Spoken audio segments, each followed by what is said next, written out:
Hello, good morning, everybody. Welcome to the Give for Good Lou live stream produced by Media Pros Productions. Today is Give for Good Louisville Day. Let's run it up for our community, everybody. My name is Christina Miller. I am the Director of Marketing and Communications as well as co-lead of Give for Good Louisville at the Community Foundation of Louisville, and I have the amazing, Stefan from all the way from Baltimore, He used to do journalism, actually, right here in Kentucky, and covered the Crystal Rogers case. And Breonna Taylor, and the pandemic. It's been a time. It was a time. Yes. But no, I am happy to be back here. Give for Good Louisville. I was joking with you guys. I have like 4 shirts in my house, and I was like, wait, where did I get this from? So this is really important for the community, and it's an honor to be back. No, it is. And I do want to speak a little bit about Give for Good and what is the purpose today, right? So Give for Good Louisville has been around since 2014, and it is our region's biggest day of giving. The purpose behind Give for Good Louisville is to drive investment in our community on an annual basis, because our nonprofits who participate in this day are filling the gaps in our community that, governmental entities or other funders can't, right? So our nonprofits are out there helping people be fed, helping young artists be discovered, helping women get the health care that they need and deserve, and more. And you can look at all those different cause types today at giveforgoodlouisville.org, okay? So we actually have, Stefan, I don't know if you know this, we got a record-breaking number of nonprofits participating this year. So we have 645 nonprofits who are actually joining in on the Giving Day today.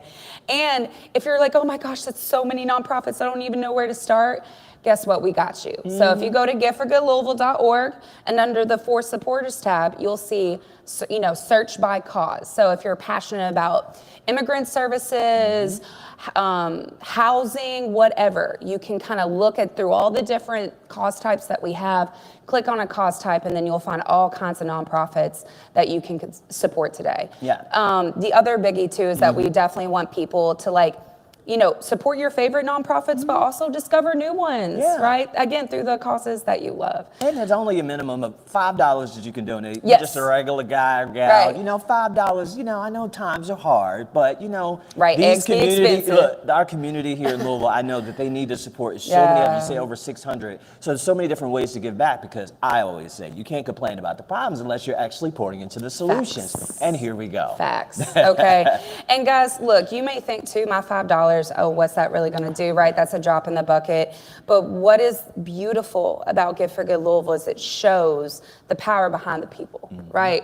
So when we all unite together and all come, and whether one small kind of act of kindness, whether that be $5, or you go to one of the nonprofits Giving Day events today, or you fundraise for a nonprofit today, you are still putting kindness and investing in our community with your time, energy, and dollars. And we thank you all for that, truly. We've already raised, I think, close to $2 million. No big deal. No big deal. Okay, so we got some more to go, though. Let's give it up, guys. Alrighty, no. And y'all, what's so cool again about Give for Good, what makes this day special is that, because I can be donating, right, any day of the week, to any nonprofits. But what makes Give for Good cool is that your donations today of $5 or more could either be doubled by a matching gift, so turning 5 into 10, or heck, 100 into 200, right? Or you could actually unlock thousands of dollars in cash prizes thanks to our generous sponsors. Especially want to give a shout out to Sam Swope family. Because of them, every single organization, I don't know if you know this, Stefan, is getting a prize today. Every single one is a winner thanks to Sam Swope family at $125. So shout out to them. And of course, Churchill Downs, right? We got our greatest 2 minutes in giving coming up later tonight. So if you give between 7:15 and 7:17, your donation could be randomly boosted by $5,000, $10,000, or $20,000. Yes. The biggest prize of the day. I think the biggest lesson in this is obviously we would love your funds, but let's have some fun today because we're going to have fun. We're vibing. Yes. You vibing? Yes. We're good. We're vibing. This early. So you got to just stay at home, Coffee. get your phone, and do your thing. I didn't even have coffee yet. Y'all, we got to get stuff on coffee, okay? For real. No, but let's run it up today. Spread the word. Use the hashtag #GiveForGoodLou, LOU.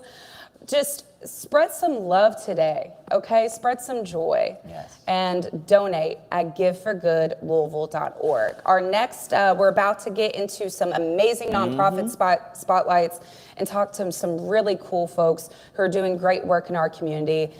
Who's coming up is actually Waterfront Botanical Gardens. So if you're passionate about the environment, and if y'all haven't been, it's absolutely gorgeous there.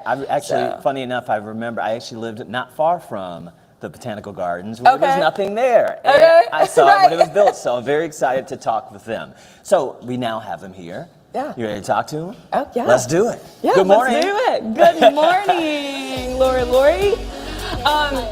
Now, if you tell the community a little bit about who you are, your role, and about the mission of Waterfront Botanical Gardens. Hi, should I use Yeah, microphone? yeah. Hi, Oh, yeah. everyone. Well, thanks so much for having us course. so bright and early in the morning.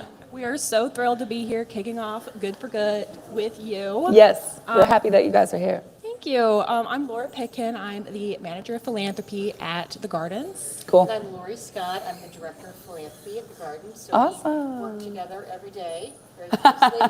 Best friends. Yes. And what is the mission? Tell us a little bit about the mission of Waterfront Botanical Gardens. What do you all seek to do right in community? Yeah, well, the main thing we do, we're transforming what was once a landfill into a beautiful garden oasis for our community to share and enjoy together for many, many years to come. It's beautiful there. We have so many community events there. We have education programs there. It's just a place where everyone can disconnect a little and enjoy the natural world and find some peace and connection. Gotcha. And it seems really important today. People just look for some tranquil space to just decompress.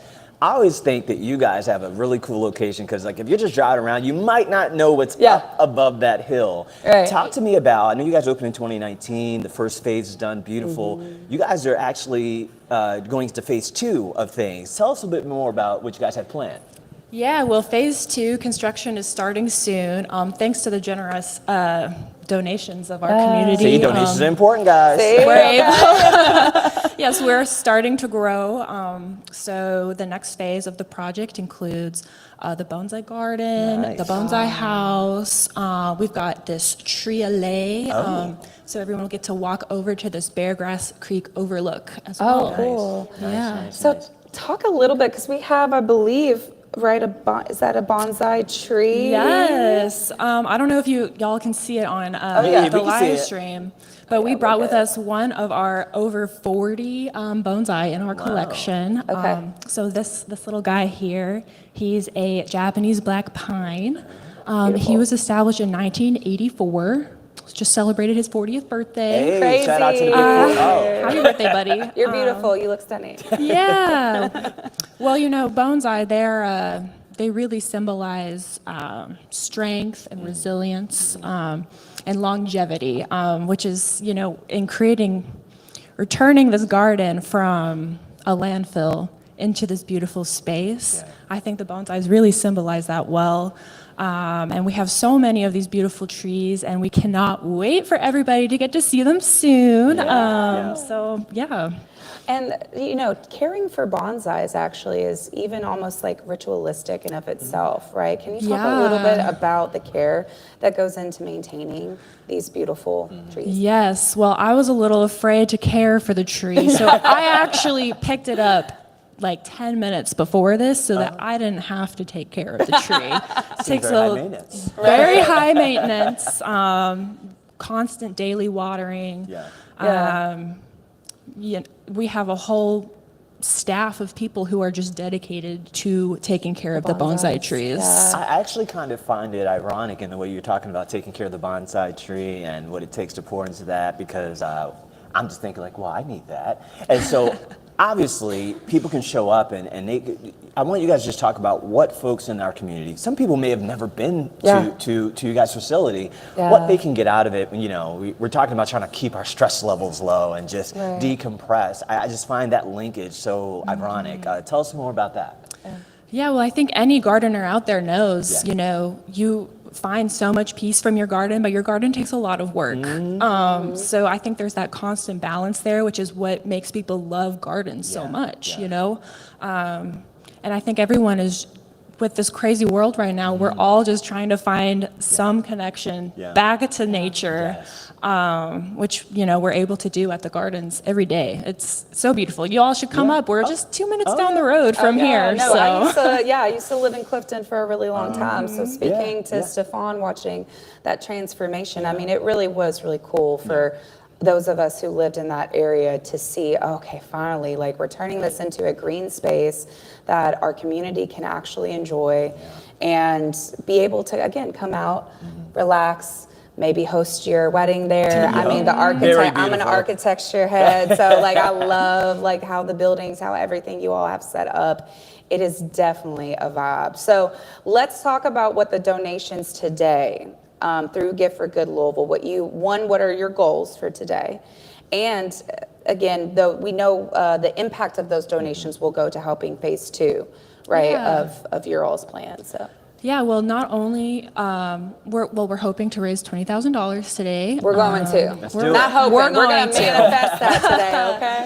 Yes, and you know, it's not only about raising money for phase 2, which of course we're all so thrilled about, but we also have so many community and education programs at the gardens. Cool. We have over 100 youth and adult programs that happen all year round. Wow. Summer camps, we got Girl Scout camps, we got tours. The adult classes are so fun too. We have botanical pumpkin painting coming up. Fall is upon us. You know, in the spring we have lots of learn how to garden classes. We have something for everyone at the gardens. We truly are a place for everyone in the community can find something and just fall in love with the place. It means so much. And yeah, we serve over 60,000 people a year, so we're just really, really grateful. That's incredible. Yeah, and if you're like me, you don't have a green thumb yet. You've heard how hard it is to do it, so donate to them so they can do it, and you can just visit, you know, free of charge, and just get a good view.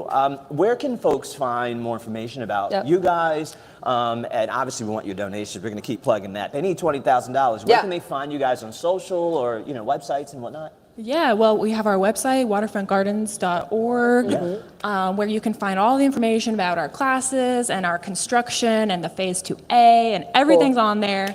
We're on Facebook, Instagram, LinkedIn. We got everything going. They're on LinkedIn too, guys. We're on LinkedIn too. Professionals. Love it. Yeah. All right, guys. Well, it was so lovely to talk to you all today, Laura and Lori. Thank you all for making our community more beautiful and for giving such wonderful opportunities for people to connect to nature. Yeah. Awesome. And thank you to everyone who's considering donating today. It means so much to us, and you know, every bit counts. So thank you so much. Yes. All right, let's run it up. Good job, guys. Awesome. All righty, folks. So coming up next here in just a moment will be Black Births Justice. So stay tuned.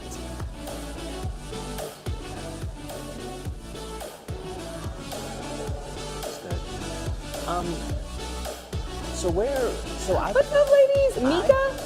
Girl, I'm...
All right, welcome back. We are continuing to roll on. Hopefully you got some donations in already to talk with Waterfront Botanical Gardens. Yeah. Now we're talking to Black Birth Justice, Inc. Want to welcome these ladies. First of all, thank you for being so stunningly fashionable this early in the morning. We're looking good. Let's go. Yes, if you guys could just introduce yourself to everyone, your name and your role, and we can go from there. Yeah. So I'm Mika Poe. I am the Executive Director and Founder of Black Birth Justice and the Community Midwife. Awesome. I'm Saria Partee, and I'm the recruiter. Very Gotcha. cool. So this is a very serious topic. Yeah, it Talking is. about maternal health, especially among Black women, which are disproportionately affected by these things. Obviously, you want people to donate, but we want folks to really understand the real story behind your cause, because I think a lot of people hear about it, they don't really know how serious this is. Right, like they hear Black maternal health care, but like, what does that mean? What does that mean? Yeah. Right. Exactly. So historically in this country, Now we got it right. There we go. Yeah. Got something to say. So historically in this country, Black women and Black infants have died at alarming rates. So women die 3 to 4 times more than our counterparts. And actually here in Jefferson County, Black infants die at the same rate of all other races combined. And this is a systemic issue, right? So it has so much to do with the inequities that we live. So things like lack of access to transportation, lack of access to good, adequate nutrition, lack of access to good health care, and houselessness, right? So a lot of these things are systemic issues, and a lot of these deaths are preventable. So that's where we come in. Awesome. Yeah. No, well, and the other two aspect of that Black women aren't believed. Exactly. So it's like when you're literally trying to birth a child and you're saying, hey, I'm in pain, you're not heard. No, not And heard. to be Silenced, actually. Yes, Yeah. and to be in such a vulnerable moment and to be silenced in that way, it makes me want to weep, quite frankly. So then let's talk about how Black birth justice is actually filling in those gaps to reduce those rates of infant mortalities and Black women dying, honestly, from this. Thank you so much for having us here. Yeah. We would love to showcase and share our newest program, Healthy Beginnings Connect Us, also known as HBCU. She's repping. So HBCU is the first, actually, community-led, Black women-led Healthy Start program in the country. Let's go. Let's run it up for that, guys. That's incredible. Black right here in women. Louisville. Okay, Black women. I mean, they can here do in it. Louisville. I'm just saying. Right. That's I love incredible. to say thank you for the support, but I love to say Black women, we are magical, but we are not superheroes. Facts. Right? Facts. But One what more we time want for the people in the back. we are magical, but we are not superheroes or superhuman. Correct. Right? Correct. And so Can't one of be the left things, on all y'all shoulders. No, it cannot. But we will. The village will always be all right. We will always continue to take care of our community. But our HBCU program, it includes a group of women that honestly have received these same programs. So that's the beautiful thing about it. So recipients now serving. So beautiful. Such a full circle moment. And talk to me. I love that you said that, because I think even in my experience of covering Louisville, you know, not every Black woman's the same, but you kind of get the sense of things. It's here or anywhere. How important is it in the way that you're helping Black women in the community and then turning them into, you know, recruiters? So Empowering. that trust factor. Talk about that. It's so empowering. I will say for myself, my mother was 12 years old when she had me. Wow. Yeah. And she received Healthy Start. She received all the resources that you can receive as a young mother. So it's such a full circle moment for me.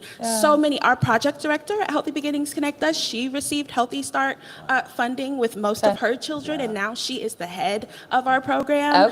It is such an amazing and empowering moment, and I love that we get to just keep centering ourselves, and we want to have a place of refuge and restorative care, right? In a place where in America we have the connotation of the angry, the black, the guarded, all the adjectives that we have in our space, we get to just exist. Yeah. I think the important part is listening. Exactly. Too. Yeah. Yes. I just want to say, I mean, what you just dropped to us, first of all, shout out to your mom, and we're so glad that you're here. And we love how full circle this is and the fact that you're doing this. I wonder, what, just as an aside, what does your mom think about the work that you're doing? She's extremely proud.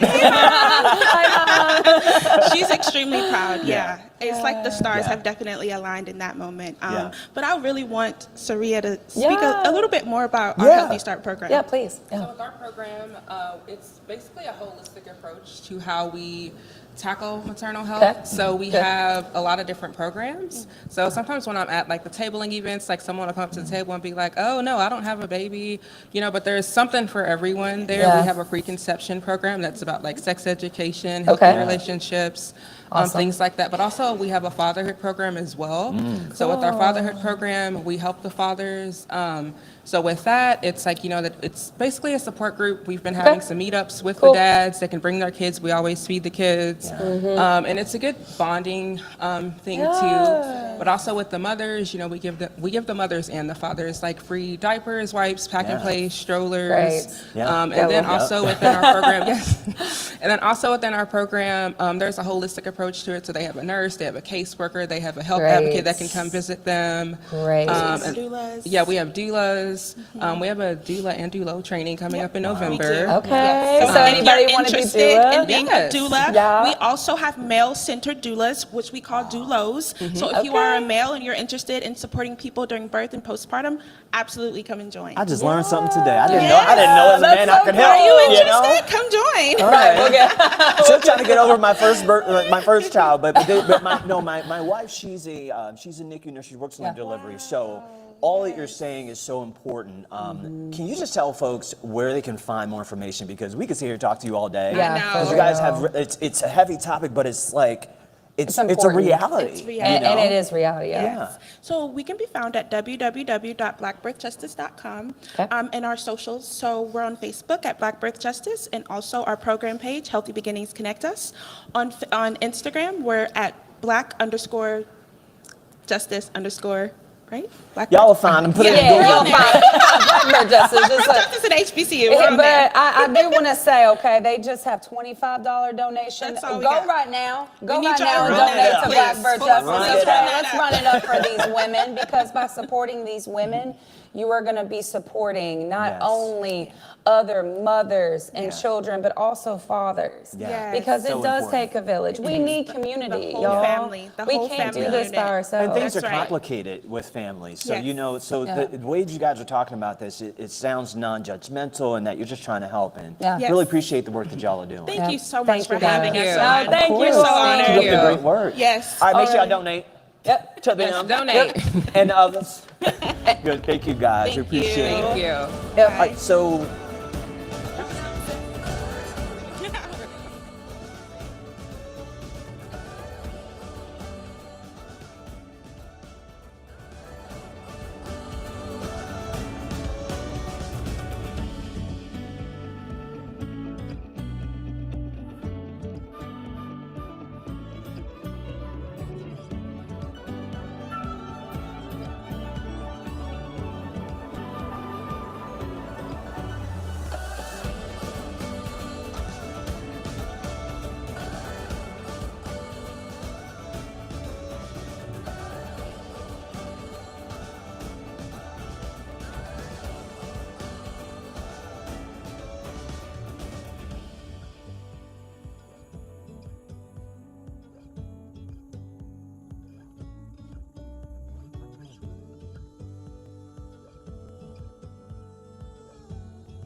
All righty, guys. Welcome back to the Gift for Good Louisville live stream. I'm Christina. and I'm Stefan Dingle. And Stefan, we just actually hit a major milestone. We hit $2 million.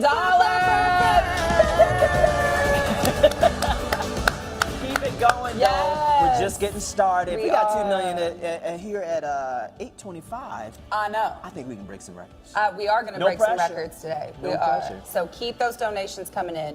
We are so happy to welcome, though, the folks from Choice. Children have options in choosing experiences.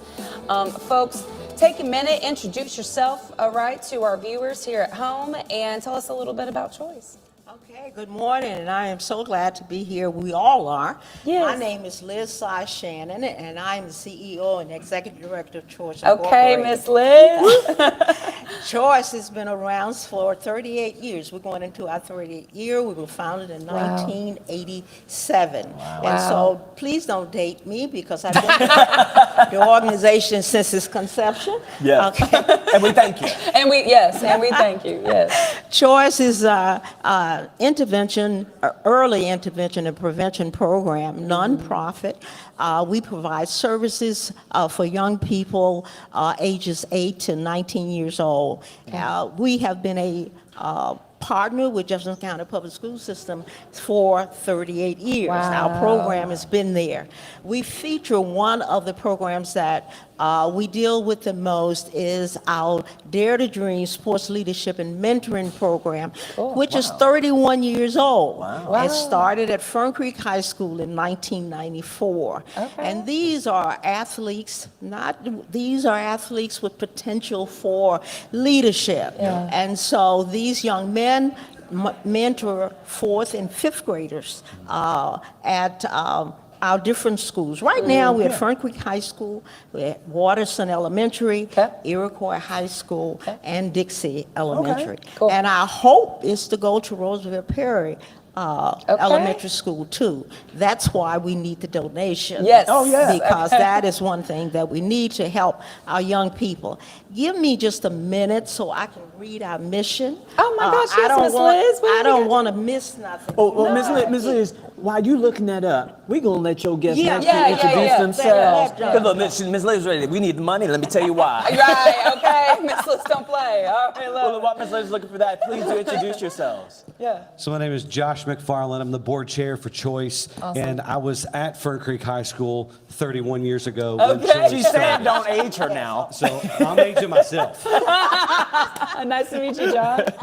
Hi, I'm Dr. Shannon, Dr. Dawn Shannon. I'm the program coordinator, and a little known secret, I don't know if you can see it, but we are a mother and daughter team. Oh, we can see it. We can see it. This nonprofit is not only of the community, but it is family oriented, and we are looking to help young people in this community. Gotcha. Yeah, no, One of the things, okay, I've already got it out. All right, Ms. Lee. Okay, Choice Incorporated empowers youth, adolescents impacted by adverse child experiences. Many of you have heard ACE. They use that word ACE all the time. To achieve their full potential by providing trauma information, support, and fostering resiliency, promoting healthy, positive drug and violent-free lifestyle. That is so important for our kids. We have so many young people that need that kind of support, where they need to be nurtured. And we need to help them understand that they can make better choices for themselves. And if the name Choice, children have options in choosing experiences. Children only have options in choosing experiences if adults provide that. That's what I was about to that say. They get experience those for options, them. right. And that is what we have been doing for 38 years. And we want to continue to do that. Okay, we want to continue to do that. I won't start talking. I will stop talking. Because everybody know I start talking about Choice. Look. I'll go on and on. One of the things I want right now, I want Dr. Shannon to read a letter, an email that one of our parents sent to her and asked if she would please read that today. Oh, we would love to hear. Yes, please. Choice has been a part of our lives for 9 years now, and I can't begin to express what it has meant to our family. 2 of our boys have had the privilege of being mentored through this amazing program. While they were in elementary school, One of them is now a mentor himself. Wow. And we are hopeful that the other one will get the opportunity for next year. That's depending on your donations. It is truly incredible to see how this program allows children to be first guided, supported, and encouraged. And then later on, to step into the same role for someone else. Watching my boys grow in confidence, become more social, and take such pride in serving their community has been one of the greatest joys of my life. Choice has given them something beyond academics. It has given them a family outside of their own. The dedication and the care, the way that they see and nurture every child, well, that's something indescribable. Wow. The love and the time they have poured into this community and this program could never be thanked enough. To us, they're not just mentors or leaders, they're family. And on behalf of my boys, my family, and so many others who have been touched by this program, thank you for believing in our children, for giving them a space for safety to belong, and for helping them grow into people that will make a difference in the lives of others. And this is a mother of 3, and like she said, we've had 2 of her young men. Wow, Oh, that's gosh, amazing. that makes me want to cry. That's amazing. Well, while you dry your tears up, I want to point it to you because we know about the perception of our young people, right, and the access to various different things in our community. Miss Liz here is from Burnett Avenue Baptist Church, so we know all about that. But when you hear this email, right? Yeah.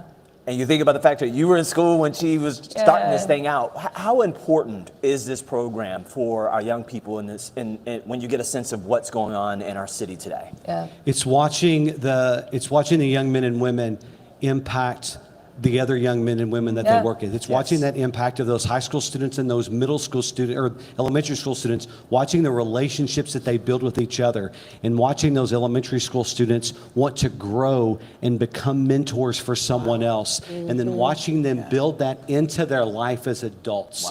And how that we see that when we can multiply ourselves, we can change our communities one person at a time when we pour into someone else's life. And this is what Choice is doing, and this is how you can be a part of that. And if you want to know more about Choice, join us at Sidebar, Whiskey Row today. We'll be there from 12 to 8. I'll be there from 5 to 8 today. If you want to talk to me about how you can become involved in what Choice is doing, I'd love to sit and talk with you as well. Well, you had me at Whiskey Row, so come on up. Yes, Lisa and her team are wonderful, and they're always welcome to us. So please come join us, learn more about it, and get to talk to some of our alumni, and Josh and myself and Liz, and learn more about Choice. And we only got $25 too, so I hope you can hype us up too. Oh yeah, let's go. Yes, we will. If the email didn't sell you, I don't know what to tell you. Right. If it's not the family tradition and the way you can see all of these folks who we have been interviewing are connected in some way, whether it be family, whether it be going to the same high school.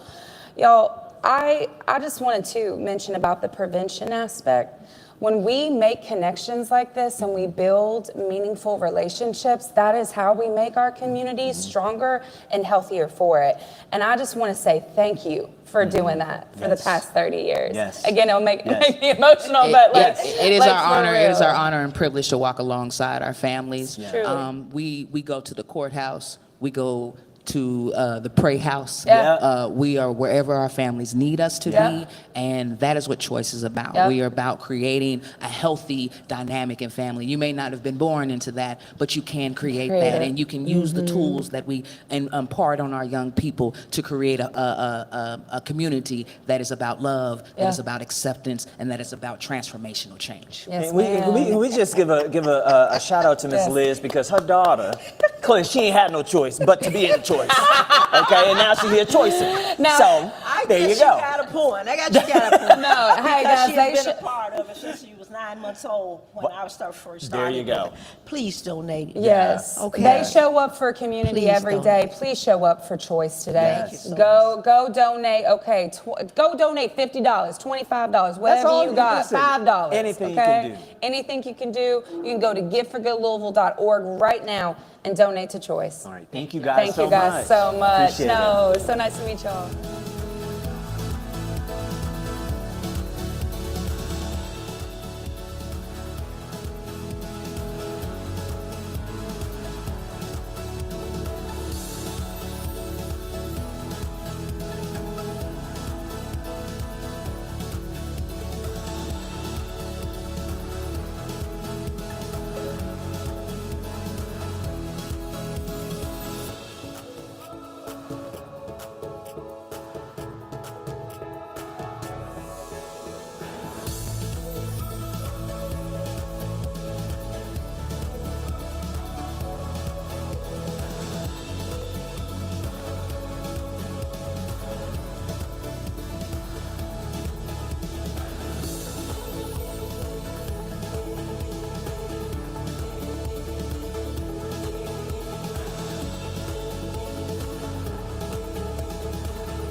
Welcome back, guys. We just heard from Choice. Yes. And they were amazing. Yes, they were. Miss Liz and the crew. Now we're going to be talking with Raise a Racket Foundation. We have, forgive me. Amy and Rick, who are joining us, looking fabulous. Tell us a little bit more about who you are and your role in the organization. Yeah. Okay, I am Amy Sheehan. I am the fundraising coordinator for Raise a Racket. Cool. I do all of our development, all of our event planning, and this is Rick. You want to introduce yourself, Rick? I'm Rick Schaeferman. I'm the immediate past president of Raise a Racket. Oh, awesome. And Raise a Racket was started about 10 years ago. We separated or co-joined with the USTA Kentucky, U.S. Tennis Association in Kentucky, and we became a 501c3 then. Okay. And now we are charged with raising money for tennis across the state. Nice. Wow, nice. Across the state. So talk to us a little bit about that. So like the type of, like, do you offer scholarships, equipment, and like how you say across the state of Kentucky? So I'm guessing, I mean, we got 120 counties, y'all, so that's crazy. Right? That's all. I like to say that we try to help people grow tennis from Ashland to Paducah, from Pikeville to Bowling Green. Love it. There we and go. Everything in between. Not just Louisville. Right. So we do Louisville, and we try to help juniors. We run tournaments. We,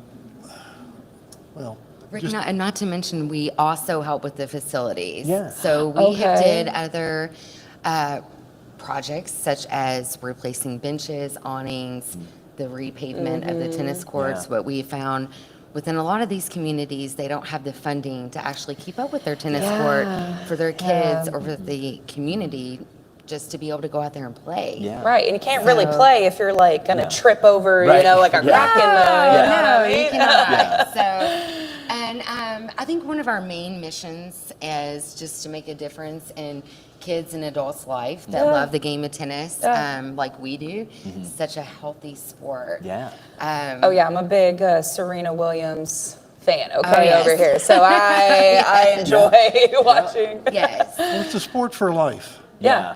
I started when I was 12. Wow. And I've played, I'm past 70 now.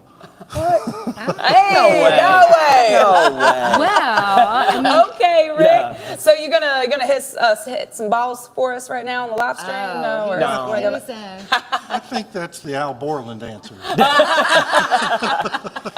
Now, I do know that in the sense of where the game of tennis is today, it's, to me, very exciting to follow tennis right now. Yeah, it is. And when you think about trying to convince young people to get into it and turn away from the typicals, the basketball, the football, the baseball, in what ways do you guys try to do that outreach, and what do you find it does for them when you're able to show them something different than the normal sports? Yeah. would you like to answer? Or you want me to? Well, there's all kinds of programs out there, and we're trying to support them, whether they're in Ashland or Paducah or, and try to make it more fun. Yeah. Right. So Amy goes out, she's been to Paducah and Owensboro and Lexington, but it's not just juniors. You know, we run tournaments for adults. We helped with the we'll call it the AAA of tennis for a tournament in Lexington last month. So Very cool. it's a wide gamut of things to cover. And, you know, we do it in schools. But one of the things you probably don't know about is wheelchair tennis. Okay. Talk to me about that. Yeah. So Meg Peavy, former U of L women's tennis coach and all kinds of other things, but she has started and gotten the designations to teach wheelchair tennis. Yeah. And they are wanting to get people to start and learn and give them that outlet that, they might not have otherwise. Yeah, And right. I don't remember her number, but I wrote it down. Yeah. Please do read the notes. We got to remember. 417-5284 is Meg Peavy's number, and she is wild about helping kids do this work. Oh, I love that. I love how inclusive it is, and all ranges of all things. You guys are doing a lot. So talk to us about kind of what you want the viewers to know. Why should be donating? What you're asking for. Yeah, what's your goals today? Yeah. Yes, we are a very small foundation. USTA is more of on a national level, and we are small, Local. but yet we're growing. Yeah. So what we're asking today is like just donations to help us be able to fund everyone. As far as the scholarships goes, we've been getting in more requests than we ever have because we are really starting to expand and really starting to grow. Cool. So without our awesome and amazing donors that support us now, we would not be able to make this possible, especially in these smaller communities.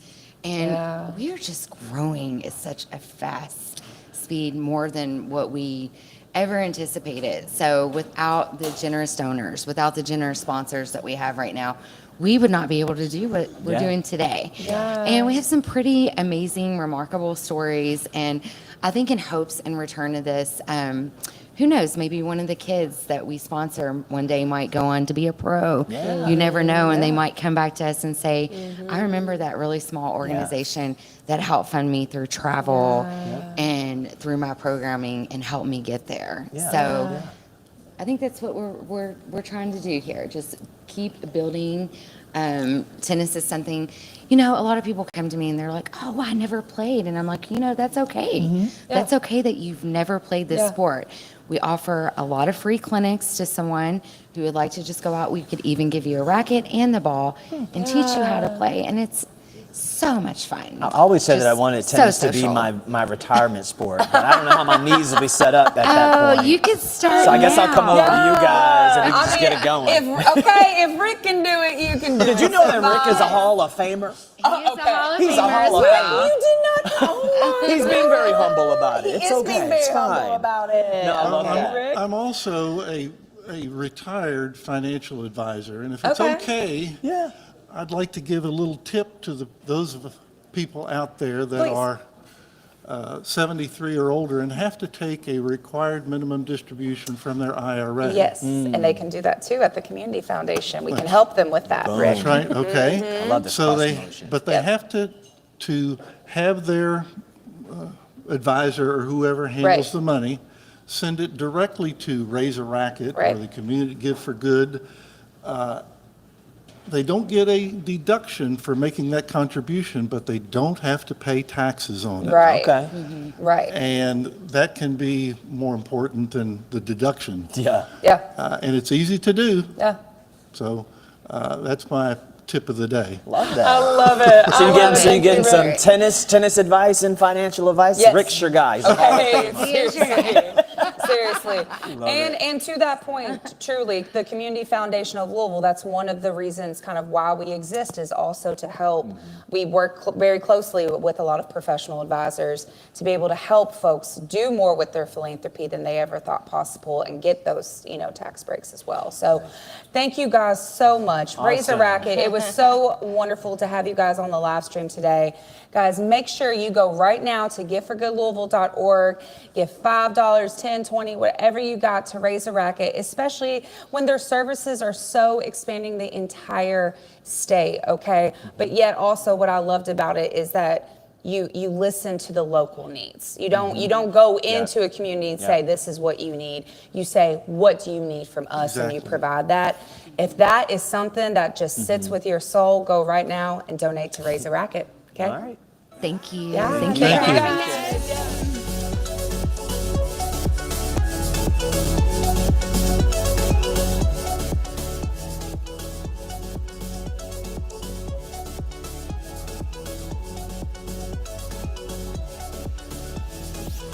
You told me I'm your anchor.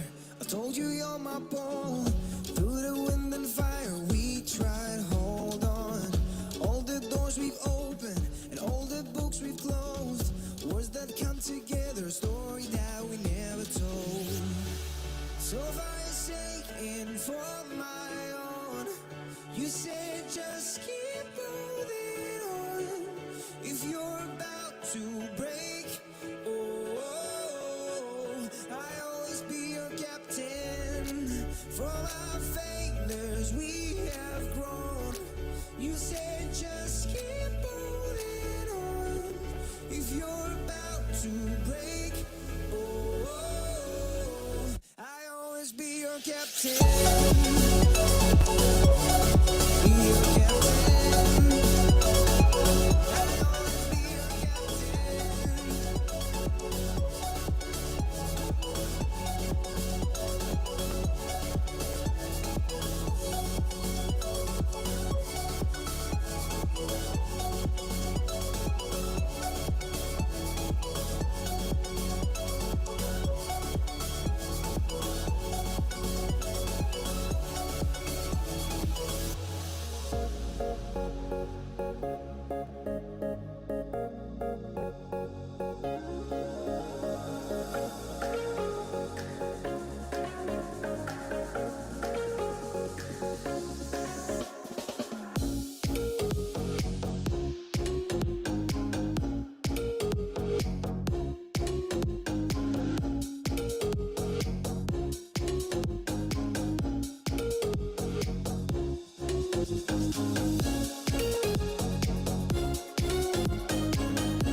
All right, welcome back, everybody, to the Gift for Good Louisville live stream. I do just want to give a quick shout out to our live stream producers this year, Media Pros Productions.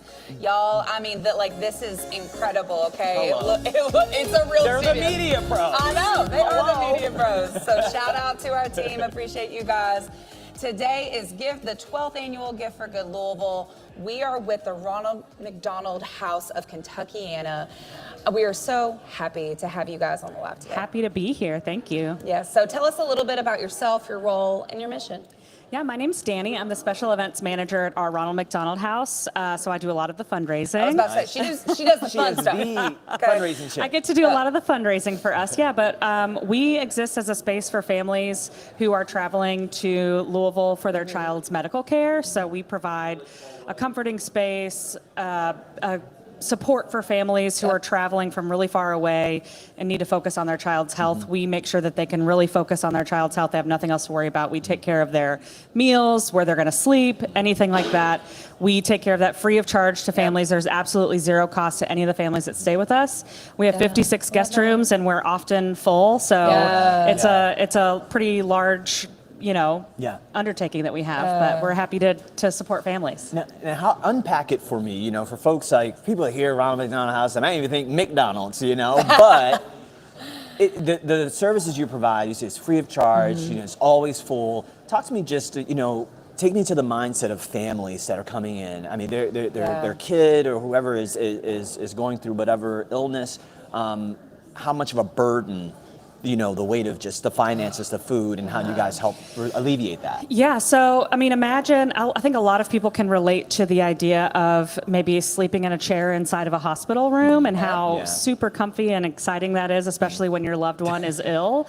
And, I'm lucky, I'm in Louisville, and I live really close to some of our best medical facilities, but many of the people who live out in rural areas or in different cities, different states, even different countries may come here for specialized care. And that's really expensive, first of all, to travel, and then to have your family member, your child hospitalized for a long period of time. So we understand that can be such a huge burden on families, and that also those families need support.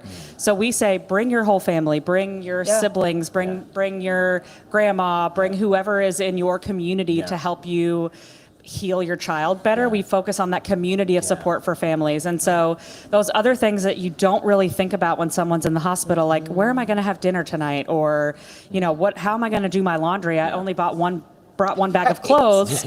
So we provide all of those services completely free of charge so that families can just let go of that worry and really focus on their child's care. And family-centered care is something that's really important to a child, anyone's healing. Having those people around you who can lift you up, that says something. Of course, the medical teams are most important, but also having that community of support around you is huge. Yeah, because it's scary. I mean, while I don't have children of my own, I actually, for the viewers, have a special tie to Ron McDonald House through my sister. Shout out Jenny Miller. Love you, sis.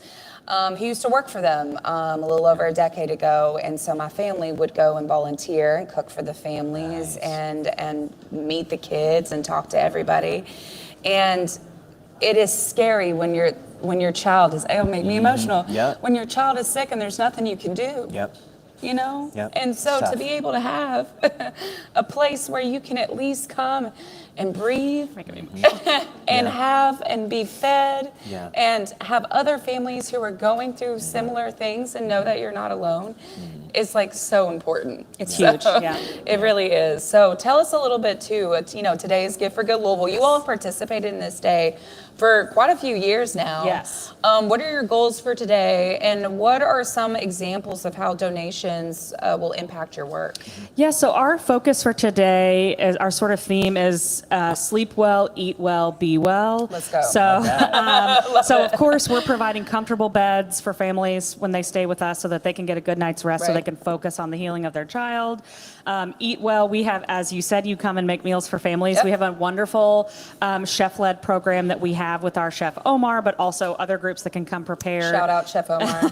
Other groups that can come prepare bagged lunches or baked goods for the families who stay with us, because imagine walking in from a stressful day at the hospital and you smell freshly baked cookies. Yeah, it's amazing. But and then at the end of the day, all of that goes back to being well, making sure that the child's medical journey is being taken care of, and that we're also supporting those who support the children. So our goal today is $43,000. We're gonna get there. So we're still very early on, but we would love any donations. Anyone would love to support with us. But that $43,000 equates to about a little over 300 nights for our families, because it costs us a little over $140 per night per family. So, and that is, that's just a drop in the bucket for all the families, thousands of families we serve in the year. Sure, guys. Oh, so y'all heard that? Okay, they're about, before we got on too, Danny mentioned that they're about 15% to their Not even 15%. Not even 15%. Not even. Okay, to their just some goal. more. So, we got to run it up for them, because you can, today, by making that donation, it's going to go so further and be able to help almost a year's worth of supporting families. Now, what's cool though, again, about Gift for Good are all those special prizes. And I know you all have some really cool incentives today for people who choose to give. Yeah, so during I think it's mid-morning break for it.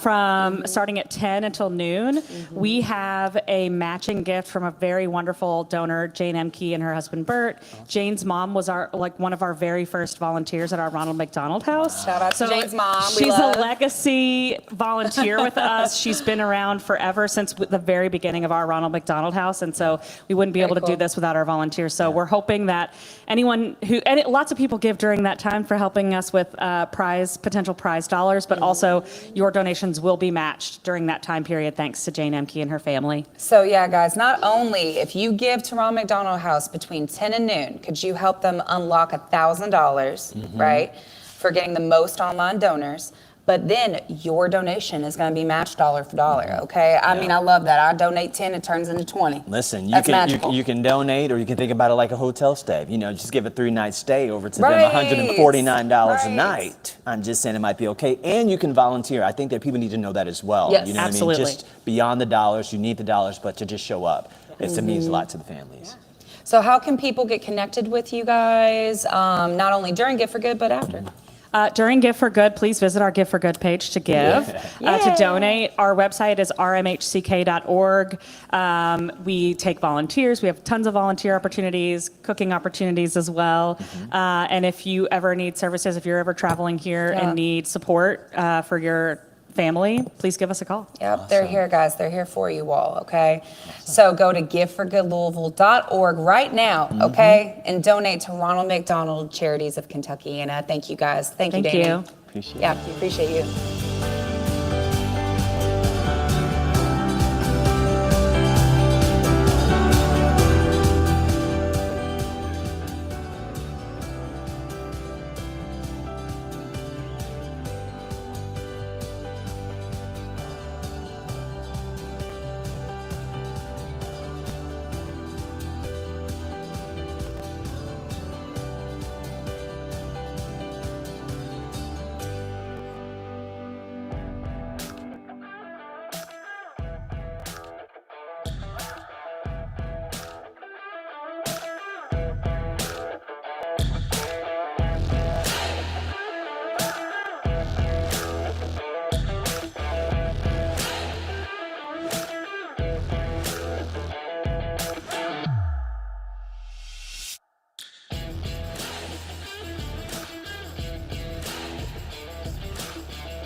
Welcome back to the live stream, folks. Again, my name is Christina Miller with the Community Foundation of Louisville. And I'm Stefan Dingle, journalist and creator.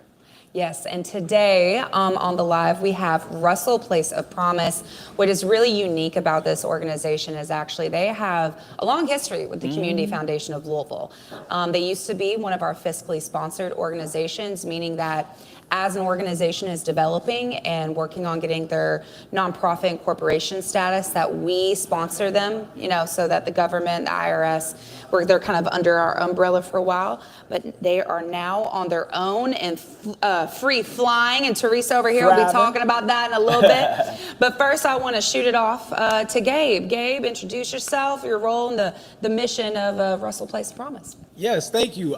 First of all, I'm honored to be here. There have been so many cool people here. Right. I'm actually a Hall of Famer too, by the way. Not to be outdone. Not to be outdone. So my Hall of Fame was actually one that my mama started for her kids. So so it's just us duking it out for the top spot. But Hey, I'm my mama special has too. a list too, okay? We all special. Right, all special. But Russell Place of Promise is a fantastic organization. I am a founding board member. Awesome. And it's all about investing in the people and places that make the Russell neighborhood special, right? So for folks who have ever looked around and wondered, what's going on down there in that Russell neighborhood with all of those beautiful people? A lot of the things that you see have been contributed to by Russell, a place of promise, right? So if you're thinking of how can I ensure that people across our city, no matter where they live, have opportunities, Russell, a place of promise can help. When you're thinking of how can I ensure that people in the Russell neighborhood have healthy, safe, affordable housing, Russell, a place of promise is working on that. So it's really a lot of cool things that we're doing that my colleagues will be talking about today. Yeah, and Teresa, because I know we want to talk a little bit too about the history for folks too who are tuning in, who, you know, even my hometown, shout out Meade County, but like who don't know what Russell neighborhood is or what that means, right, to Louisville. Can you talk a little bit about that? Yeah, of course. So I'm Teresa Zawacki. I am interim co-executive director for Russell, a place of promise. Ooh. Yeah, it's exciting. And the Russell neighborhood is just west of downtown, and it is a historic center of Black ownership, of businesses, of homes, of institutions that persist and continue to do great work today. Yep. The boundaries are 9th Street all the way to the Shawnee Expressway on the west, and then the south side of Market to the north side of Broadway. So it's a very big neighborhood. There's a lot of great history. There's a lot of great people that you've heard of that have hailed from the Russell neighborhood. And so we're just so excited to be working there. And so just to talk a little bit about the history, Russell, a place of promise, as you said, did grow out of the Community Foundation. We were a fiscally sponsored project for about 6 years. And really, to say that we would not be where we are without that support is an understatement. You guys were an amazing backbone for us. You gave us the support that we needed to grow into what is now a 501c3 community land trust. Yes. We love it. That's a big deal. Yes, and so we are, a community land trust is an interesting form of an organization. It exists to offer opportunities for permanently affordable homes, permanently affordable commercial spaces, and opportunities for residents of the neighborhood to actually be part of the structure that sets the strategy, that guides the investments, and that ultimately sort of governs the process of investing in the neighborhood. And so that's very different than a typical nonprofit. We will have new homes that are going to be built starting later this year. We haven't announced it yet, so I don't want to spill any beans, but we're super excited to make that announcement. It's going to be a significant number of houses, and once we hit a certain number of new homeowners, some of those homeowners will be invited to join our board of directors. Oh, cool. We also will continue to have, majority Russell residents on the board. Right now, we're at about 70% Russell residents. And then the other third of the board will be people who have an interest in the success of Russell, which I think is actually all of us. We all have a vested interest in the success of the Russell neighborhood, because all of our neighborhoods together form the city. And if any part of our community is weak or in need of resources, it affects the rest of us. Speak on it. Amen. Amen. I know that when I worked here and I covered Russell neighborhood, Miss Floyd was somebody who would remind me and remind me about the Russell neighborhood and would tell me all about it. And what I found is the pride in the neighborhoods, right? Whether you're Shawnee, Shively, wherever, but Russell was always one that stood out to me just from her. What does it mean when you say a place of promise? What does that mean to our viewers who are donating their money and they want to tie themselves to what it means to be in the fabric of Louisville and create this whole city? Yeah, I think it really makes me think of when we look at a place like the Russell neighborhood, we can recognize that it's foundational both in its history and in its future to the health of our city. So when the Russell neighborhood is doing well, the whole city improves. And for anyone that's ever looked around our city and wondered, why is it that everybody in our city doesn't have the same access to resources, doesn't have the same opportunities? Why is it that you drive into communities and you can see that they have been differentially invested in over time? Well, that's because of a history of our policy and our practice. But Russell, a place of promise, is doing something about that. So if you've ever seen that and wondered, how can I help? Or I don't know how to engage, or I know I want to work on this, but I don't know how to do it. This is how.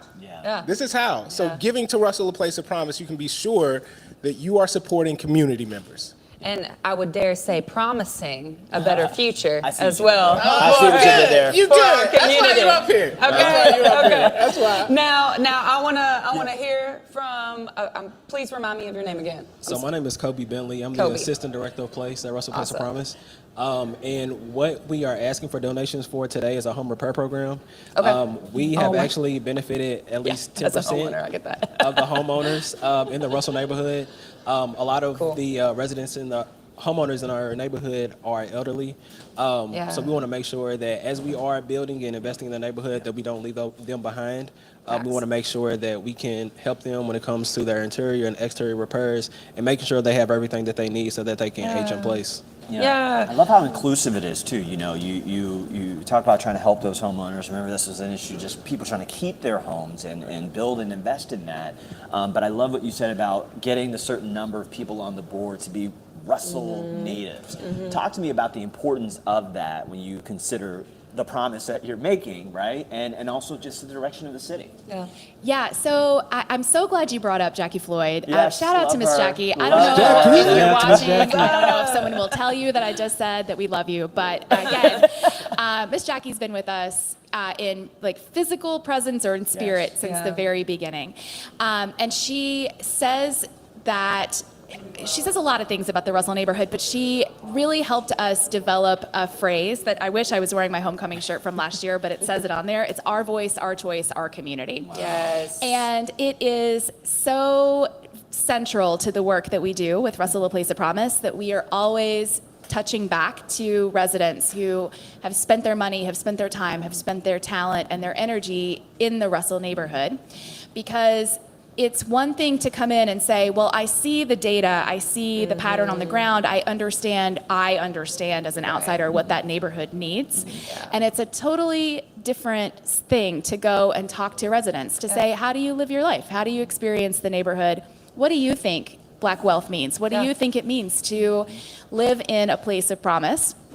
And then to use that information to partner with residents, not to do for them, but to partner with residents to make decisions that bring that vision to life and to expand the opportunity and to expand and to build on the talent and the capability and the love that people have for their neighborhood. And so we do things differently with Russell Place of Promise than most other nonprofits do when it comes to community development, is that we engage partners as residents as our true partners along every step of the development process, because they are.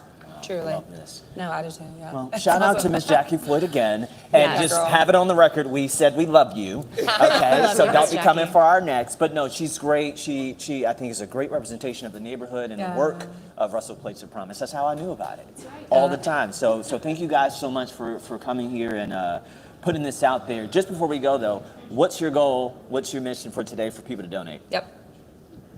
Well, our goal is to make sure that we built our home repair program. Like I said, we have helped 10% of the homeowners in Russell with repairs, and we want to make sure that we continue to do that. As we invest, we want to make sure that we invest without displacement. And we want to make sure that we invest in all the amazing things that make the Russell neighborhood the amazing place that it is. Well, how much money do you need? $7,500. It's really not not that much. Every penny counts. $7,500. Yeah, And you can be helping an elderly. I just think of my grandma. You know what I mean? Like fix her door, dude. I mean, and our recent homeowner here, it is expensive, y'all. Okay, to be able to do repairs. So I think that is amazing.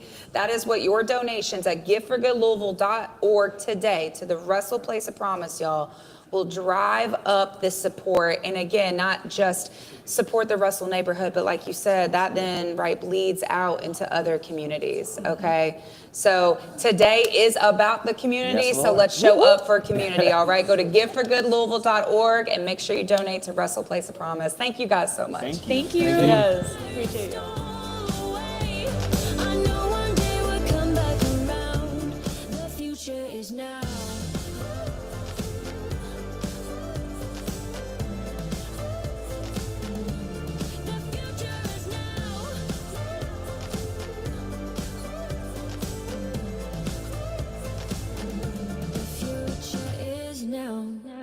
I waited for you in the passenger seat. There's so far I can ride in your dreams. While you were chasing everything else but me, I'm starting to break out from your grave. See, I finally opened up my eyes, and I saw me coming back to life. That I'd be better without you inside. It's time to be someone I want to recognize. The future starts right now. I made a reservation, but you never came, so I'm checking out. The fire you stole away, I know one day we'll come back around. The future is now.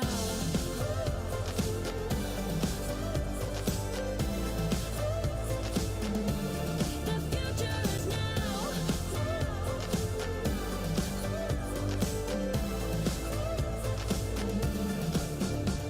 I'm not backing down, 'cause the future is now. Not backing down, 'cause the future is now.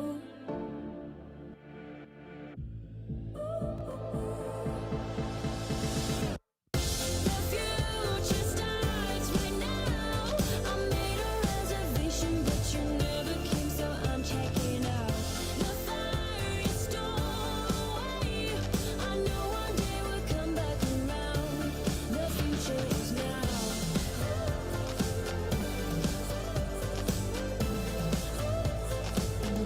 The future is now.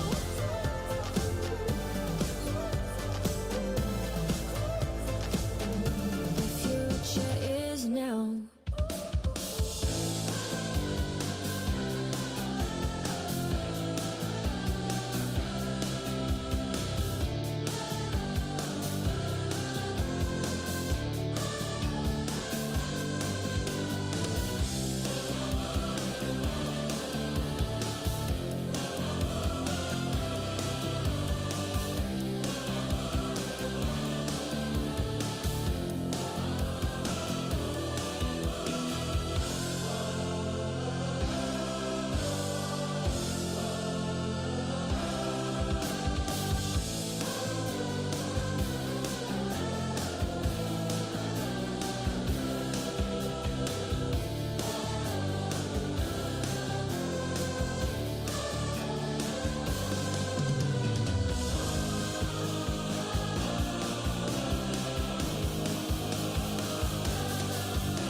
shout out to the kiddos. Yeah, look at them go. Okay, Louisville Youth Philanthropy Council. They are hyped for philanthropy. United for Good. I mean, you got to give for the kids, right? If you ain't got no other reason, it's for the children. Okay, these are our future folks who are going to be doing like what we're doing today, Stefan, and helping our community. Absolutely, and you know, and we just talked to so many organizations that are focusing on the youth, right? Yeah, I mean, from Black maternal health care to athletics to community land trusts. I mean, if that doesn't show you, for our folks at home, just the range of community causes that are supported through Gift for Good Louisville, then I don't know what it is. Well, and it's over 600 organizations, right?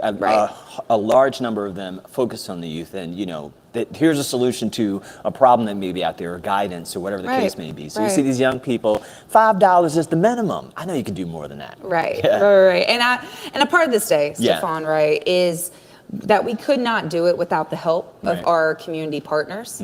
Our community partners, whether that be that they are supporting our prize pool, which makes the Giving Day super exciting, right, with all of those random donation boosts of thousands of dollars, or again, like motivating people to get the most online donors, you name it. I do want to give a shout out currently to our Giving Day partners, which with Lynn Family Stadium, Lou City and Racing Foundation, and Media Pros. Those folks gave us a lot of in-kind services. And I mean, that's where we are today. We're at Lynn Family Stadium, okay? Absolutely. We have a beautiful stadium here, y'all. If you haven't been to a game, you need to come. Our next tier was our prize supporters. These are our folks who have been honestly giving to Gift for Good Louisville, quite frankly, for years. So we are also welcoming back Delta Dental. We have a new prize this year with them called Bridging the Gap. Basically, if you donate between 4 to 6 p.m., you could help your favorite org unlock $1,000, okay? So they all have different cool timed strategic prizes. Owsley Brown Family Foundation is actually sponsoring our trivia coming up later this evening. We're doing trivia. 6:15, yep. And then kind of going into, again, Republic Bank, LG&E, and KU. LG&E and KU, by the way, guys, has been supporting Gift for Good Louisville literally for over a decade. So shout out to them. And, of course, Republic Bank, they're such great partners. They're like, guys, we just want to support you all in whatever way you need. So going to our next tier, we have our prize leaders, Brown Foreman, Derby City Gaming and Hotel, and Caesars Foundation of Floyd County. What I love, guys, about our partnership, especially with folks over the bridge, is it shows that our region, just because we have a river, right, that goes between us, does not mean that what happens on one side does not affect the other. It's all inclusive. That's why this Giving Day, even though Louisville's in our event title, does not mean that it's just for Louisville. Okay, so we cover the southern Indiana counties of Clark, Floyd, and Harrison. And then here in Kentucky, we cover Jefferson, Shelby, Spencer, Bullitt, and Oldham County too.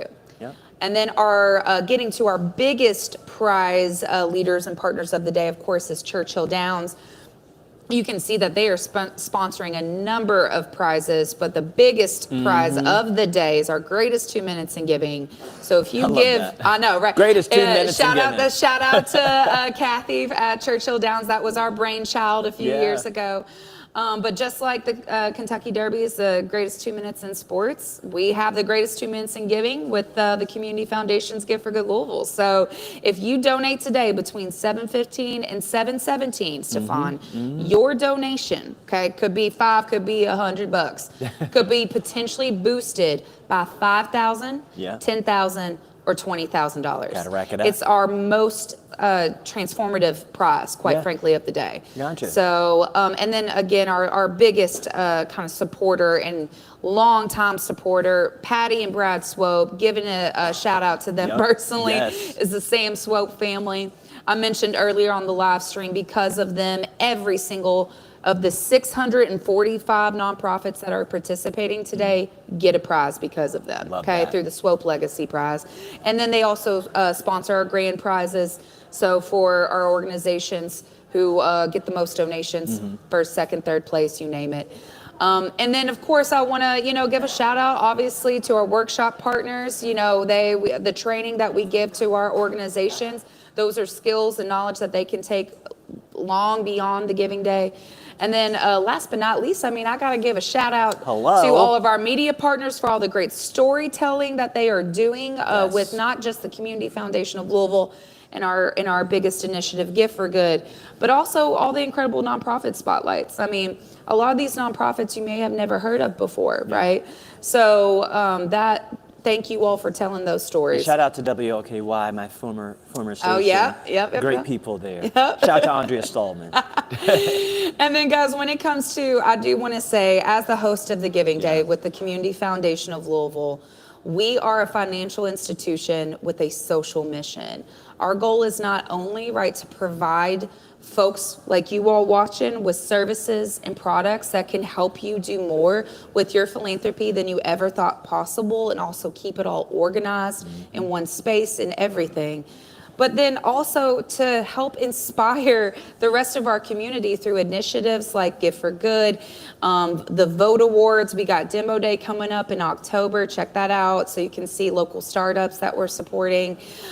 We do a lot, Stefan, because our community needs a lot. Yeah, and we are going to be the community foundation that Louisville needs, not just for today, but also for tomorrow. Well, and what better place to just pour all that into, right? You know, any city, like anywhere, has things going on, but I don't know if I've ever seen a community like this one that has so many organizations and so many different people who are willing to support those organizations. Yeah. And now we're just here to ask y'all, can y'all help us too? To do this. I think what was just about 30 minutes ago, we went above 2 million. So we did go above 2 million. We're going to check in and see what you did. I know. We'll be checking in here soon. And up next, we will be having Second Hope Ministries join us on the live. So actually, gentlemen, come on through. In. Nice to meet you. Bye, Gary. Pleasure to meet you, Gary. Yeah. Have a seat with us. Yeah, join us today. Thank you. So, Gary. Yes, sir. Well, thank you for being here. Yes. Tell us a little bit more about who you are and a little bit more about Second Hope Ministries. Yeah. Great question. I'm Gary Paulsgrove, and I'm the founder of Second Hope Ministry. And we started this ministry approximately 20 years ago. And we started it as a result because it's for incarcerated men today. And we started with incarcerated women about a year ago. But Oh, great. I was incarcerated. Wow. 30 years ago, and if you have ever been somewhere and you watch people leave out of prison, they leave with a grocery or a couple grocery bags or a garbage bag full of their clothes, and that's all they have. That was my story, and by the grace of God, when I got released, your family, my ex-wife at the time, my kids, they're done with you. Especially if you, not your first rodeo, you've been there on multiple occasions. It's tough on families, They're like, I don't want anything to do with you. And other than my mother and my brother, I didn't have a lot of support. And I knew then, well, not right at that time, but ultimately, there are people that came alongside me. And that's when I decided that there had to be some hope for these men that are being released because there's very little. And so ultimately, what can and frequently happens, at least about half the time, they get reincarcerated within 5 years. Within 5 years. And that does no service, by the way, to the community, at all. That costs our community more when we have to incarcerate people. And then on top of that, the human impact that has on an individual when you are incarcerated and you're stuck in this cycle that you feel like you can't get out of. Yeah, it's a 5-year cycle. And for the state of Kentucky, statistically, if you've been incarcerated, and specifically if it's a drug or alcohol-related crime, which is a large percentage of them. Ultimately, what happens within 5 years, 50% of them will be back in prison. 50%. And you think how the impact that has on families, wives, and kids. And guess what happens to their kids? And they're following their parents, their dads, in many cases, and their family. And ultimately, that cycle just continues on and on and on. And so with Second Hope, statistically, for the last couple of years, we have about 10 to 12 men a year that we try to impact. And we have a house on 4734 Southern Parkway that the men that are eligible to come to our house, we have mentoring for these men, one-on-one. We have classes where we teach them budgets. But their biggest concern, the biggest problem for these men to make that decision is many of these men are from little bitty towns. Yep. And so ultimately, when they get out of prison, what is the first thing they want to do? Yeah. Want to go home. Yeah. Right. Yeah. And there ain't nothing wrong with that, actually. Well, there's nothing wrong with that. But it doesn't help them. But if you've been involved with any kind of 12-step program, there's a term for that. You keep doing the same thing, expecting different results. They call that insanity. Right. So, unfortunately, that is a statistic. And so at Second Hope, we give you hope to say, if you come to Second Hope for 6 months. Because they don't like big cities. They're from little towns, and there's no real work there. Sure. Their family's kind of done with them, but they've got a community there where they did business because they know how to sell meth and do all the stuff they've done. Right. So when you don't have money and you don't have a job, And you don't have community. I'm going to go back and do the same thing I've always done and gotten the results I've always gotten. Yeah. Right. Yeah. Right. And so at Second Hope, we give you a chance to change your life, change your trajectory, change your family's life, change your kids' lives. Yeah. So you're impacting maybe one man, but it's going to change a generation. Yeah. And you know, Gary, I appreciate your honesty about your own journey, right? For our viewers who are going to donate, take us through what that was like for you, when you think about you getting out, carrying that bag and that in between, right? Because your goal of your organization is to help them free themselves. And the whole point of when you incarcerate someone, obviously things happen, but the goal is to correct the behavior so they can contribute back to society. Right. Tell me where in that gap, how that development happened and how that reflects in the men and women now that you work with. Well, for me personally, it was incredibly alone.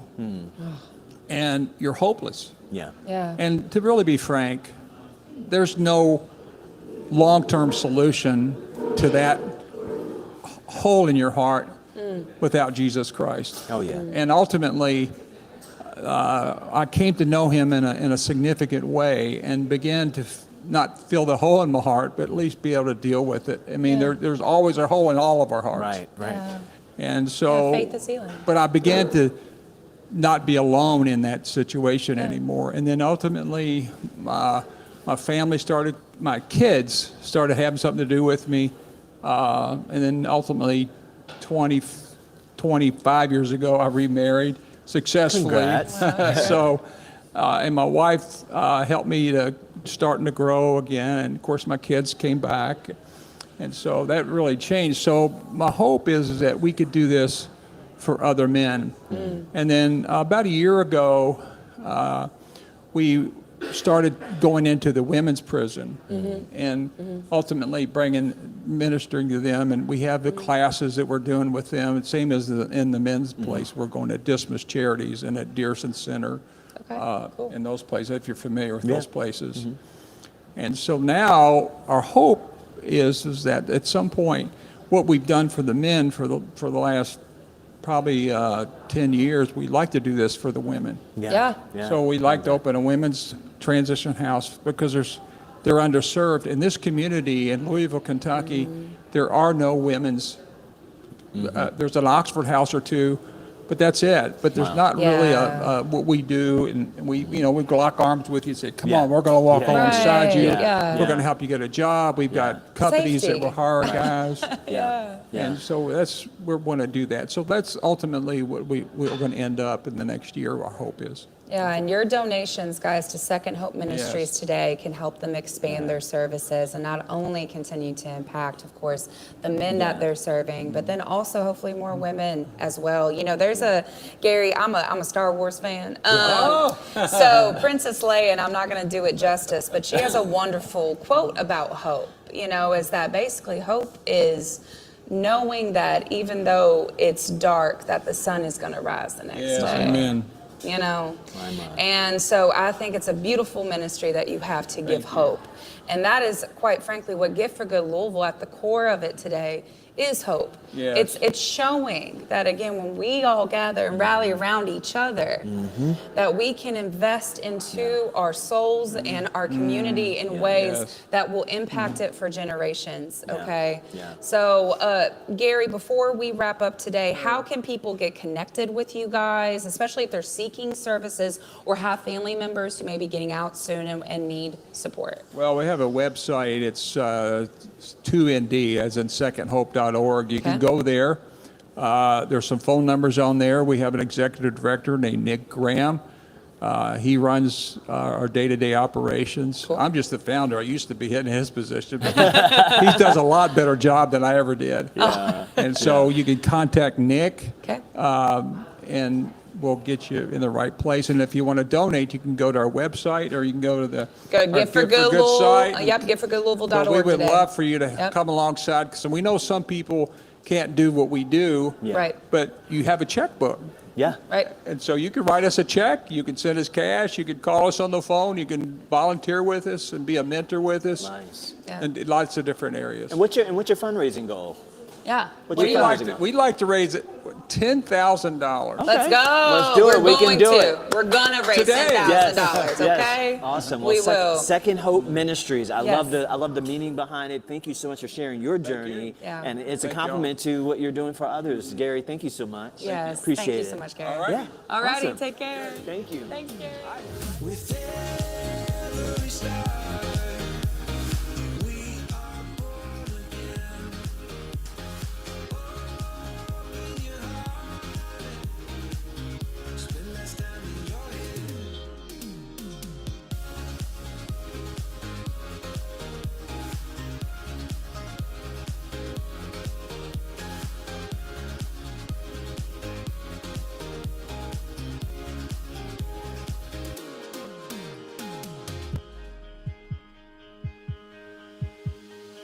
Just like a seed in a garden, you will grow to be tall,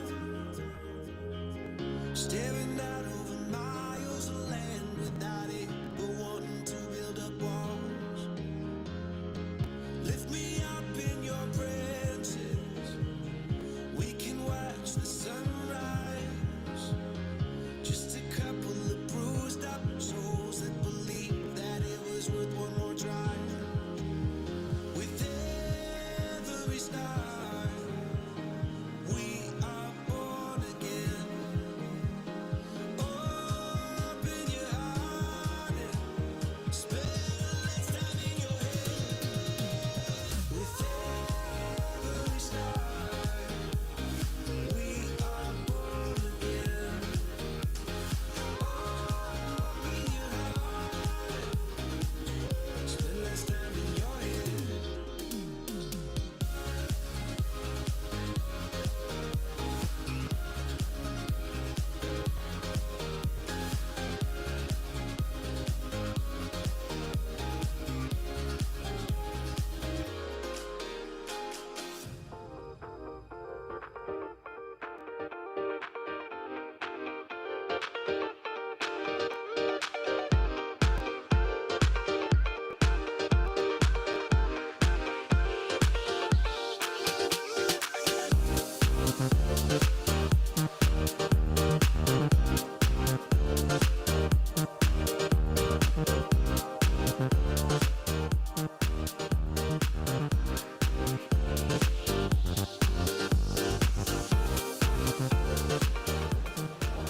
All right, y'all, welcome back. We just talked with Second Hope Ministries, very inspiring. Now we're going to get into acting, a little drama. You know, with Time Slip Theater, we are here with Sarah Bell, who's representing them. Sarah, thank you so much for joining us. Thank you for having With me. your bow and everything. I can't you know, it's so cute. she's ready for the stage. I'm ready. Yeah, so tell us a little bit about who you are and Time Slip Theater. Yeah. I'm Sarah Bell. I'm a volunteer. I'm an actor and recently just joined the board. Awesome. Oh, congratulations. Thank you. Time Slip Theater, it's kind of this two-part organization. One part is our main stage. Yeah. We do cutting-edge theater.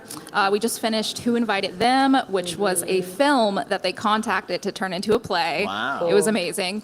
Jagged Little Pill is coming up, and then an immersive Edgar Allan Poe. Okay, now you're talking. Yes. Baltimore play is here. coming Let's up. go. And you all have done Rocky Horror Picture Show, right? Yes. Yeah. That's how I know y'all. That's It's through your stuff with Yes. Rocky Horror. Yeah, It's that's our very cool. 12th year coming up, and that will be in 3 weeks we open play. Yeah. All right. You already got the heads up.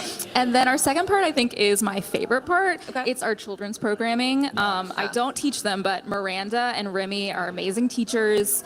And the biggest part of what we do is making sure that there's no barriers. So there's scholarships for children who just want to act. And it's so good for your head, your heart, everything about it. You get family from this, and it stays with you forever. Well, and to be able to act, you have to actually have empathy. You have to be able, right, to imagine yourself in that person's shoes and how that character would feel if, you know, in that fictional, right, situation. So, and empathy goes a long way, okay? Even everybody that is donating today, all of our donors, I would dare say, are very empathetic because they see your all's mission and services that you provide.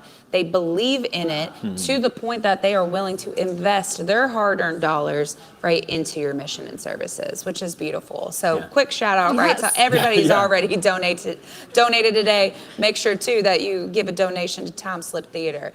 Now, tell us a little bit about your journey. You said you volunteer with Time Slip. What took you there? Like, how did you get connected to them?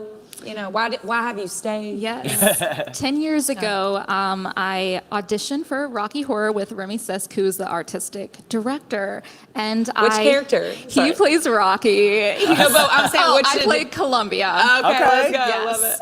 I love it. Okay. And I kind of made an excuse where I was like, I'm growing up. I shouldn't act anymore. I can't do this. And no, like if you act it when you're younger, if you always wanted to act, if you wanted to sing, do it. Do it. It will bring so much passion into your life. And I am so lucky that I stepped into that door. I knew nothing about Rocky Horror. I didn't understand it, but But you just read the script. You just read the script. I love the script. And it brought family to me. I spend Thanksgiving with them. I spend Christmases with them. It made me confident about my body. I learned so much about myself. Awesome. And then it kind of just, I did Mamma Mia after that. I did Legally Blonde. I kept going. Oh, cool. But you just keep on going. I mean, I just love the idea of like, you know, obviously we talked about, we all have done like theater in some point of our lives, but talk to us just about the impact on young people and even those who might be a little older or an adult and they're like, well, I don't know, it's my old thing. I'm too old. Yeah, talk to me just about how it's never too late and just what it does for, I think, the self-love. You know, it's like you really got to get in tune with your emotions to have range to play the characters that you got to play. For especially the young, the youth actors, that program,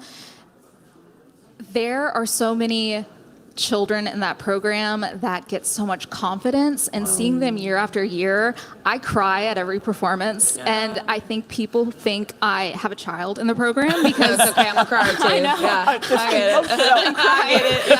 I make eye contact with some parents, and they're like giving the nod of like, our children are doing great. But they just bloom on stage, and you see their confidence click, and that program, it's not just them acting, it's them working with mics, it's them doing quick changes, it's them moving set furniture, and Miranda and Remy give them so much confidence in themselves that they do it on their own. And if they mess up, they make eye contact with another actor and they fix it together. And I sob every time because they are going to do such great things because they're starting this young. I love that you mentioned about making that mistake because as a former performer in dancing, you know, especially when I would do solos, it's like if I made a mistake, oh man, sometimes I would get up in my own head. But it made me realize ain't nobody know that I made a mistake, right? And to be able to free flow into it has helped shape me who I am, to be able to run events, you know what I mean? Like Gift for Good, right? And go with it. So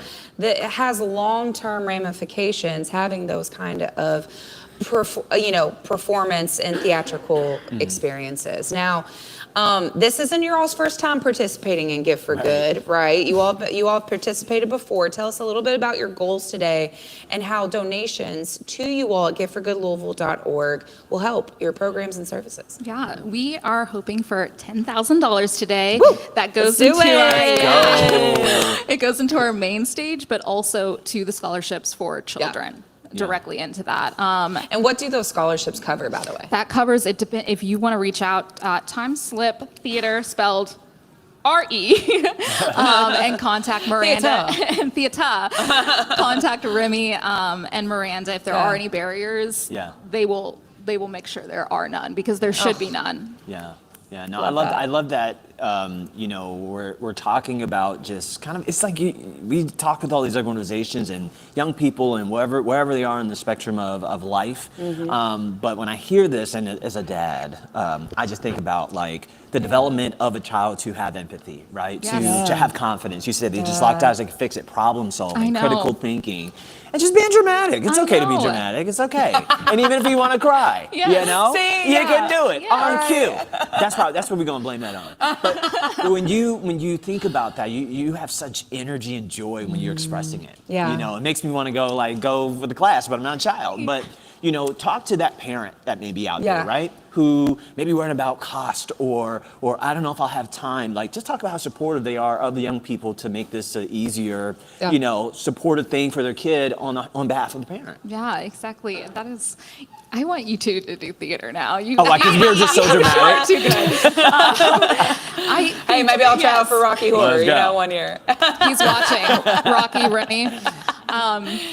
If you have any worries at all, reach out again to Miranda and Remy and Time Slip Theater. But it changed my life. I was a shy child. I think teachers would see me act and not realize that I talked. And it helped me become the person I am today. I work in tourism now. It helped me with my career.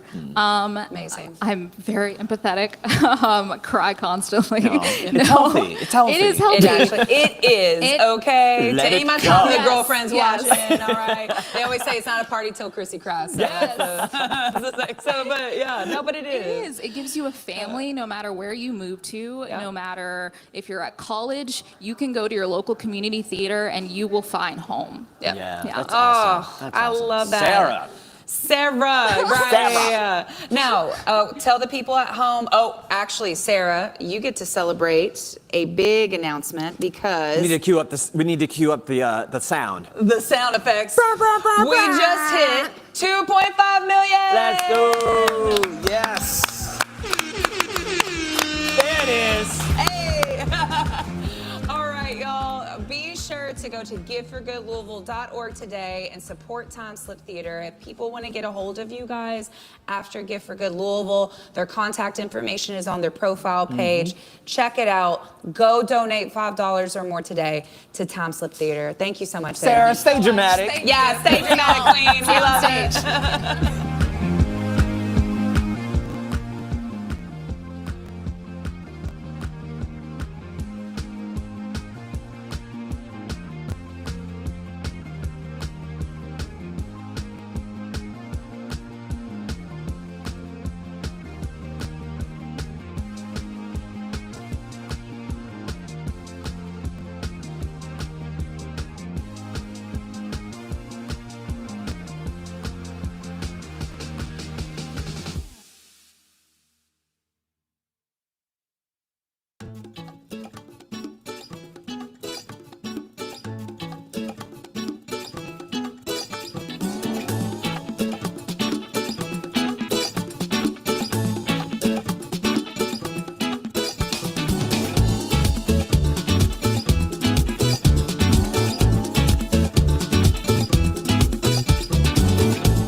everybody. Christina Miller here from the Community Foundation of Louisville. So excited for you guys to tune in. We are going to continue to have some amazing conversations with some local nonprofits participating in Gift for Good today. And we also have my brilliant co-host here, Stefan. Oh, okay? thank you. All right. We just had a great and really fun great. conversation It's with been Time great. Slip Theater, actually. And now we're actually going to transition to Woodbine Chamber. So, fellas, introduce yourselves to the viewers and talk a little bit about Woodbine Chamber. Hello, I am Jackson Kincaid. I'm the executive director of the Woodbine Chamber. And I'm Gabe Stewart. I'm a board member at the Woodbine Chamber. Cool. And tell us a little bit about your mission. Woodbine Chamber is a more than 20-year-old organization in Old Louisville that runs out of a repurposed old Catholic cathedral campus. There's an old school building. There's 5 buildings there. We primarily operate within the former cathedral building and then the rectory next door. We are a community arts organization and also use our space as a multi-purpose location for community meetings, celebrations, and also empowering the local artist community, especially new and experimental ideas, new artists, emerging artists, or established masters who want to try out a freaky thing. Now, I know personally that, I mean, it's a huge arts community here in Louisville. That type of support, that type of support doesn't always come with the moolah, which is why we're here today. Talk to me just about what the art community in Louisville looks like, how you guys support them, and why you guys need these funds. The art community is very multifaceted. We primarily operate within the independent music scene.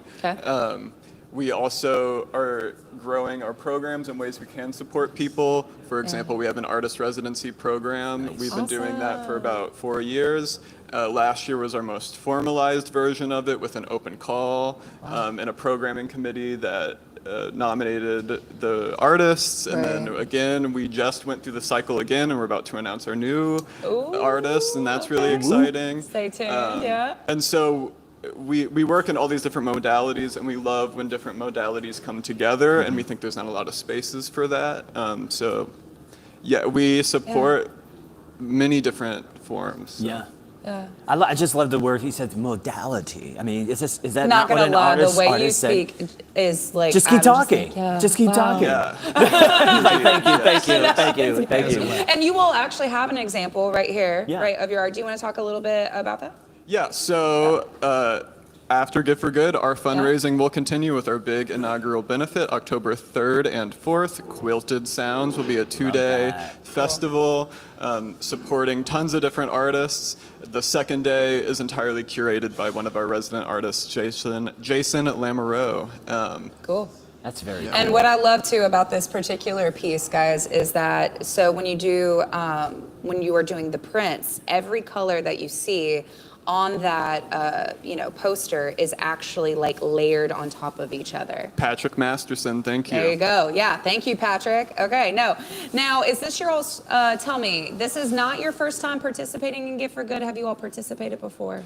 This is not our first time. We participated last year. That's what I thought, also, for folks, we used to be known as the Chapel of St. Philip Neri, and we're the same organization. We changed our name to be more clear about our commitment to the neighborhood and the space itself. So. And you say you're on the board. Now describe like what kind of led your journey to the Woodbine Chamber, and like why do you advocate and serve really for this organization? So I actually live in Old Louisville. Cool. I was walking by the chapel one day, and then I reached out to Jackson and asked, like, how could I serve? Because not only am I raising a family in Old Louisville, but there are so many other young families moving to Old Louisville, and it just seems it's amazing cultural hub, like he said, for creativity and cultural expression. And so just to be a part of that and keep that energy alive was something I wanted to do. And I love how, Gabe, you said you were just walking on the street and you just reached out. I think that it echoes kind of what the community is like, especially there in Old Louisville. People want to do these things, but just don't know how. You guys also offer free classes on Saturdays. Talk to us about that, because there may be folks who are not only going to donate, but now they want to know how they can join you guys. Totally. So we have classes throughout the year for different programs, but our most consistent are Saturday. We have a free yoga class with Friends is the name of the nonprofit that organizes that. Okay. And it's an excellent class. And then Love the collaboration for too. decades, a participatory choir has been meeting and practicing in the space. It's currently, they call themselves morning choirs, their main project, but they alternate between protest songs that they perform in public spaces, and then they also alternate with traditional polyphonic mountain and Balkan songs. Y'all need any altos? I was gonna say, we got to sing over here. They'll take anyone, and you don't need any pre-experience to join. Yeah, you come sometime. They'll love to Honestly, have good you. in the shower. I'll stay there. Yeah. As well, I mean, the acoustics inside the chapel are they're unparalleled, insane. and the Yeah. ambiance itself is something that should be experienced by most people that haven't been there before. Yeah. It's extremely special. There's no other room in the state with as interesting and as beautiful and rich of a acoustic natural sound. If somebody, so like I actually have never been into the chapel. If somebody did want to come and just see your old space and like check things out, how could they do that? Can they just walk up like Kate did and say, hey, what's up? Most of the time the doors are open, but Okay, Jackson cool. can probably let you know. Yeah, the doors are open there's Narcotics Anonymous meetings 3 times a week, and so the building will just be open during that time. That info's on the website. Also, just like come to a show, come to a class.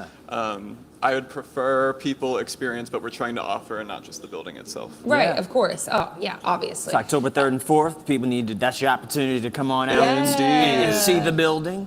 And also experience, right, all of the amazing services All of and it. that energy that you all bring to our community through the art. Yeah, for And you guys need money to do that. What's your fundraising goal, and how can, give your final pitch to the Yes. folks.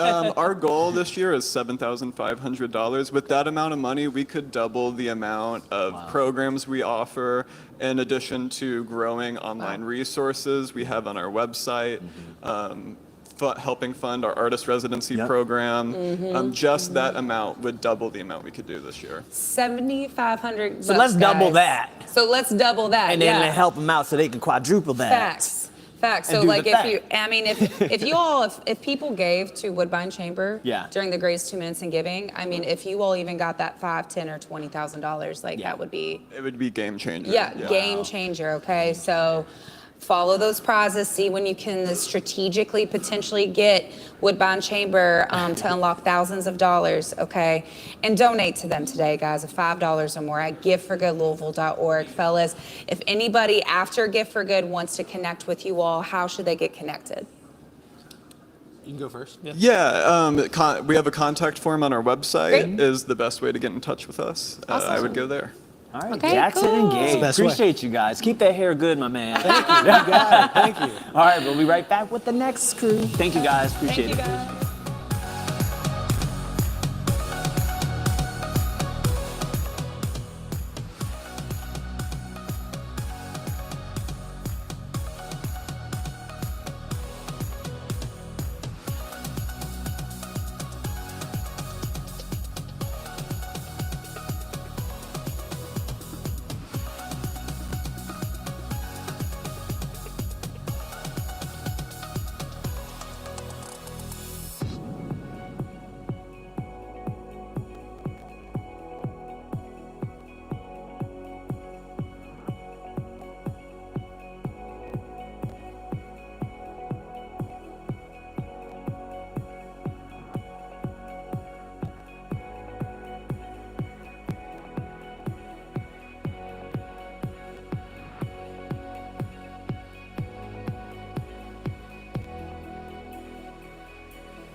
All right, welcome back, everybody. Christina Miller here from the Community Foundation of Louisville, and I have, of course, my best friend for the day. All right, Stefan. We besties.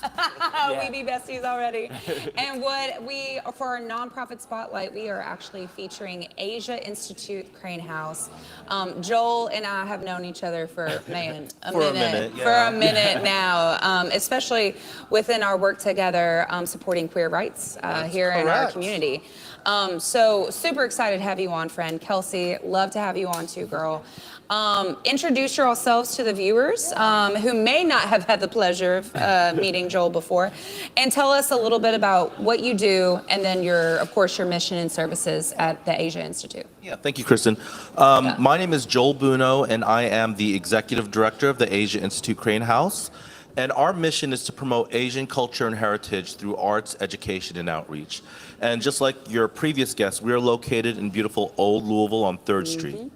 Yes, I know, and it is. That's actually, if you all ever go visit, they have some you all just have some cool art and just like work from all over, actually. Yeah, but in it's fact, just really beautiful. It kind of takes you through a whole different experience going through there. Right. In fact, that's part of the work that we do. Yeah. Support art. We have an exhibit space there where we have Asian exhibits usually twice a year. And I think that's very important, especially during this time where I think art is being assaulted. I mean, you look around right now, and I mean, we do our little part with our little Asian art corner, but I think all art organizations should support each other because we're living in some interesting times. Yeah. Well, maybe after this we get with Woodbine Chamber, okay? That's what I was saying. I gave them my card. I gave them my card to say, let's work. Collaboration. Yes, which is what this day is all about, guys. Is collaboration. Yeah. Now, I always personally, being a African American male, I love seeing other cultures and how they express that because, we're all ignorant until we, dive in and take that moment. How does it feel for you when you get to share your culture with so many Louisvillians in this diversity? I'm telling you, it's changing. It's life-changing. We hosted this past weekend our Asian Night Market, which totally filled up 4th Street Live, and I remember. Thank you. Hearing that. And I remember when I was planning it. It was 5 years ago after I came back from China, and I said Louisville needs to experience this Asian Night Market experience. And people are like, no one in Louisville's going to come. You're only like 3% of the population. No one's going to show up. But all I did was recruit our local Asian food vendors, help support their businesses, some local Asian entertainment like Cardinal Bhangra, River Lotus line dancers, and we had a party. So we fill that space up and expose our beautiful diaspora of Asian culture and arts to Louisville. Yeah, that's great. Talk a little bit to Joel or Kelsey. I want to give also some space for Kelsey about the type of services that you will do provide and who you work with. Yeah. So we do a lot of work with community partners. A lot of what we will benefit from Gift for Good is like helping our programming, all the events that we put on, our workshops. We do a lot of mahjong. We have our running programs such as Teach in Asia, and then Chinese Corner as well. And we really just try to be that bridge between the Asian community and then the Louisville community itself. And you all have correct me if I'm wrong, right, a letter writing class? Yeah, calligraphy. That's one of our art workshops that we offer to the community. We worked a lot. We've worked a lot with the Speed Museum and with a lot of local K through 12 schools and high schools to just give them an experience of Asian culture because you never know, that little experience might spark them to be the next K-pop demon hunter. Yeah. Which I just learned about this weekend. What? I'm going to do research this weekend to learn more about that. Yeah, Golden Saja Boys. Yeah. Yeah, you all have to watch it. Okay, it's fabulous. I'm a big fan. No, I actually, when I was in high school, I took a multicultural studies class, and that when you talk about like, and I come from Meade County, small rural town, Kentucky. Okay. But I bet you there's some Asians that live there. Right? No, there are. But again, there's not a lot of exposure to different cultures. And that's not saying anything bad. There just isn't. So going through that class though, and getting to experience different cultures has still stuck with me, and I'm in my 30s. So like to this day. So when you expand your perspective and see that how other people's cultures not only create this beautiful, whether it be art or family traditions, whatever the case may be. There's also what's really cool, even though it's different, you can find a lot of similarities as well when it comes to how community comes together and rallies around each other. You know, that's true, Kristen. We're more alike than we are different, and I just wish the world can realize that. Yeah. Because whether or not there's a bowl of Gullah Geechee rice in front of me or a bowl of white rice in front of me, we will all eat it. Right. Yes. We will all eat it. And our founder said, you know, Joel, for me, our founder, Helen Lang, who would have been 100 years today, 100 years this year. Shout out to Helen Lang, the founder of the Asian Institute Crane House. She said, for me, the way to engage with other people who are not unfamiliar with me is through their stomach. So she knew how to do it. She knew how to lay out the food. Yeah, she knew it. She knew what she was doing. Yeah. Well, food. I mean, honestly, food is powerful though in that way. And we do offer cooking bread classes together. too at Crane House too. Yeah. So if you're in November, if you're looking at learning Thai food, Sebastian Mo, one of the chefs, has a class there. So sign up now, guys. Actually, really, I am. So I'm going to need to sign up for that. I just got to admit, though, I have a lot of friends that are like, I'm going to eat Thai food. And I'm like, I can't relate because I don't know. I've never eaten it. I don't have a favorite. We gotta That's exposure. Right, we got to culture Stefan and today. here's the thing, okay? I love to be cultured. I'm quite seasoned already, but I'll take some more. But I love when you express what she says. You know, it's through your stomach, right? That's to invite people in. But when you talk about this market that you had, when you invite them in for the food, you then really are teasing them to all the other things. What is it like for you guys when you see folks who are not Asian that show up and they really embrace your culture? You know, Stefan, you mentioned it. I think you start off with the food. That to me, that's the gateway exposure to the culture. So you start off with the food, and then you're suddenly looking like, oh, what is this calligraphy thing, or what's this origami thing, or what's this what they call ikebana, which is a class that we also offer, which is specific Japanese floral arrangements. I mean, it's just when you experience those experiences, it's just a beautiful thing. Yeah, and it expands your perspective in your mind to see just how much beauty, quite frankly, there is in this world. So I know you all have some things on the table too that I want to give you all a moment to call attention to if we need to. Go ahead, Kelsey. Yeah. This is your collection, So as I mentioned, we do a lot of different programming throughout our organization. So these are a lot of our running programs that we have right now. Chinese Corner, we do 2 different series, one in the spring and one in the fall, which has just started. And that's really just an opportunity if you are a Mandarin speaker or just want to keep learning and getting more comfortable, you're welcome to join us. Cool. And that is held at Jasmine Asian Bistro. Next, we have our Teach in Asia program, which is a program that Crane House has had for many years. 37 years. Yes, 37 years. And actually, we have our recruitment tonight. So that's just an informational session. We collaborate with different sites in Asia, and we send teachers here in Kentucky, and they're able to teach the children in Asia English. Wow. Cool. Which is a once-in-a-lifetime opportunity for a lot of teachers here who may not have that.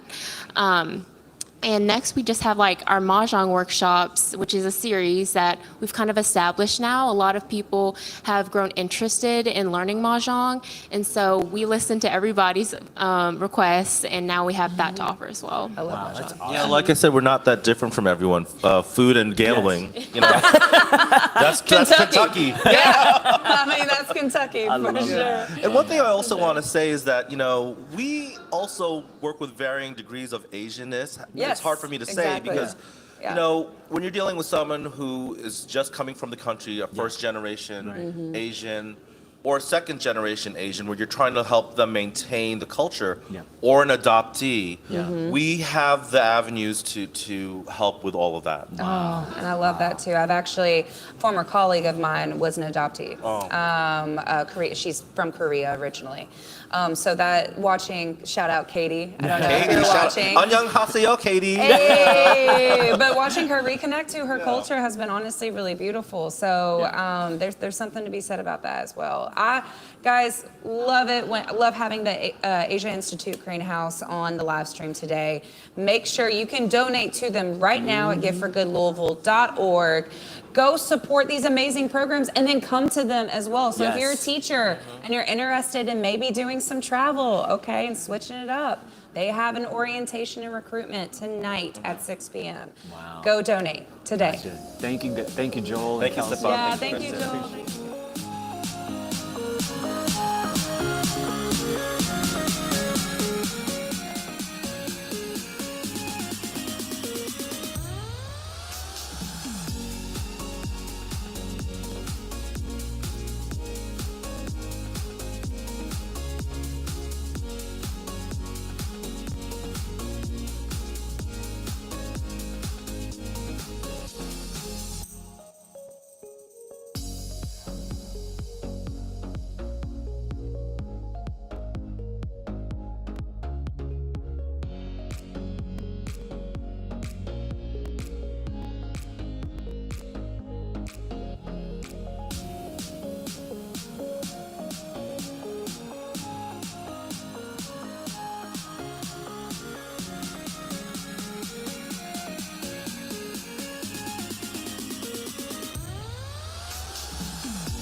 Welcome back, everybody, to the Gift for Good Louisville live stream today that is going all the way up until 7:30. Oh, yeah. Stefan, We got all day. We're going to be on here all day doing nonprofit spotlights. We're about to have a really awesome town hall, virtual town hall, where you'll get to listen from local community leaders and ask them questions.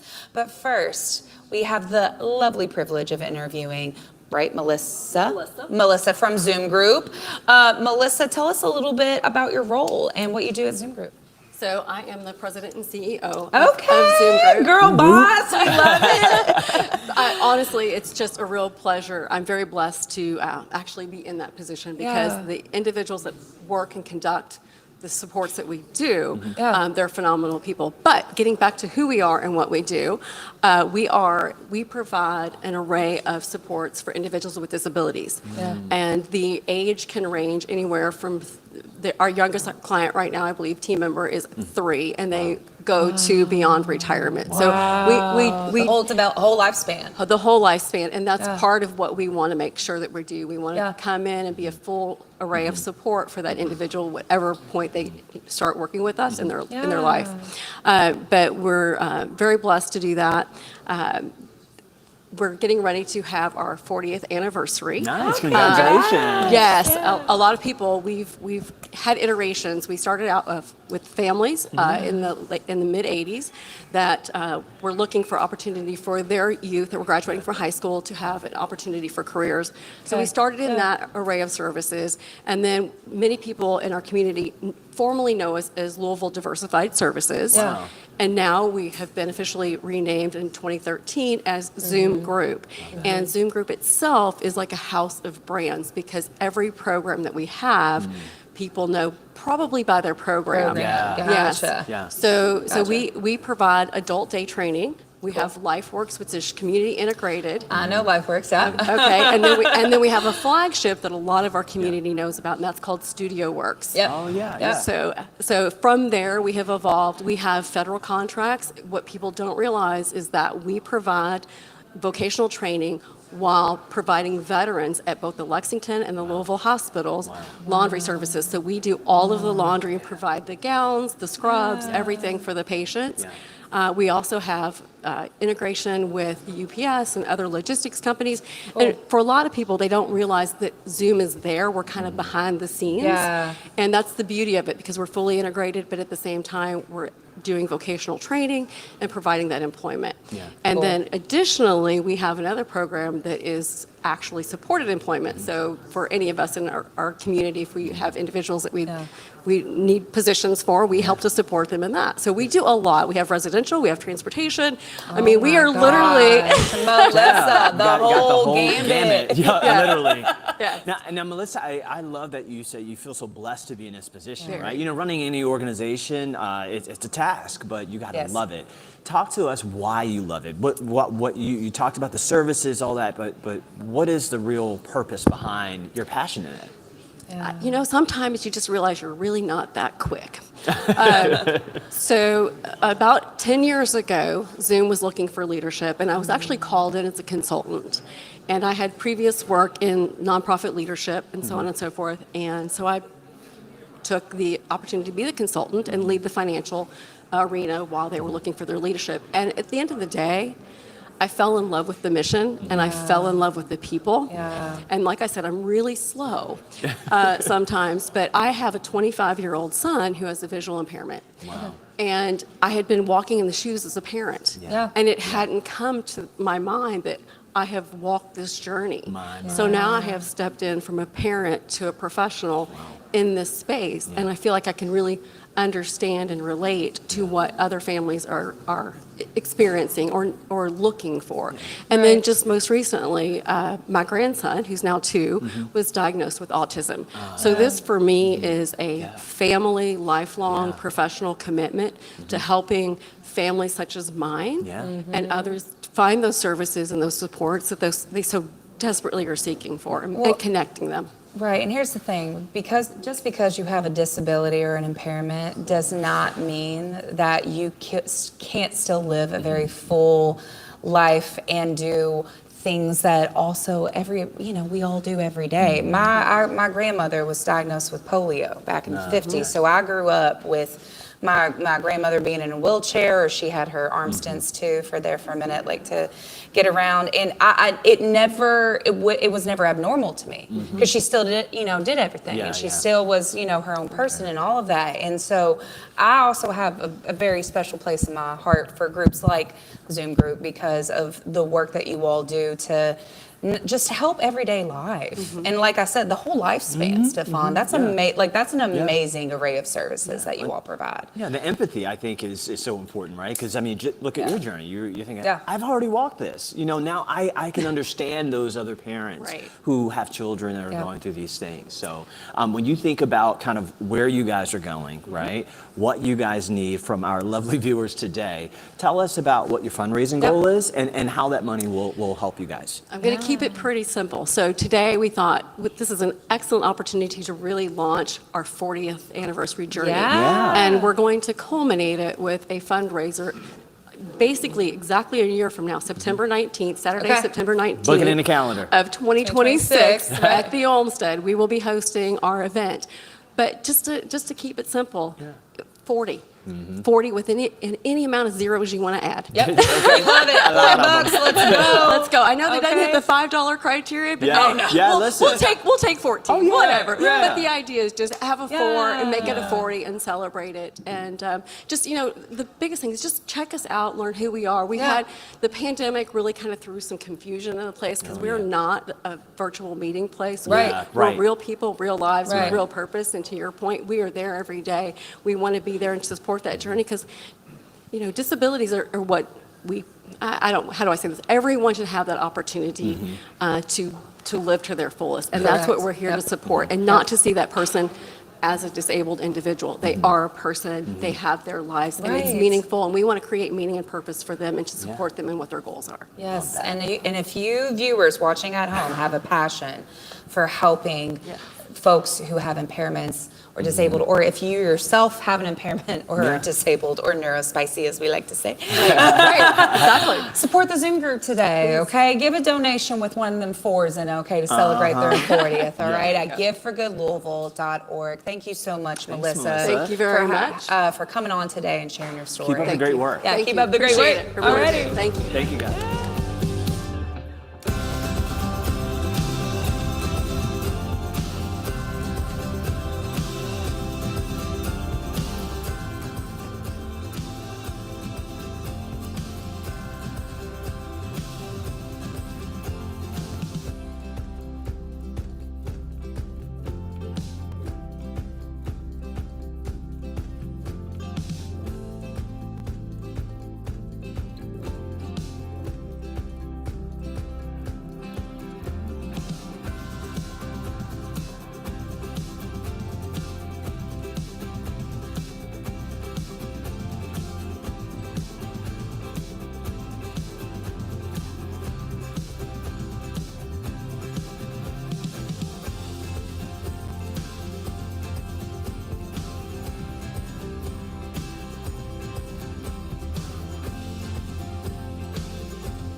Welcome back. I'm Stefan Deagle here with my colleague Christina, but before we get to her, we have breaking news.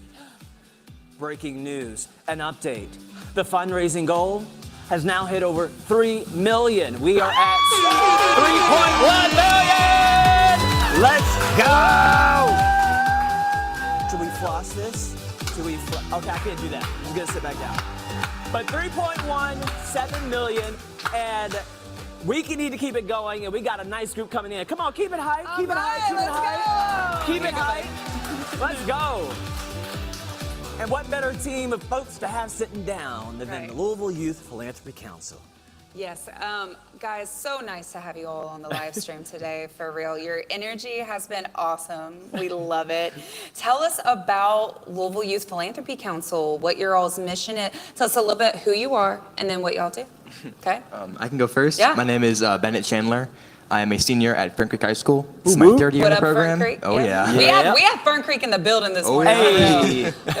And I am a student representative on the board this year. Cool. Congrats, awesome. Hello, my name is Raya Talla. I'm a junior at KCD, and this is my second year in LIPC. Awesome.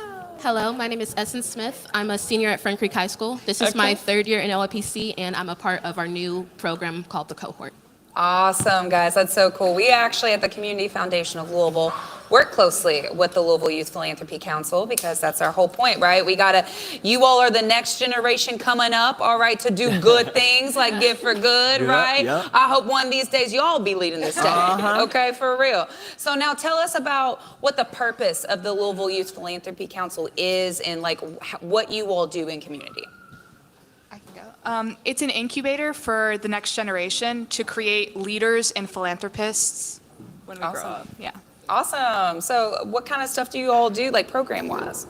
So we spend about 16 weeks in the school year going to U of L and sitting in kind of like classes. Yeah. They're more fun than classes. I mean, like, we're sitting there having fun with our friends, talking about things that we really love doing. Yeah. And we're talking about like what organization we want to donate. I think this year is 7,500 too. Cool. Awesome. We can double that. Yeah, we can double that for sure. Yeah, when you guys think about just the fact that you guys are sitting here, right? I mean, you could be in school, you know. I'm already knowing, they're just soaking it all in. But when you guys are here representing all of your fellow students, talk to me about how important it is to have voices as young as yours be empowered to be out and making change in the community in real time. Sorry. You want me to go? You can Both of y'all can go. Yeah, both of y'all Yeah. can go. I think with the presence of social media and seeing what's going on in the country and seeing what's going on in the world, we don't have a lot of power as youth, and this program gives us a voice and it empowers us and allows us to participate in what we believe is right. I agree. Also, like when I was little, I've been around, like I've seen like a lot of people who are homeless, and when I was little, I was always like, I can make such a huge difference. Like I would give people $1, and I would, like when I was younger, I was like, okay, I'm making such a huge difference. But as I got older, I realized maybe I'm not making as much as a difference as I would like to. And I feel that with like a lot of stuff going on now in America, that's like happening like everywhere, and there's a lot of kids who are like, maybe I could help them in this way, maybe I could do this, but it's not like making as big as an impact as like a lot of kids would like. So like thanks to LIPC, like especially for me, I've been able to help a lot of people that I've seen around the community that I would like to help, and it's made me feel like it's made me feel very happy, and like I've actually made a difference. And thanks to LIPC, I've been able to meet a lot of people who share this passion, and I've been able to meet people that I probably would not have met if I wasn't at LIPC. Like a lot of the programs I'm in, a lot of the stuff like I've experienced, a lot of the stuff I've done like around like the country in different states, it wouldn't have been possible without LIPC. Wow, that's pretty impactful for real. And when you were talking about helping, well, I can't help, and this is, I mean, do y'all know Mr. Rogers? Is that, or okay, is he still, all right, he's an OG. We're still in safe space. Okay, we're still in safe space. But Mr. Rogers always said, look for the helpers. Yes. Right? Like those are the people, as we all are sitting here today, helping people who are, you all watching this live stream are inevitably gaining knowledge and therefore can be the helpers in our community. What does philanthropy actually mean to you all? Because philanthropy has a little bit of a rocky history, actually, right? Sometimes it's been actually used as a tool, as oppression, not really great. Now, Good for Good Louisville, all right? We do philanthropy differently here. But talk to me a little bit about that, like what philanthropy means to you all today. In one of our first classes every year, we actually talk about this, what philanthropy means to us. Cool. I think philanthropy means to me that just helping people who are in need of help. I've always wanted to help people, and I didn't have the opportunity before joining LIPC. And now I can actually make a significant impact in my community. Cool. Nice. I love that. For me, like he said, like during our like first year in LIPC, like we did, like we wrote down like what philanthropy meant to us. And for me, like back then, I didn't really know a lot about philanthropy. And I was talking about like you said, like I want to help people, give back to those who don't have a lot. But like after learning about philanthropy as much as I have, like I feel like what I feel like it is hasn't really changed. But like I feel like it's add more. Like I can just help. I'm able to help people, not just those who don't have a lot, but I can even help those who do have things, but they don't know what to do with it. Exactly. And like I can like help them, like direct them in the right direction on how to help people. And even like me myself, like I have a lot that like not a lot of other people do, and I've been able to like incorporate it into like different things I do. Like I'm a part of like this program at my school, and I gave this idea of like sort of like philanthropy, like we can give to people who don't have this, and we can provide a lot more to those who do have this or who don't have this. And I think there's a misconception about philanthropy, and people just think it's the same thing as charity, but it's different. It's providing monetary aid for people who want to act and want to help but are unable to. Well, it's an investment, right? I'm not only just investing my time and my energy, I'm investing my dollars, okay? And that's what Gift for Good Louisville guys we're doing today. So make sure to donate to the Louisville Youth Philanthropy Council at giftforgoodlouisville.org. Y'all, before we sign off, like you got anything else you want to message, you want to tell the viewers right now in that camera about where the youth are at and the future that you are going to build for our community? Youth are important for America. Let's go. Say it one more time. Say it one more time. Let the youth be involved in America. Let them help the community, because the youth we have right now, they are the future. They're the future. Let them be involved. Let them be a part of it. Let them be a part of stuff that that people think, oh, these students should not be involved with this. They're too young. No, we are not. We understand more than you adults think that we understand. My. And at the Community Foundation of Louisville, that's what we understand. That's why we actually work with you all closely on a lot of different kind of programs and projects. But guys, make sure to go, donate $5 or more. Invest in the change makers. Invest in the change makers. Yes, Good Stefan, stuff. say Thank it you, louder. guys. I We love appreciate y'all. All right, we appreciate you guys so much. I hope you all raise lots of money today. Guys, stay tuned for our virtual town hall coming up next.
Welcome back, everybody. I'm Stefan Dingle. Welcome to our virtual town hall. As you know, this is Give for Good Louisville. We've been over here asking for your donations. The donating does not stop, even as we have in this conversation. In fact, this conversation is meant and designed to motivate you to donate, to understand what these organizations are going through. They're just not asking for your money. There's a reason behind it. There's purpose in the work that they're doing. Want to introduce our nice panel that's going to be a part of our town hall. We have Hannah Drake, Josh Miller, Ron Gallo, and Karina Barillas. Did I get that right? Did I roll it right? Perfect. Yes, you yes. did. I've been waiting all day to do that. Yes. But I would want you guys to just introduce yourselves and your organization and just what you do as far as the name of it, succinctly what you do, and then we'll get the town hall going. So we'll start with you, Ron. Oh, you want to start with me? Yeah, we'll start with you. Well, thank you, Stefan. Well, I am Ron Gallo. I am the president and CEO of the Community Foundation of Louisville. So we are not one of the 654 organizations that are asking for money today, but we are the sponsor of this program. Nice. And more generally, we are a builder of philanthropy. And I'll talk a little bit more about the importance of that to Louisville and to our country down the line. But Absolutely. Let me pass it along. The lovely Hannah Drake cannot be forgotten, along with Josh Miller. Hi, I'm Hannah Drake. I am the co-founder of the Unknown Project, and we find the names and stories of people that were enslaved in Kentucky and beyond. Gotcha. Josh?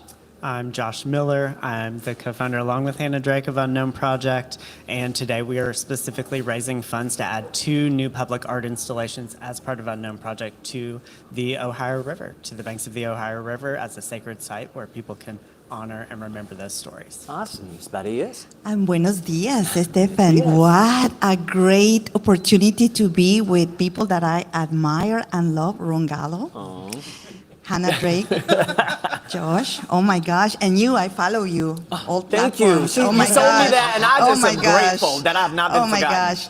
Well, I'm with La Casita Center. La Casita is Center of Latinx Hospitality. Wow. And when people ask me, what do we do? You name it, we do it. And if we don't do it, we make it up. But at this point, we are the largest Latinx-led organization in the state of Kentucky. Wow. And all of our services are devoted to anyone that comes to us. But mainly because we speak Spanish and indigenous languages, you know, we get people that are from those communities. Gotcha. And Karina, I want to stay with you to just kind of kick off our question here. You know, tell us a little about what you're experiencing within your organization. You say you guys do everything. If you don't do it, we'll make it up. It sounds like you guys are adjusting with the times, especially at this time. Talk to me about what's going on in your organization. Well, we are seeing a lot of food insecurity, a lot of instability, a lot of people are requesting a lot of support on mental health services. Actually, you know, as we started La Casita officially, by the way, this is our 20th anniversary. Nice, congrats. We started accompanying Latina women that were surviving domestic violence, sexual assault, and human trafficking. So we are the pioneers in the state and recognized nationally for this work. So we are seeing more domestic violence, unfortunately. We are seeing more youth that are going through very difficult moments. Our suicide numbers have increased in the city. So we are trying to accompany as much as possible. We have kindergarten readiness. We also are trying to provide meaningful access to families that have children, youth, and adults with special care needs. So the need is great. It grows every day. And what we are seeing as well as a community that wants to support not only us, but everybody. Gotcha. And I mean, obviously very important at this time where the Latinx community is being kind of amplified in what's going on in our country. Appreciate you expressing that. Now let's go to Hannah and Josh here, you know, Unknown Project. I remember working here and Hannah Drake coming to me with this idea and I said, I love it. Let's do it. And it's expanded so much. Tell us a little bit more about what you guys got going on right now. It's been wonderful that we've been able to have 2 art installations, a comic book that features Black women that helped shape Kentucky, an augmented reality experience. We've partnered with Roots 101, partnered with the Fraser Museum. We're working on another coloring book, a graphic novel to highlight Black men that helped shape Kentucky. And we're also working on building out the sculpture park now. There are so many stories to be told, and we are working on how do we put more public art in this space where people can have this honest dialogue and conversation. I know lately now it seems like telling the truth. There's an indictment on the truth, right? But we don't heal by hiding from our past. We're just going to keep going around this same mountain until we get it. We heal by facing the truth, and sometimes it's not pretty. It's an ugly truth at times, but it's the truth that sets people free. Gotcha. I mean, that's the beauty of art, right? There's resistance in art throughout our history, you know. And Josh, I know that, you know, when you're pouring this, you know, and call it plain, you're a white male, you know, on such a project. I remember past interviews you've done about this where you talked about why it's important even for you to be involved with this with Hannah. Speak to me just a little bit about that part of it, you know, and kind of where things have gone as you have explored this personally, and it's given your family's history and what you work with Hannah on, why this is so important. Yeah, so Hannah and I always say that we all have a role to play when it comes to racial healing and reconciliation work. The role can look different for all of us. We all come to this work in different ways, but that we all have one to play. And so just as Hannah has learned where her ancestors were from through this work, I've also been able to learn that there were enslavers as part of my ancestral lineage. And so the conversation with my parents and with siblings and extended family is, we have generational trauma to heal from, like we do. It was passed down, but our ancestors perpetrated that. They created such harm and violence. And so how do we each think about the way that we show up in community, whether it's through art, whether it's through donations and investment, whether it's through making sure people have food, all of these different things. Each of us can play a role in thinking about how we support that healing collectively, because that is then how we change what the future looks like and how we all get there together. Gotcha. And Ron, you know, you're with the Community Foundation of Louisville, as you mentioned. You know, you guys sponsor, you know, a lot of these organizations. Give me a sense from your end, just what's going on in the organization. Obviously, this Gift for Good Day is a huge deal. You know, they empower the work that you're doing. Yeah, thank you. You know, I want to talk about Give for Good mostly today, but our role really is to build communication between people through the independent sector. Many people in our audience may know the story of the French sociologist who came here 200 years ago and noticed this bizarre thing. They didn't have the word philanthropy for it, but it was absent of government, people getting together to build things, preserve things, to right injustices, to bring joy to their community. And I often think that philanthropy is too narrowly defined as just the transfer of money. I think these are my co-philanthropists on stage here today, because if there's nothing to give to, there is nothing. So we must keep alive that impulse to tell our stories, to bring joy. We were talking about that before we got on here. With all the ugly truths that exist in the world, there's also a very joyous truth that when people get together and see the humanity in each other, that's when we can move forward. And I think the Community Foundation is the best local option for your partner in philanthropy. We know our community. And I think it was said earlier by our chief anchor, Christina Miller. I'm just filling in for an hour. That part of it is our tax code, and when people give, they have the opportunity to a 501c3 to get better with their taxes. It's all good, but right now we need it more than ever because of cutbacks and because of the breakdown in civility. Yeah, gotcha. And just to move into my next question, you know, how are we funding our nonprofits today? You know, I mean, everything's a little bit complex as time goes on, but how are we really funding them? Well, a lot of them are still have a lot of state, city, and federal, but that's under siege. Right. I mean, that's just indisputable. Right. And so that's why more than ever, if you care, people watching this, people who care about, I don't care if you care about puppies, trees, seniors, health, injustices, truth, you're responsible.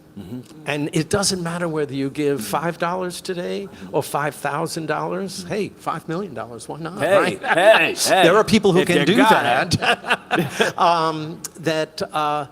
We all have to bear a responsibility to support our nonprofits. Yeah, absolutely. I mean, speaking to our nonprofits, you know, you guys are trying to do the work, and probably 75% of the work is trying to find the money to do the work. Okay, and you also put in the context of where we are in our country, right? I always look at Louisville as kind of like this little Narnia place in a way, right? It's not absent of problems or things that you're probably annoyed by, but when you consider where the rest of the country is, even in me returning, it's my first time back in 3 years, I feel the energy, right? I'm sitting up here with you guys, and it makes my spirit a little concerned when I consider what's going on. When I think about the La Casita Center, right? And we think about the way that Latinx people are being portrayed in the media, or when we think about the arts and Black people and how we're expressing that, the issues with Smithsonian and just trying to kind of curate history. How difficult is it for you guys in trying to raise money, but also bearing the burden of the work that you're doing that may not be accepted by those others on the outside of our community? I think for me and probably many nonprofits, one thing is this constant state of fear and worry, you know, because you have to create what you're creating or sustain it, take care of people, you have employees, and you're concerned. I'm not going to sit up here and pretend as if everything is roses. We are concerned, and that's why every little amount helps. It's not too little. There's no amount that is too little. Because I was telling them earlier, my mom would always tell me, pennies make dollars, Hannah. If you collect enough pennies, you'll get enough dollars. And I don't care if it's $5, you give $10, or the 10 million, what you said. It all helps us because I just want to create for the good of Louisville. I don't want to do that out of fear. I want to do that because I love Louisville. If I didn't think this was important to Louisville, I would not do it. We would not be up here. Karina would be doing something else. It is that important. It is crucial. You all just had the young people up here. It is crucial for that generation that's coming behind us. For them to learn, we have got to stop going around this same mountain over and over and over again. We have got to stop villainizing each other and hating each other. We are community.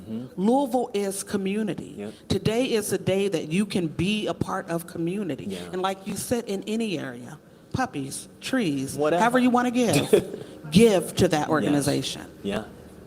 How about changing the narrative as well? Boom. Non-profits deserve investment opportunity, not charity, not the leftovers. It's important to distinct that, by the way, if you could expound, because I think a lot of people get that confused. Oh, they want my money, but I don't like this. It's like, you think about the problems that people complain about, here are our solutions. Absolutely, absolutely. And I think that the work that we do is the work of our hearts.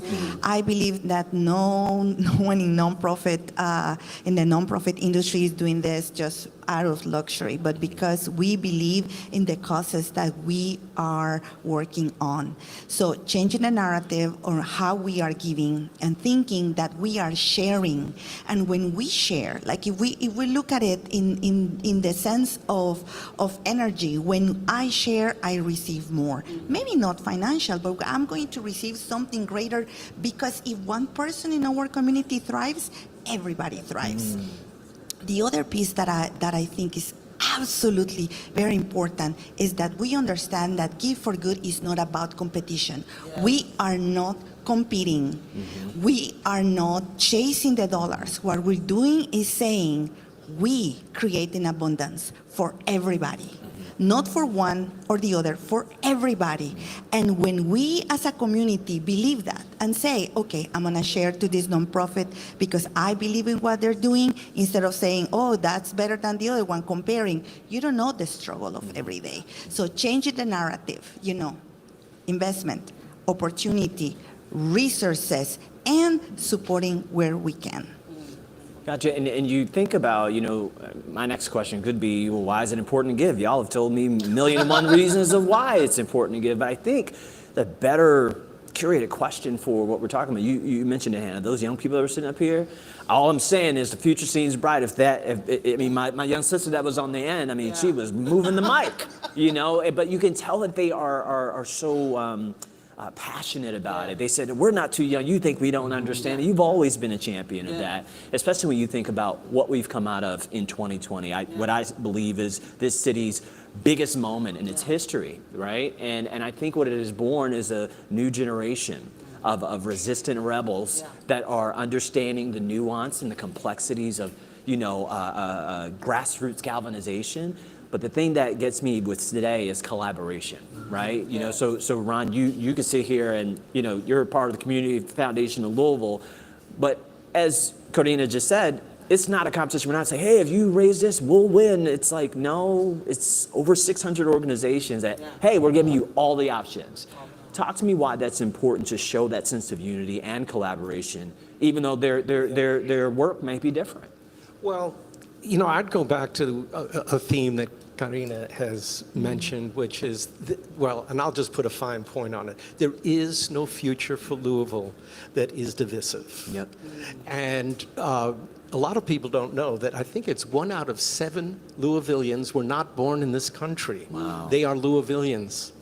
And so are people who've been here for a very long time. So is our black brothers and sisters who helped build this city. The more that we embrace that, and our nonprofits are on the front line of that. And yes, it's not a competition. There's been trainings, there's been just, it's a joyous day. It's important. I think what you're hearing from us, there's an undertone of anxiety, and this is an important time. Yeah. But we all shared before, we all know that joy is really the thing that we have to do. Music, dancing, and telling the truth, all at one time. Yeah. Well, you think about I think even today, the word philanthropic, I learned, it doesn't always have a beautiful sound. I'm like, I need to do more research on that. Because I've been a beneficiary of people's donations to organizations as a kid, right? When you think about, the philanthropic work, in what ways, I'll ask you guys, you guys are organizations that do different things, but it's representing your community. In what ways can any of these other organizations or the people that are out there beyond just their dollars, we would love the dollars, just to reemphasize, how can they collaborate with you, to be able to advance the work and to shed that bigger show of unity in our city? I think the reframe to investment was huge. Yeah. When we're talking about the sculpture park, we're not talking about we're talking about in 50 years, 100 years. Are we co-creating, right? Collaboration, but even more than that, co-creating a space where generations to come, where are they going to?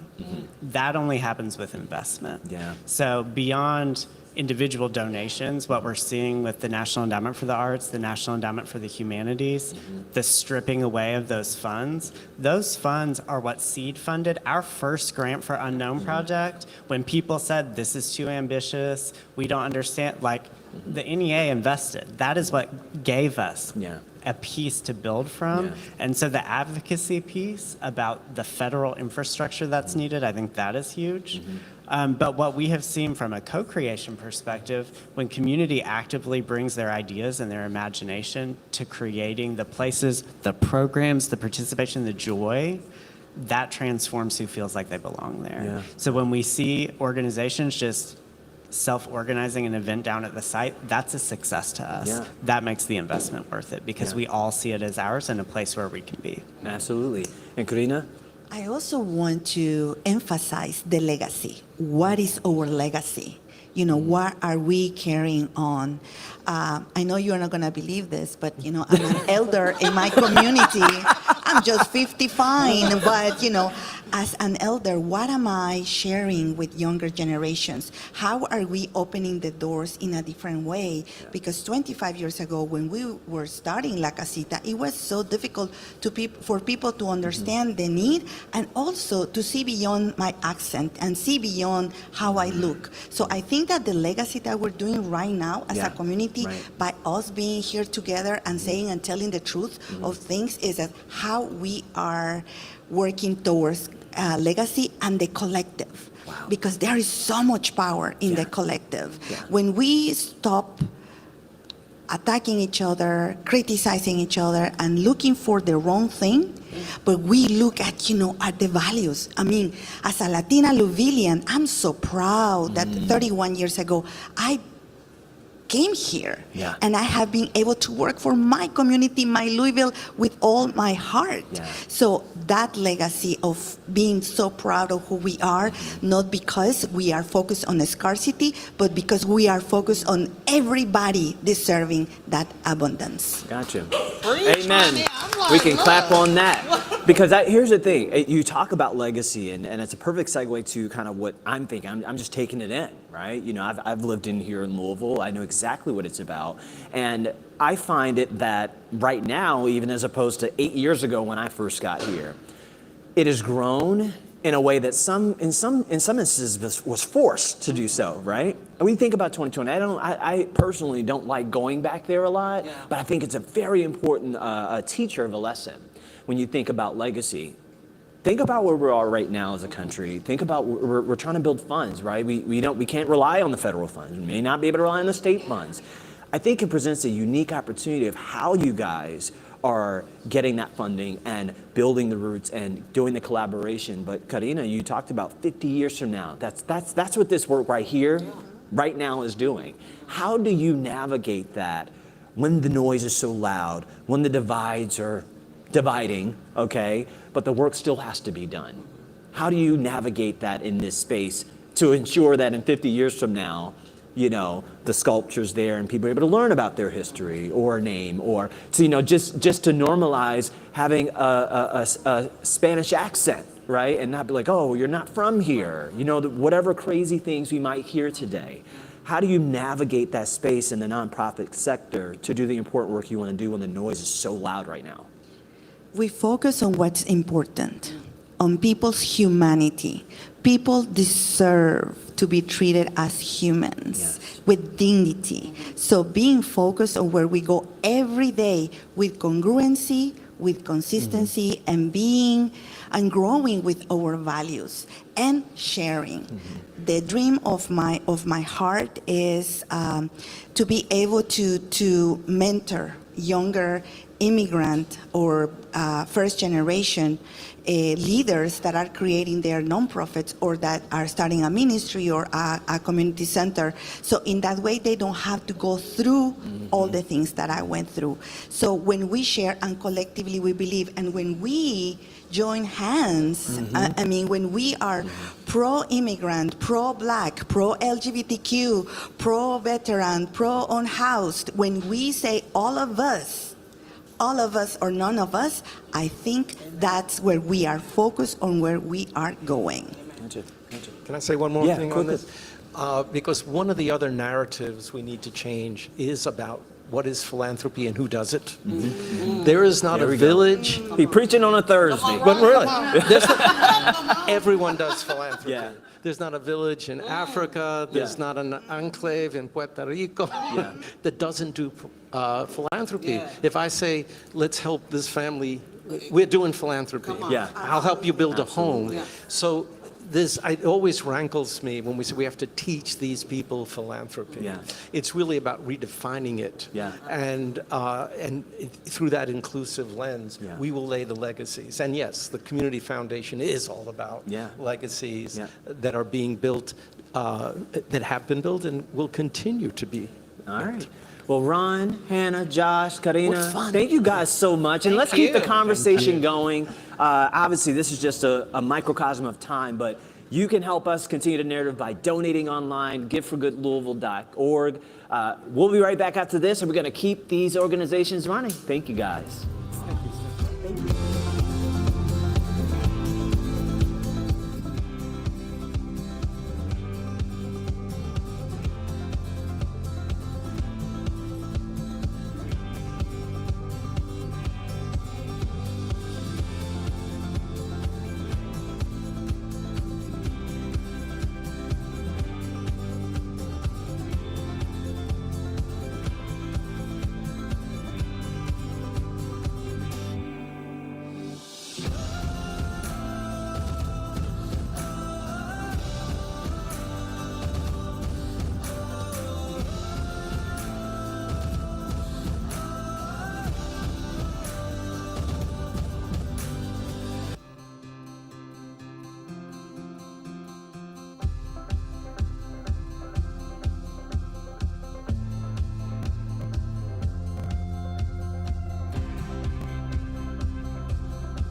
Welcome back, everybody. I'm Stefan Dingle. It's Gift for Good Louisville Day. We hope you've been donating online. We are over the 3 million mark. We would love to reach the 4 million mark sometime very soon.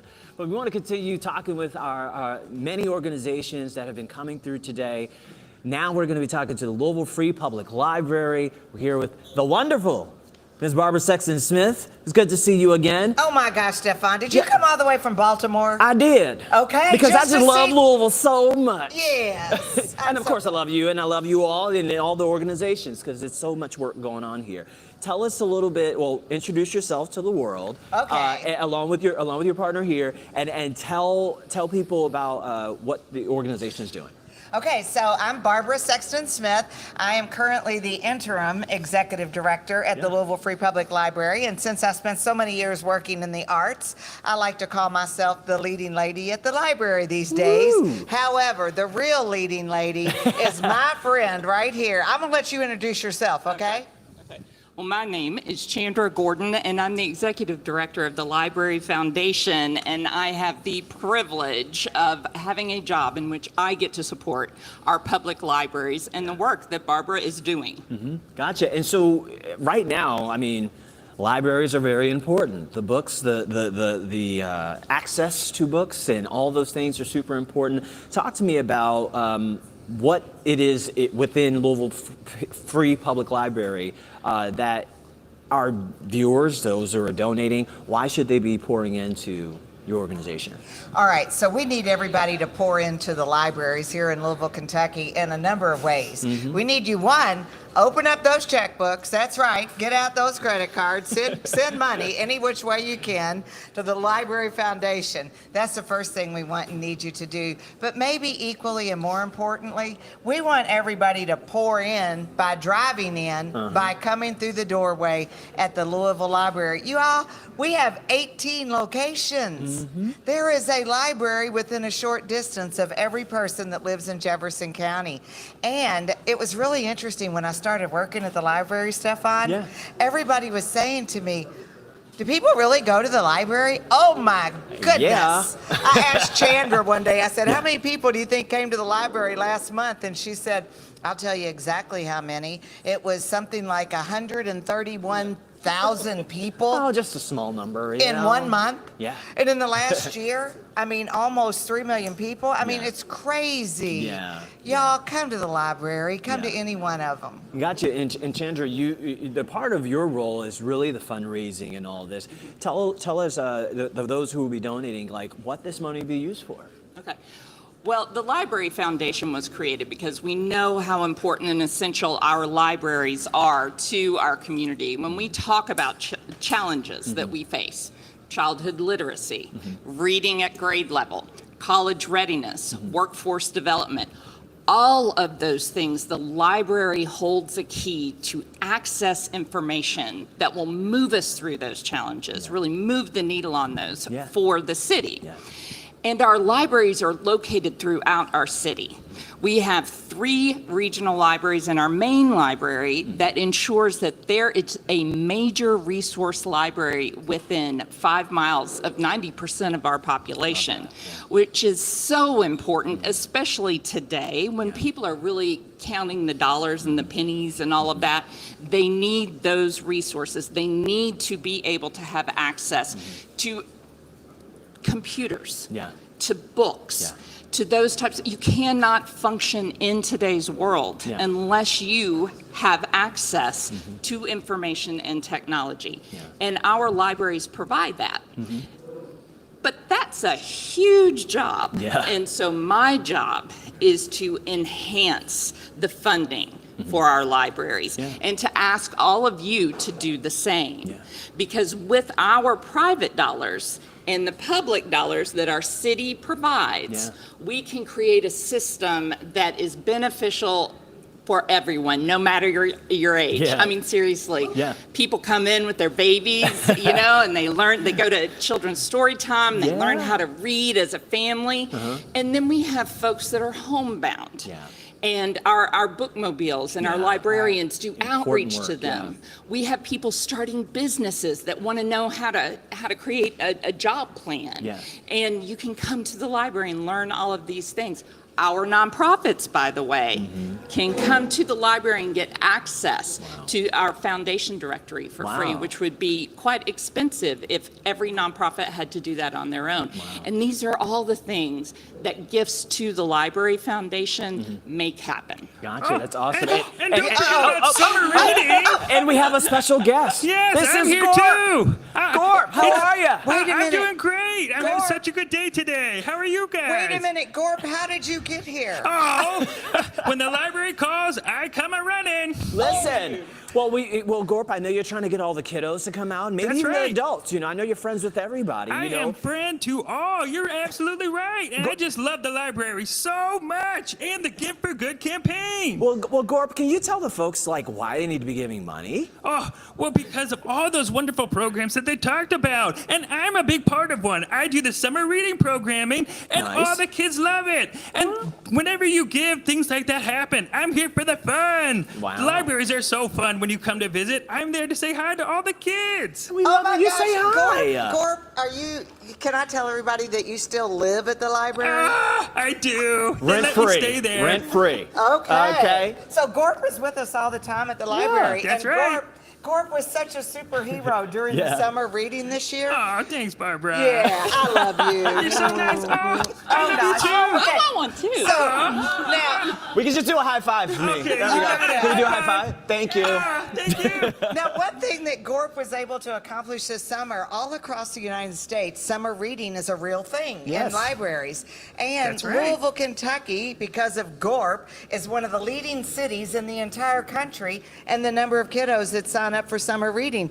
I think it was more than 37,000. Wow. What? More, yes, Gorp. Barbara, that's amazing. I had no idea.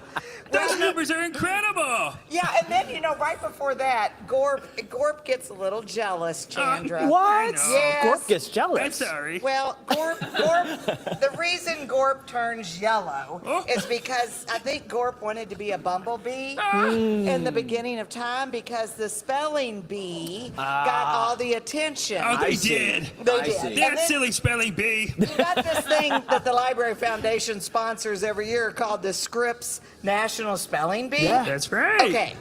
Gorp had 11 million of his friends, 11 million students across the United States I competed have so many friends. in the spelling bee this year, and the Louisville winner, the regional winner, came in number 20. Whoa. Wow. Number 20 out of 11 million. I'm just saying, if you're wondering if your libraries are rocking it out, we are rocking it at every library. That's and right. thanks to your all's contributions to the Library Foundation, we're able to make all this happen. Well, listen. Absolutely. If you didn't need any other reason, Gorp is the reason. So make sure you guys donate to them. GiveForGoodLouisville.org. Please give them as much as you can because we don't want Gorp to be more jealous or anything like that. Don't make me but jealous. listen, Please give.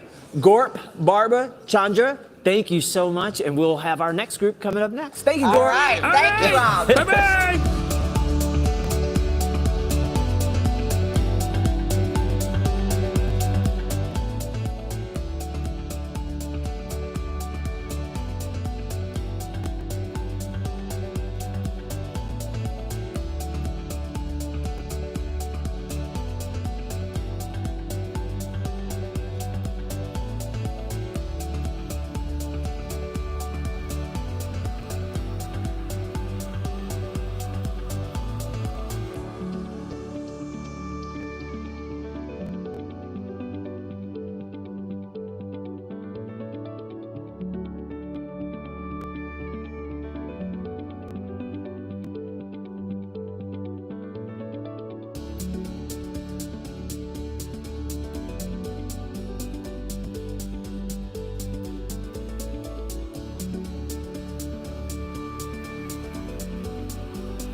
Hello, everyone, again.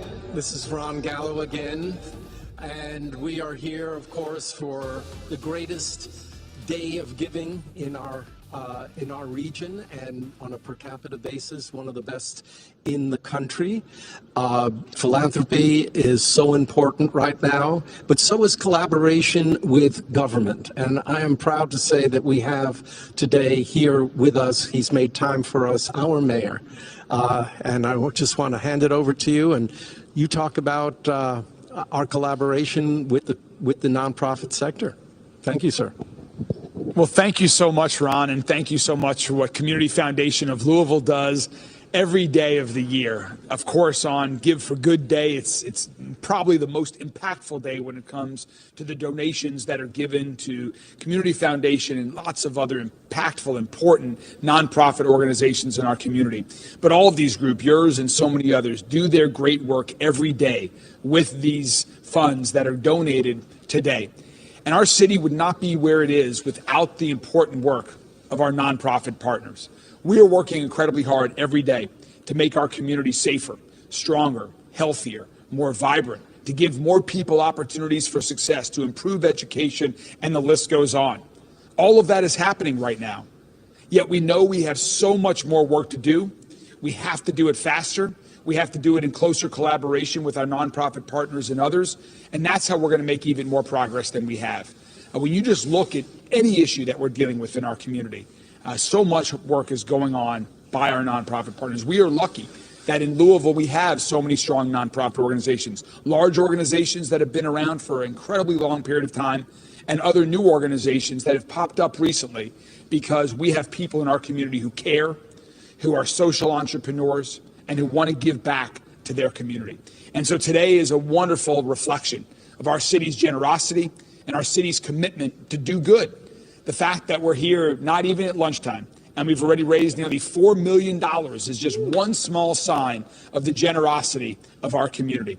One organization that I'm excited to be supporting with you here today is Up for Women and Children. That is a wonderfully important organization as we work through Louisville Metro government to support individuals and women and families who are homeless or at risk of becoming homeless. There's a lot that our government is doing.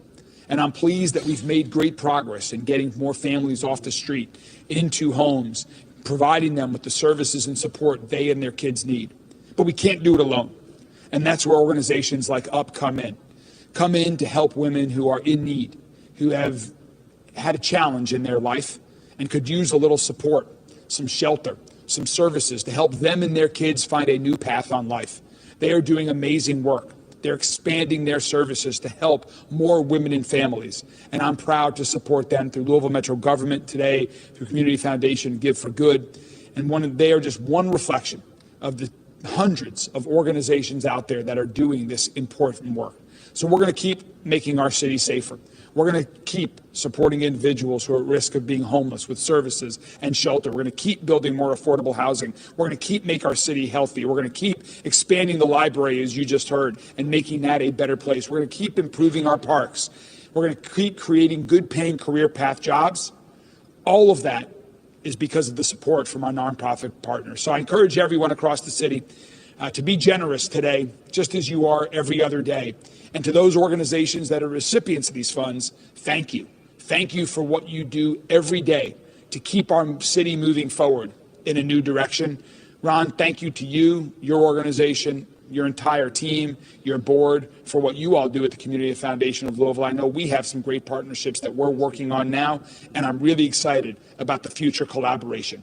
Thank you all very much. Well, thank you, Mayor. That couldn't have been a stronger endorsement, not only of this day, but of the nonprofit sector. Thank you very much.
Escúchame, baby, dice así. Hoy te voy a encontrar bailando.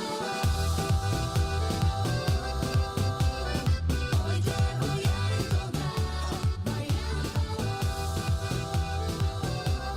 ¿Cómo dice? Hoy te voy a encontrar solo. Vamos, nena, ya no te escondas más. Sigue el ritmo. Corazón tienes que seguir sus latidos. Vamos, nena, ya no te escondas más. Sigue el ritmo de tu corazón. Tienes que seguir sus latidos. Escúchame, baby, dice así. Enciende tu motor. No es una noche más.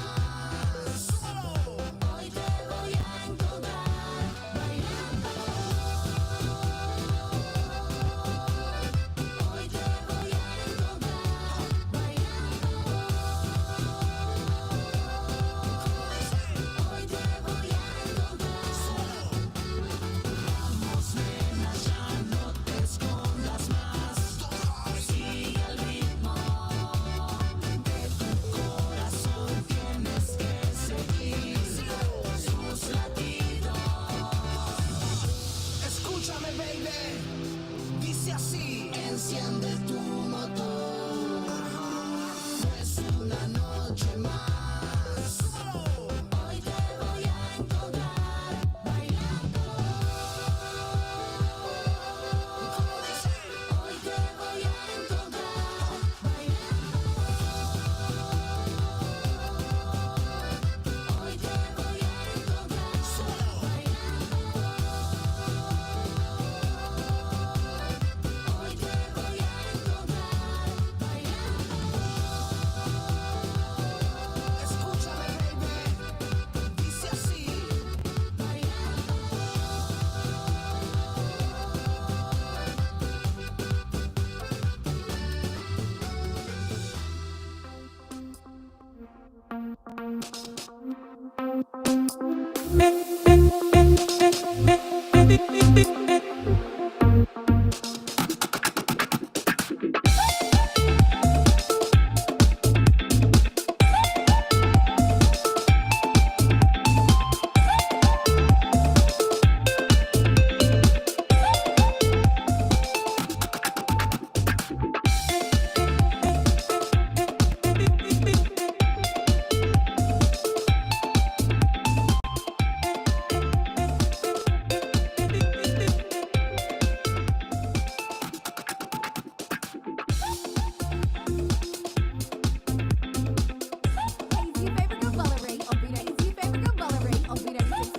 Today is the 12th annual Gift for Good Louisville, hosted by the Community Foundation of Louisville.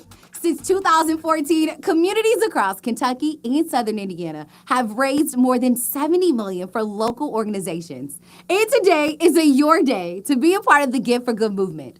Let's send you back over to Lynn Family Stadium to meet some of the hundreds of incredible participating organizations.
Welcome back, everybody. I'm Stefan Dingle. We are giving for good for Louisville today. We're already over $3 million. We want to thank those who have donated. We want to thank those in advance that are going to donate.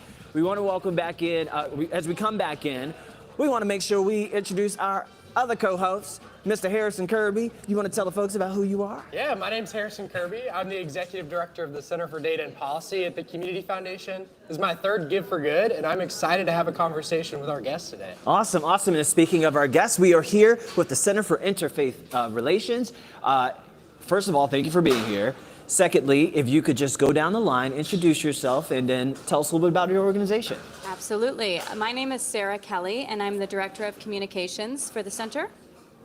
My name is Tricia Williams, and I am the Director of Donor Experience, which is code for Development Director. Give me that money. Yes. Hey, boo, hey.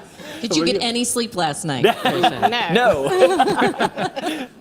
My name is Sally Evans. I'm the Community Engagement Strategist for the Center for Interfaith Relations. Awesome. So tell us a little bit about your organization. What should our viewers know about the work that you do? Sure. Well, in a nutshell, our mission is to bring people together to honor our differences, celebrate diversity, but perhaps most importantly, to celebrate the fact that we are one human family despite those differences. So we bring people together for a variety of programming offerings with that mission in mind, both local programming throughout the year, as well as our marquee event, which is our annual Festival of Faiths, which is coming up in November. Awesome. And that's a nationally acclaimed event that brings people from all over the country. Gotcha. And, you know, Harrison, this is obviously an organization that's been well known here. You know, from being with the Community Foundation, like the fundraising is important. So, I mean, essentially, how much money are we looking to raise for you guys? We are looking to exceed our goal of $55,000 in 24 hours. Oh, yes. Exciting. So that's why you didn't have any sleep. Well, we are a well-oiled machine, Yeah. Stefan, so I can't claim to be completely blown out because we were prepared for this day. Good. We have participated in Give for Good every single year it has existed, which I believe was 2014 might have been the origin. So Christina keeps us well abreast of things we should be doing. And Shout out to Christina. had to shout out my lady, but yeah. So we are very excited and thankful for this day. We are thankful for the Community Foundation who creates this level of excitement for nonprofits in Louisville and Southern Indiana. There are not harder working people in Louisville and Southern Indiana than the people who are the boots to the ground of nonprofit organizations.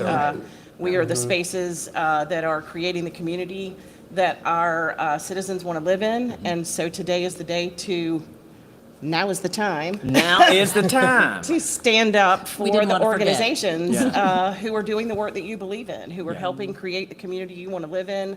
Now is the time to love thy neighbor. Now is the time to act. And so we are hopeful that people will choose us and support our organization because we definitely believe in the work that we do.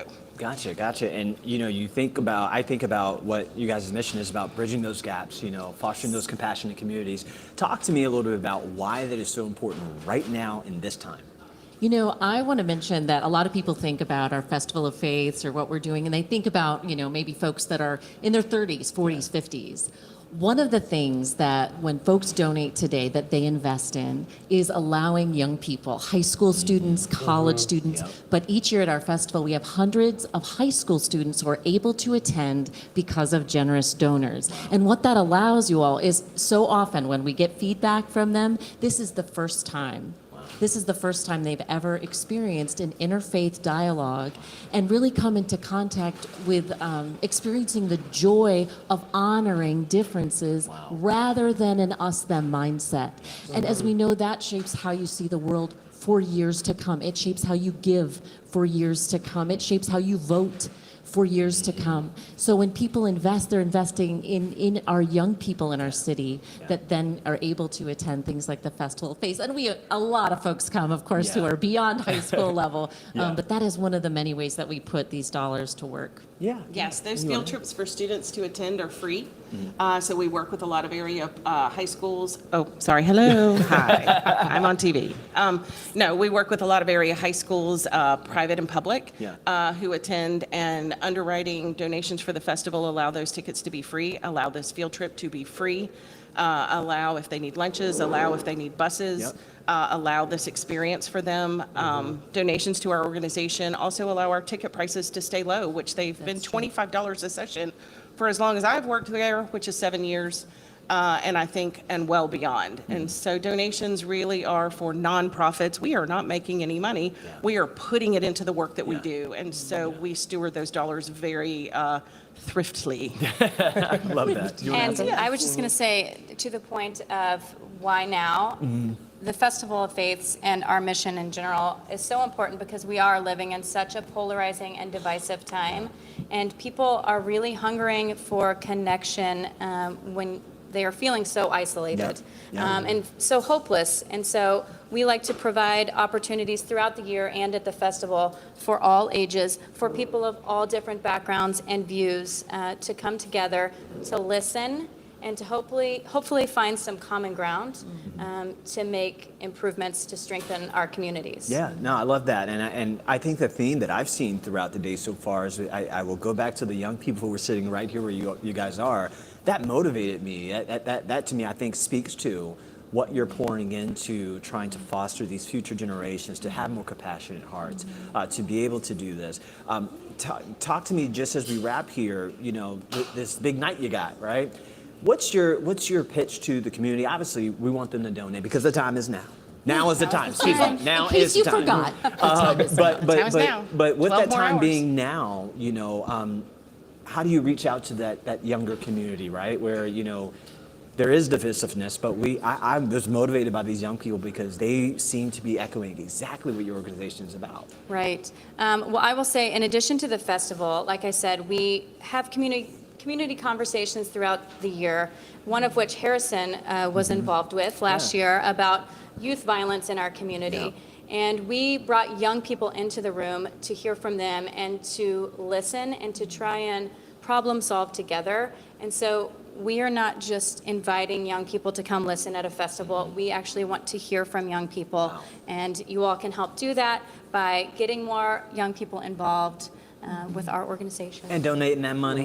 Through donating that money. I think a big arm also of what we do is not just bringing together people for the purpose of conversation and education, but it is also in a strong vein of common action. So we want to create a group of people who are empowered to act, to build the community that they want to live in, and I think people are very ready for that in this day and age. Gotcha. Well, thank you guys so much. Quickly before we go, Sarah, tell us where the folks can find more information about you all. I brought a prop. Oh, we got a prop. Hold it up for us. This is our Festival of Faith's poster for this year. The theme is Sacred Belonging. Love that. And that is happening November 12th through the 15th. They can go to festivaloffaiths.org to see specifically what's on tap at the festival or the Center for Interfaith Relations website. Yes. Awesome, We'd love to have you all join us. Yes, yes. Well, ladies, thank you so much. And remember what the sign say, Tricia. Now is the time. Now is the time. All right, guys, Don't thank you wait. so much. And we'll have our next group coming up next. Thank you so much. Thank you all.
Hey there, welcome back, everybody.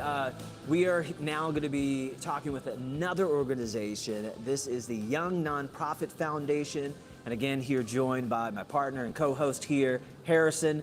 Harrison, another good organization. You want to tee him up? Yeah, we're excited to have you all here. Could we hear your all's names and a little bit about the organization you all work with? Yeah, my name is Amaya Young. I work closely with the Young Nonprofit Foundation. We started in 2016, and we're so glad to be here. Wow. Hi, I am Jaquie Young, also known as Shay Young, if any of you all know me out there. Hello. I am the founder of Young Nonprofit Foundation, and so happy to be here. Hello, my name is Melina Graves, and I am with the Young Nonprofit Foundation also. I've worked with them for about 3 years, and my son has I'm grateful that my son has the ability to also be at one of the centers. So, Gotcha. So what is the Young Nonprofit Foundation? What do y'all do? Yeah, I think more of an appropriate question is, what don't we do? We do so many things. Yeah. Our most recent branch right now is why we're here today at Give for Good, is our Weekend Warrior program, is what we're here to promote. And what does that mean, right? So we give grocery bags to our partner centers every Friday. So we have brought some samples here so that you all can see what that looks like. But each of these bags is worth $125, and we'll pull some of those out later. But the bags have turkey, ground beef, bacon, fruit snacks, vegetables, fresh produce. We have a partnership with Dare to Care, and also we have a partnership with Publix that helps us provide these nutritious bags to kids on the weekend. Gotcha. And Melina, I know you were talking about you have a son who's in one of these programs. Talk to me about the effect of this for your son and just for you as a mom. yes, so I will just be completely transparent. I'm a Please. single mother, moved up here to Louisville when I was pregnant, seeking childcare, working, solo, doing the thing. And I came across Young Kids Academy. I was able to actually meet Miss Shay whenever I went in saying like, hey, I'm almost about to have my first child soon. I was still, anyways, long story short, he's been there, loves it. And then we started this program because single mother, I'll go into the grocery aisles and I'm literally just looking at the numbers and I'm like, how am I gonna make, feed my kid but also pay the bills, It's still obviously a very serious issue to this day. Getting a Weekend Warrior program bag, all of a sudden come home and then my son is like, snacks, he's able to, in the weekend I'm able to actually cook and make meals for him and not have to go to the grocery. It's amazing. Wow. So, yeah. That's an exciting thing for our viewers to be able to contribute to today. Yeah, and also want to just acknowledge your strength, out here single momming with this support, because it is hard, aside from whether you're a single mom or you're married or whatever the case may be, times are hard right now. So it speaks to the work that you guys are doing. Talk to me about, you guys have 4 pillars that you guys kind of go through. Explain that to me. Yeah, so basically what we go over is everything involving community health. Financial literacy, we have a partnership with Young Community Federal Credit Union, which is the first credit union that has opened that's Black-owned in over 43 years. Wow. That's one of our partnerships. We also have a partnership with Young Kids Academy, which has 3 centers across the state of Louisville, the city of Louisville, one in Fern Valley, one in Jeffersontown, and one in West Buchel. And we also, if you go to our poster, have 11 partnerships with other preschools. So we don't just partner exclusively with our own people. We make sure to outreach and go out there because especially in Louisville, Kentucky, there are so many food deserts. A lot of kids, yes, of course, you have blessings in the backpacks, which gives to elementary schoolers, but that preschooler aspect is still out there because you have preschools, you have daycares, but who is actually giving them bags on the weekend? And like Melina said, the price of groceries is going astronomical. Like, I went into the grocery store yesterday. Eggs, that used to be $4, $8. Talk about it. Oh my goodness, everything's so expensive. So we're just making sure we meet that need. And like we said, it's free. How can you beat something that's free? Groceries that's priced at what we said, $150 per bag. That's how much we spent. We basically, for our people, have saved them up to $1.17 million in savings annually. Yeah. So, Also, just to let everybody know, we also have, as well as our Gift for Good, a donation tag. So if you don't want to click on that Gift for Good link, please text YMPF to 44321. Something super easy. Love that. And Jaqui, I know, like, being in the position you're in, you hear a story like Melina's, one of many stories that are out here. How does it make you feel, in your organization when you know the struggle's real, but hey, when she comes home, her kid's excited because, hey, they got snacks, and it's like, it's crazy to think about, wow, a kid getting excited about that, right? Usually excited about what cartoon they're gonna watch, but for her as a single mother, like, that has to be a huge burden lifted off her shoulders as she's still trying to make it in the times we are all living, as per the eggs that are now $8. How does that make you feel? Yeah, I think the saying goes, if you work hard every day, or if you're doing something that you love, you'll never work a day in your life. Amen. So being at the foundation and it being my namesake, it really just shines true to who I am and who my family is. But this is just an amazing thing that we've begun, and it started during COVID when we started the snack packs, and it just kept growing, and it has grown, and we can't continue to do any of this without your all support. Yeah. So please donate, and we're trying to raise $20,000 Yeah. today alone is our goal. Let's double so it. Please, let's double it, please. Why go small, right? We can't do this without your donations. The bags that the food is placed in costs money. To house the food costs money. We have to have a facility. We have to have a truck. We need refrigerators. We need freezers. So every dollar counts, even if it's $5 that you donate. Every cent matters. So thank you so much. Got you. Well, a quick caveat, just to let everybody know, you are officially pre-invited to our annual charity soiree. It's taking place April 10th, 2026 at the Ice House. We are their exclusive nonprofit as of this year. The Ice House is nice. Are you free that night? You want to go? Yeah, we can go. Please, make it a date. Free alcohol, of course. Yes, listen. Always the caveat. And we're throwing on a fashion show. There's not enough fashion going on in Louisville, and so the fashion show will help to support our cause. So please come out and support. That is awesome. Listen, Amaya, Jaqui. See, I had it right the whole time until now. Evelina, thank you so much for sharing your story and keep up the great work. Listen, donate. They want to double it. Their goal is 20,000. Let's help them out. GiveForGoodLouisville.org is the place. Please do donate. All right, thank you guys. Appreciate it. Thank you so much.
we are here, and welcome back, Harrison.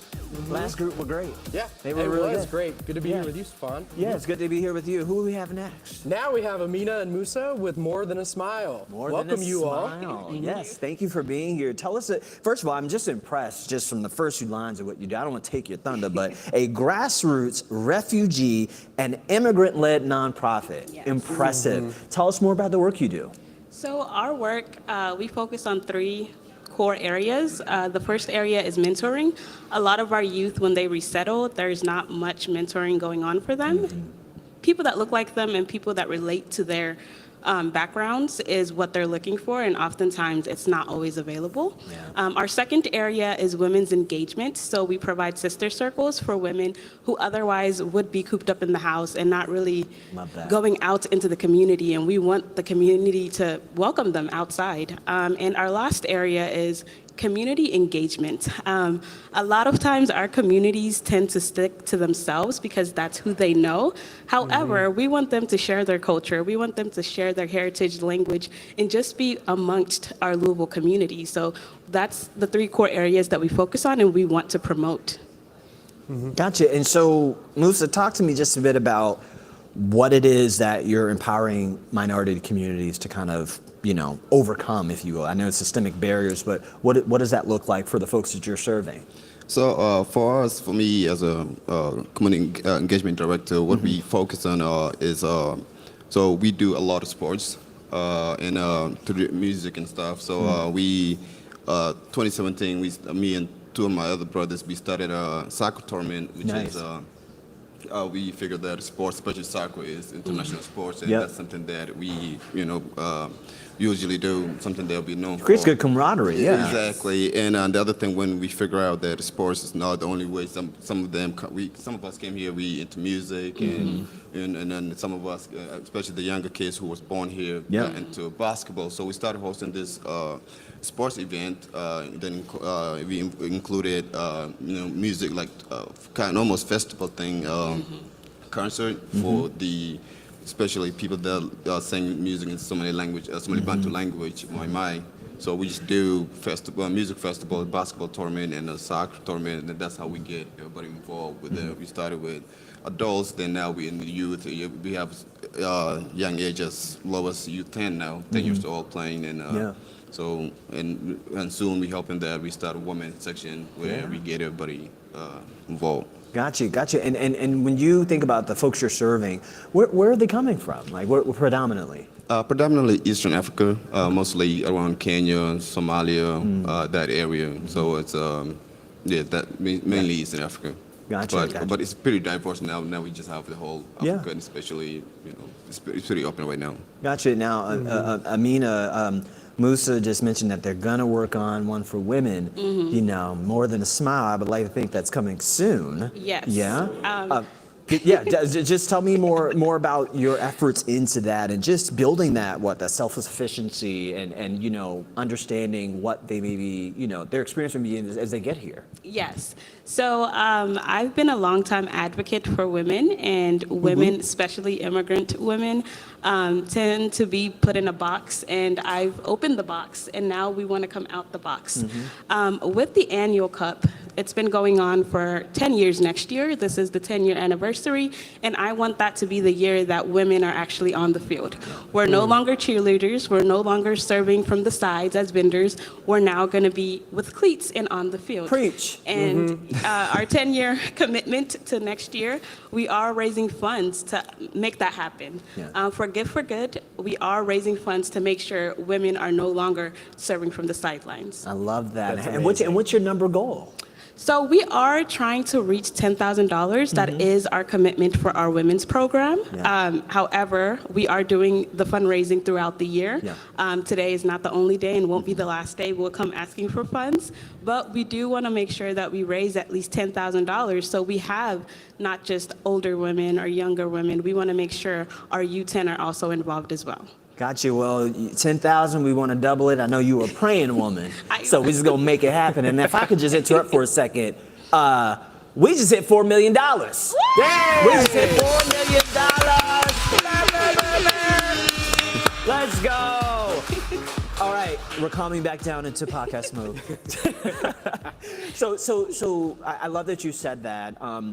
Talk to our viewers just about what it's like, right? We're in a time in our country where immigrants are kind of under attack, if you will, you know, Yes. whether rightfully so or the other. Yes. Talk to me, just dig into, you know, what is it like when folks are first arriving here? They don't know what's what, you know, especially if you're here in Louisville. I doubt if they could even sit here and say Louisville right, because people who are Louisvillians sometimes can't say it right. And I know I got it, Louisville. Yes.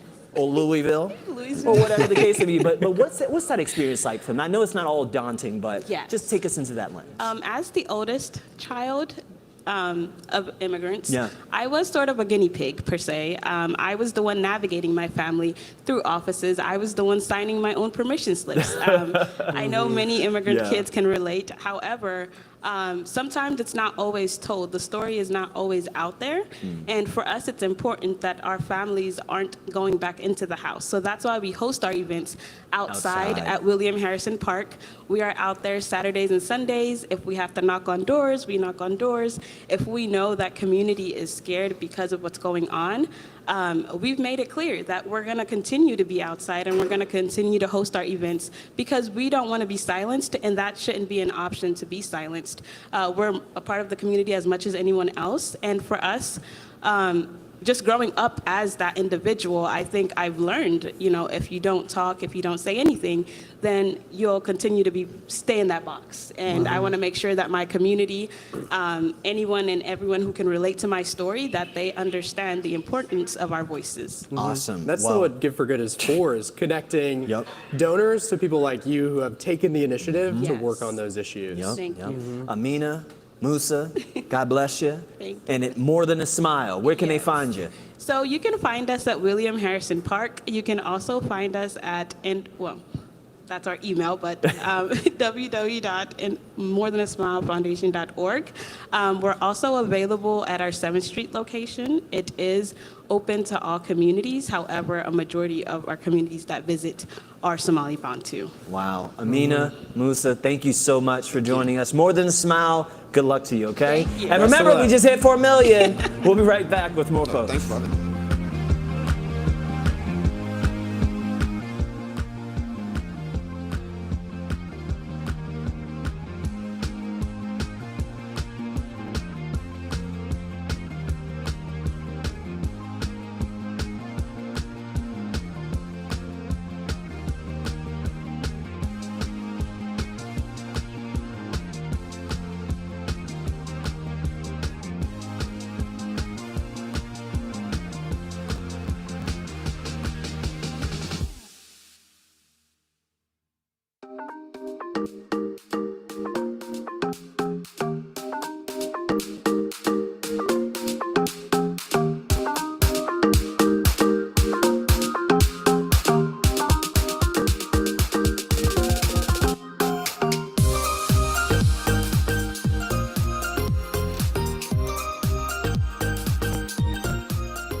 Welcome back, everybody. We are keeping the ball rolling here on this Give for Good Day for Louisville. Now we're going to be talking about the Financial Literacy International, Inc., and we're here with Michael.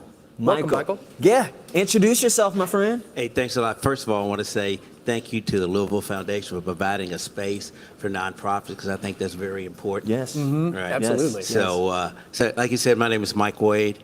I'm the Executive Director of Financial Literacy International, and we do something unique that other, I'd say, nonprofits don't do, that deal with a VITA site, that's volunteer tax assistance. That's where we do free taxes for That's important. Lower income individuals, students. Is that I focus on colleges and high schools. So there's a lot of VITA sites, as I see in libraries. I think at the Urban League and various other places. But I want to concentrate on University of Louisville and some of the high schools. Yeah. You know, for being a former teacher, professor at U of L, one thing I've always learned is that if you want to know something, you take a class. Oh, yes. But if you really want to know, you teach it. Oh yeah. So then you really got to know. So the same thing is true with taxes, because everybody's going to do taxes. Yeah. Right. So if you really want to learn taxes, you can read it in a book. But if you really want to learn, you actually do taxes. Yeah. So that's why I really like to focus on the high schools, to getting them to understand about how it works, about different taxes, withholdings, so that when they actually get out of high school, and some of them work right now in high school, they'll be more equipped in order to do their taxes. Yeah, got you.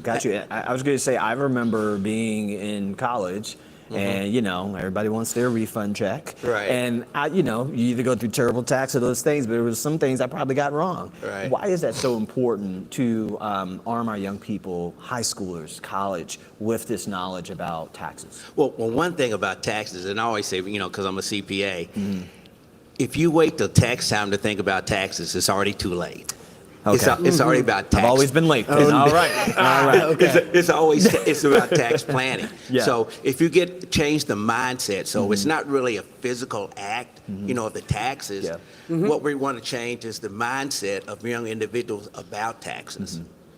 About looking at your paycheck, when you look at it, just don't see, oh, this is how much I received. How much are they taking out? Right. And then what happens with a lot of people is they're not taking out enough taxes. So that's why they owe. Yeah. So you wait till the last minute and it's already kind of late. So one thing that we're teaching the students also is to try to give advice. Yeah. So not only say, this is your tax return, but this is why you owe that. Yeah.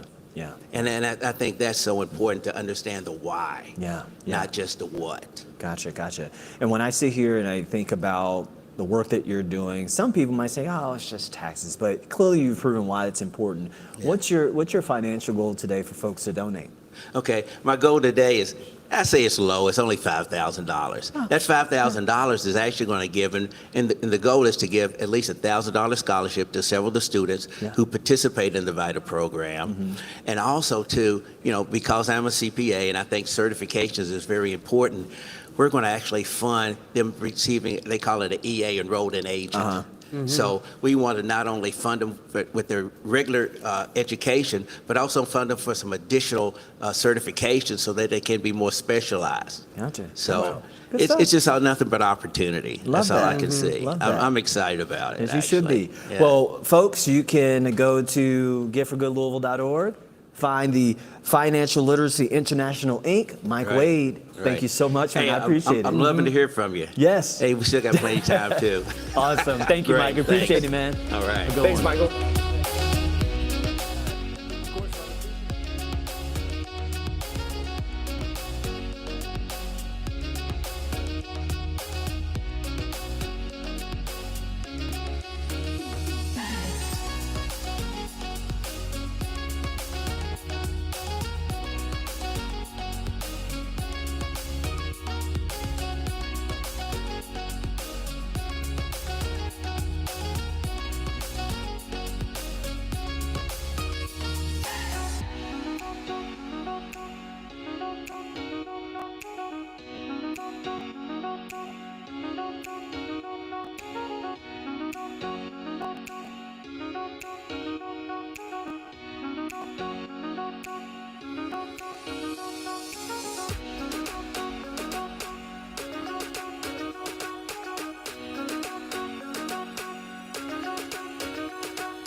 Welcome back to the live stream. I'm Harrison here with my co-host Stefan, and with us we have Julie with the St. Matthews Area Ministries today. Welcome. Hello. Thanks for having us. Yeah, we're glad you're here. Would you tell us a little bit about yourself and your organization's mission? Of course. So St. Matthews Area Ministries is one of the 13 community ministries in the city of Louisville. We've been in existence for 53 years at the neighborhood level, meeting the most basic needs of our neighbors. So we provide food, we provide early essentials for infants and toddlers, we do a homebound delivery, we do seasonal support, we do emergency financial assistance with rent and utilities and those kind of bills that keep on stacking up. So right now we are in dire times and we are seeing a 20 to 40% increase depending on the program and those needs with our families. The community ministries are zip code bound. So we serve all of 40207, which is known as St. Matthews, which tends to be deemed as an affluent area. But we see all ages from infants all the way up to the senior citizens who are truly in dire straits right now. And then we also serve half of 40220. Yeah. You know, from the work that I've done with the community ministries, I know that there are things like evictions, hunger in every single zip code in our city, and the work that you all do is so important. It really is. You know, we're all just one step away from something happening. The pandemic definitely epitomized that for us, but we've also had a domino effect since then because there was a lot of federal funding that came through those different pathways that there isn't anymore. And so today with this platform, it provides that extra bonus opportunity on top of our everyday fundraising events and recurring donations and tangible donations, such as the items for the food pantry. I can attest on behalf of St. Mam and all of my colleagues, almost all of our food pantries are empty right now with the non-perishables. And the need has just grown. Louisville's a city with thousands and thousands of nonprofits, but it's so important to be able to meet people where they are. When people need rental assistance, food, utility assistance, there are not that many people who can help them in those important moments. Do you have a goal today to help We do. fund your We work? have a $10,000 goal. We're already halfway there. We're Congrats. very Congrats. excited. Let's get the next five. Yes, but we would love to exceed that goal with your support, and then continue to be able to meet that ongoing. There are over 600 organizations participating in this day, and it gives everybody that platform to step up and understand how far kindness and compassion can go in this city. So we really appreciate that opportunity. Gotcha. And as you mentioned, the times are dire right now, and you guys need to help so you can help those who need the help. So Right. Yeah. And I always tell people we need your time, your talent, and your treasure. Yeah. So if there's time and you want to come volunteer, we have a form on our website, www.stmam.com, and then you can click on the volunteer link. And then we have obviously opportunities for all kinds of things, whether you want to lift 4,000 pounds of food off of a truck, Get a little or, or or shelve the items, or, you know, host your own drive. You know, do things going into the season. You know, we like to try to coordinate those efforts so that we always say amongst the ministries, we usually don't need green beans and corn because we get inundated with them. But right now, unfortunately, all of us need green beans and corn on top of all the other protein items and what we call the non-food items, such as the toiletries and the cleaning products that have now been cut by the SNAP benefits. Yeah, gotcha. So. Gotcha. Well, hopefully the folks can double it up for you, and we can restock those shelves so you can help out everyone. You already mentioned your website. Again, if you want to volunteer, you can do that. But to donate, go to giveforgoodlouisville.org and find our page. Thank you so much. Thank you We all for appreciate having it. us. Keep up the great work you're Appreciate doing, it. please. Thank you. All right, we'll be right back. Thank you all.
Welcome back to the Gift for Good live stream. I'm here with Stefan, and with us we're joined by Jessica and Hannah with Crescentia Vacations. Welcome, you all. Thank you. Thank you for having us. Yeah. Would you tell us a little bit about yourselves and Crescentia Vacations? I am Jessica. I'm the senior director of Crescentia Vacations, and we've known each other since middle school. Love it. And I approached her because I went blind in my 20s, and I'm 40, and I haven't been on a vacation in a really long time. Yeah.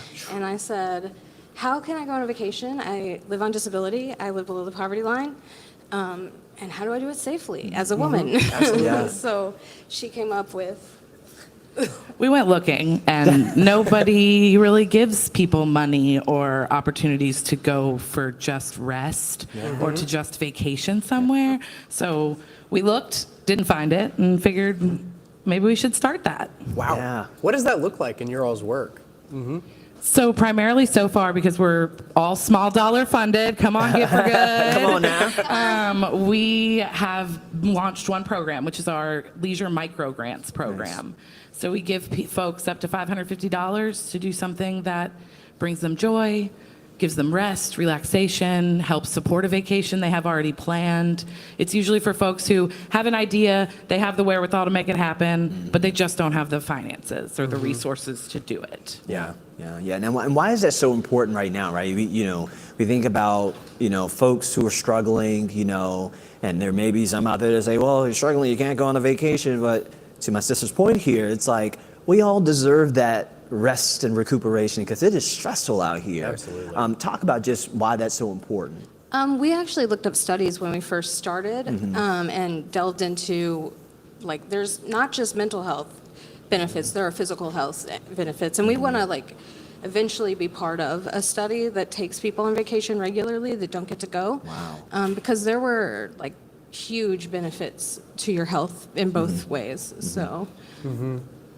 Yeah, we really, come on, Gift for Good. We, the more money we raise, then we can launch an all-inclusive vacations program. Nice. And alongside that, we want to do a community health study. And so we have a member on our board who heads a Center for Health Equity in Pittsburgh, and he would help us design a study, a research study with folks, and so they get to go on a vacation, all inclusive. We are concierges, we make everything happen. And then we will do health studies, both mental and physical health studies before we leave, right when we get back from vacation, and then 6 months after coming back from vacation to see what the health numbers look like. And also the studies that we did find are all self-report studies for people that already can afford to who go on vacation already that year and report about it. So low-income people are out. And in the United States, which all of these studies were done, that's going to skew male, it's going to skew white, it's going to skew cisgender. So we're just sort of looking for...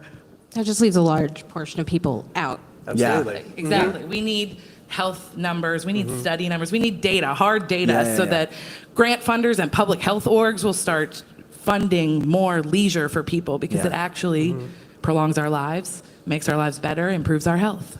And us acting as a concierge service helps people like me, where if I'm in a new place, there's somebody that can walk around with me and take me around. And if I want to go, I don't know, somewhere fun at night, I can also have a ride back, and I know the person. Yeah. I mean, it's such a wonderful idea because rest is a necessity as much as food and water. And so often the programs that we design, the interventions, don't meet people where they are, and sometimes we expect people to be perfect or to act like robots, but we're not. We have to take care of ourselves. And Hannah, what about, did you ever get to go on, this experience, this vacation? So when I was right after my senior year in high school, a friend of mine's parents were taking her to Costa Rica, and I had a job since I was 14, but they said if I could buy my plane ticket that I could go with them. And, everything was cheaper then. And so I was able to, even though wages are still flat, but, money went farther, and I was able to buy my own plane ticket. And that was such a huge benefit because I had never been out of the country. I mean, I guess I'd been to across the Canadian border once on a road trip. I still haven't. Jessica needs to go international. Come on. That's next. But yeah, that was a huge experience for me. It was so, it served me so much just to get to go to a new place and like see how other people live, hang out with other people, see different sites, see different geography even. It like expands your whole world and relaxes your whole self. So Jessica, have you made it on a trip? She took me recently this summer for a weekend. We went to Michigan. We went to the lake, and it was really nice. Love that. But yeah, I've always wanted to go, further, and it was nice to experience a new state. Yeah, no, I love that. Love that for you. And it felt really nice, and I was really relaxed. Good. And so as we wrap, you guys have something going on today? That's right. From 3 to 6, we will be out in front of Clay and Cotton on Bardstown Road. We're having a sidewalk party. Come on. And we're going to have spin the wheel games. Okay. And lemonade, old-fashioned lemonade stand to raise money. Love it. And just kind of enjoying ourselves, having some joyful time. You guys, one of you guys want to spin the wheel? Sure. Win a prize? Do it? Yeah. I'll jump up there. Yeah. All right, Spin you it. ready? Yeah. Let's see what we get. What we getting? Fly away. You get an airplane. Okay, I'll take it. There we go. Thank you. That's a sign. It's a foreshadowing. So can folks win these at the block party? Absolutely. That and other toys Mhm. as well as discounts from Clay and Cotton that are good today only. So you can spin the wheel. You might get $5 off. Go get yourself something nice. Wow. Well, cool. Jessica, Hannah, with Crescentia Vacations Company. We love it. Thank you guys so much. Hope you guys donate. Again, go to giveforgoodlouisville.org. You can find the information there. We'll be right back.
I'm Harrison, here with my co-host Stefan. Welcome back to the Give for Good live stream. We're here today with the Maya Collective. Yes. Welcome you all.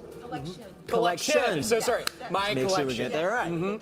Welcome. Could you all introduce yourselves and tell us a little bit about your organization? Sure. Hi, I'm Karen Arrow, and I am the director for Maya Collection.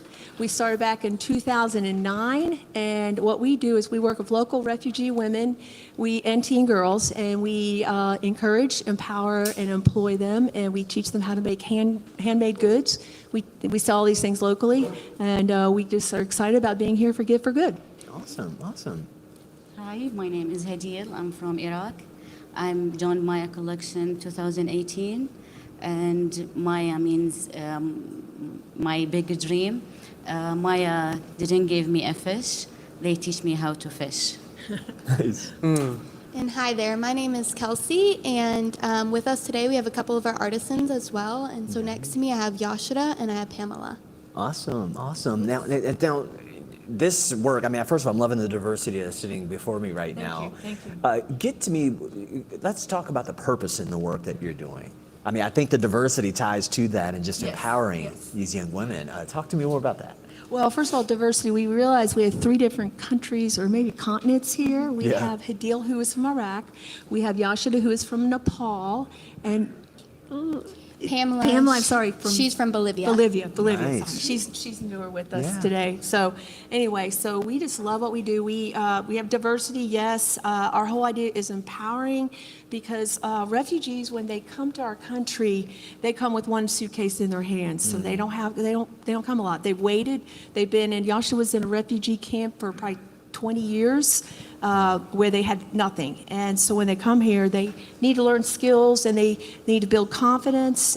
Their husbands often find jobs here locally, but the women have a little harder time. They're with kids. Language is often an issue. So it really started by meeting a couple refugees back in 2009. And just loving them because they're such amazing people. They've been through so much trauma, hard times, but they get to our country and they are so excited. They love they love our country and they love the opportunity that they have in this country. Yes. I've done resettlement work with folks with Kentucky Refugee Ministries. And I mean, what struck me is the incredible skills and talents that people come here with and need to find outlets that use those because oftentimes people had that before and being in a new place they don't necessarily have that, and I feel like you all kind of have some examples of incredible talents with Yes. that. Well, we what we started doing is knitting and scarves and things because they knew how to knit. So we found that that's very seasonal. So then we moved into jewelry and sewing. And we teach a lot of our refugee friends how to sew. And we have classes for them. They're free classes. Here are a few items. Hadil, you want to show what you've got? And I made that purse. Nice. Yeah. I like that. And then I have a makeup pouch on me, and then we have a couple scrunchies, a mini pouch, but we do so much more than what we have today. We're also wearing earrings that we make and That's necklaces, bracelets. That is awesome. And when you think about, it's kind of been thematic with the various organizations about where we are in our country and our response to it and the work that's needed to be done. You think about what you're doing, I think it's actually quite profound. You think about how immigrants or refugees are being treated in our country and that, they shouldn't be here. You're proving that they actually can contribute to our society because that's what our country's made of. exactly. And I say to people who might be that way is talk to one, get to know them. They are no different from many of us. They have hearts. She's got 4 kids, and Yasha has 2 amazing kids. One is in college at Barillas College now, playing soccer. And they're so gifted and talented, and they're just the most appreciative people that I know, and I just love being with them. So that's what a lot of it is. And then I don't know how much longer we have, but I want to make sure we plug that. We have been, we started out really in their apartments in the South End. Then we moved to a church basement where we work. So you have to have a place to sew. We have to have our sewing machines, our work areas. So we moved into a basement of a church. We've been there for about 12 years. And now we're going to be moving to our own space on Woodlawn Avenue. And that's a real big move for us. So we'll have a 2,000 square foot space on Woodlawn Avenue in downtown Beachmont. It's really exciting. We're nervous, but that's one reason why we're excited about Give for Good, because it will be costing us some extra funds that we didn't know about. We're going to be renovating the place and then opening up sometime soon. You know what, Karen? I have a funny suspicion. I think I've done a story about my collection before. No way. I actually. Really? Because you have a storefront. Yes. And I was in there and I did that story. I'm going to find this story and make sure I send it to you. I remember this. Wow, okay. I remember this. This is already great. Can you just donate? Because I remember this now very, very, very vividly. And it's great. It's good to see you still doing this. We are still doing this 16 years later. Hadil, what do you want to say about what you do? I want to talk about Lotus collection. Yeah, quickly before we go. I want to talk about my Lotus collection. It's a teenager group of girls. They come together and they talk about different things, what's their struggle, challenges, school, how to apply for a job, different things, and made earrings, and they can support themselves also financially. All right. So they're part of our group. Her daughters are part of our group as well. Wow, that's awesome. That's awesome. Well, Karen and crew, thank you so much, and keep creating stuff. You can find them at mayacollection.org. Yes. And you can go to giveforgoodlouisville.org to donate to them. Thank you so much for joining us. Thank you. Thank you all. Thank you. Appreciate it.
Welcome back to the Gift for Good live stream. I'm Harrison with the Community Foundation, here with my co-host Stefan. Yep. And with us is Brianna with the Fuller Center for Housing. She's the executive director.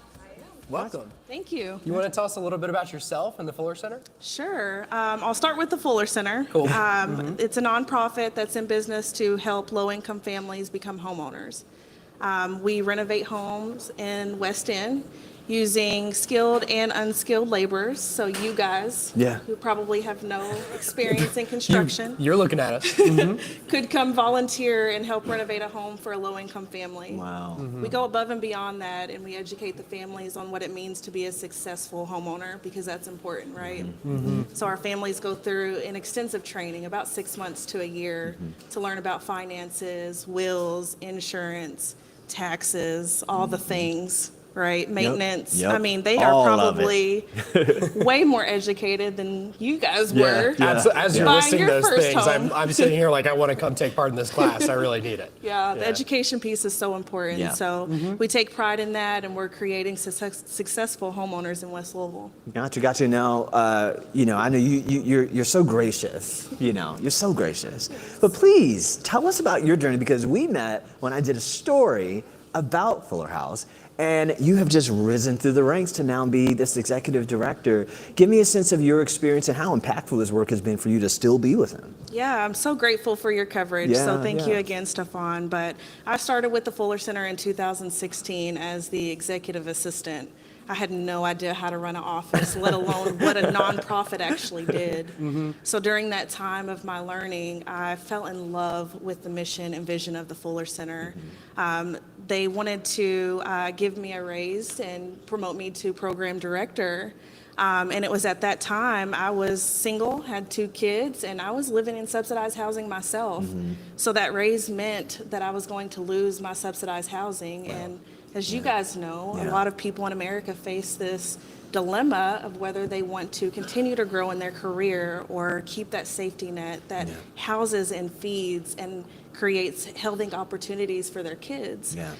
So we are a faith-based organization, and I'm very proud of that, because with the mustard seed size faith that I had, I took the promotion.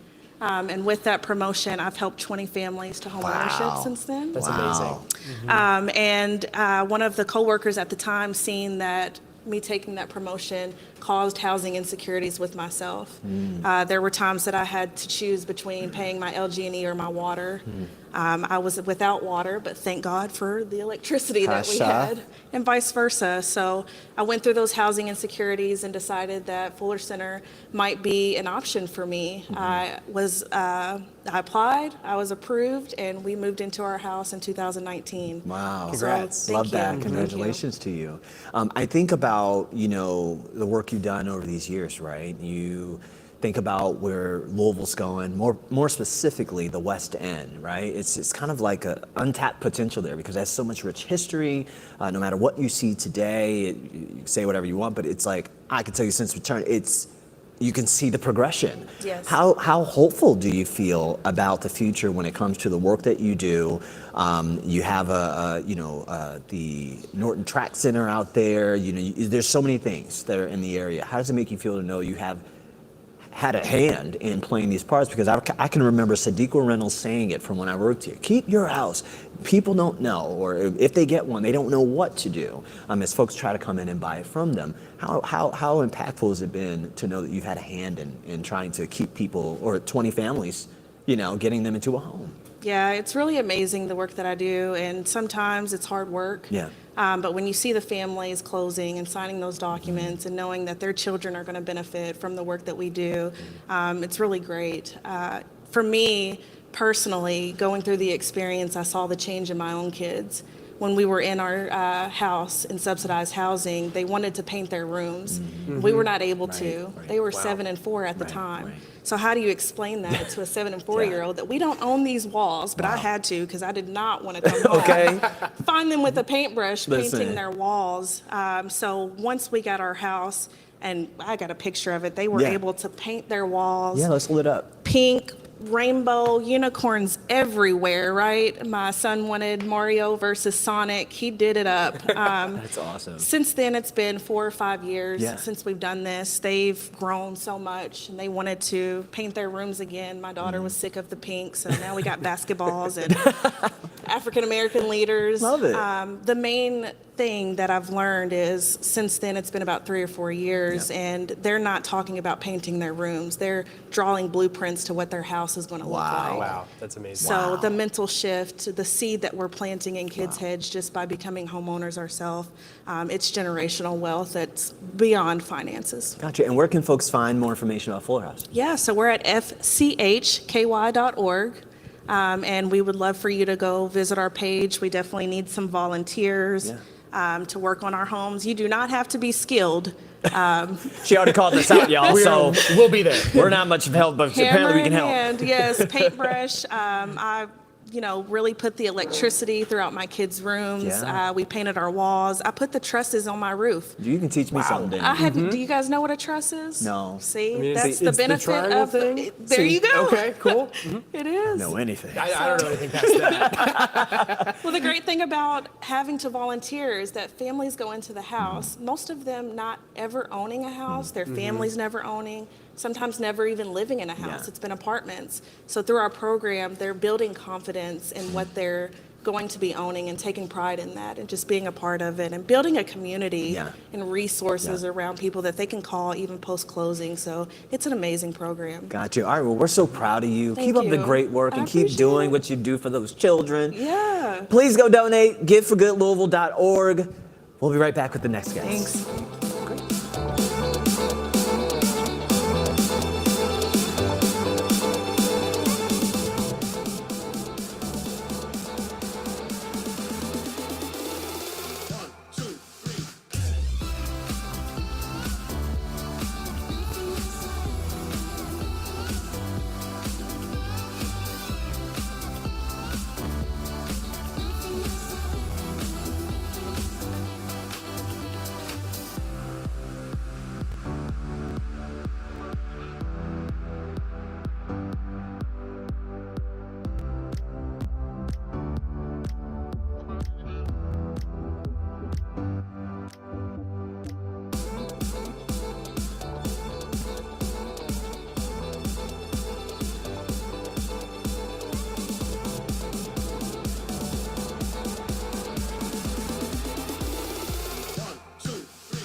Welcome back to the Gift for Good live stream. I'm Harrison with the Community Foundation with my co-host Stefan. And we've got Tish and Avery with us with Beautiful As You Are. We love the wings. Yes.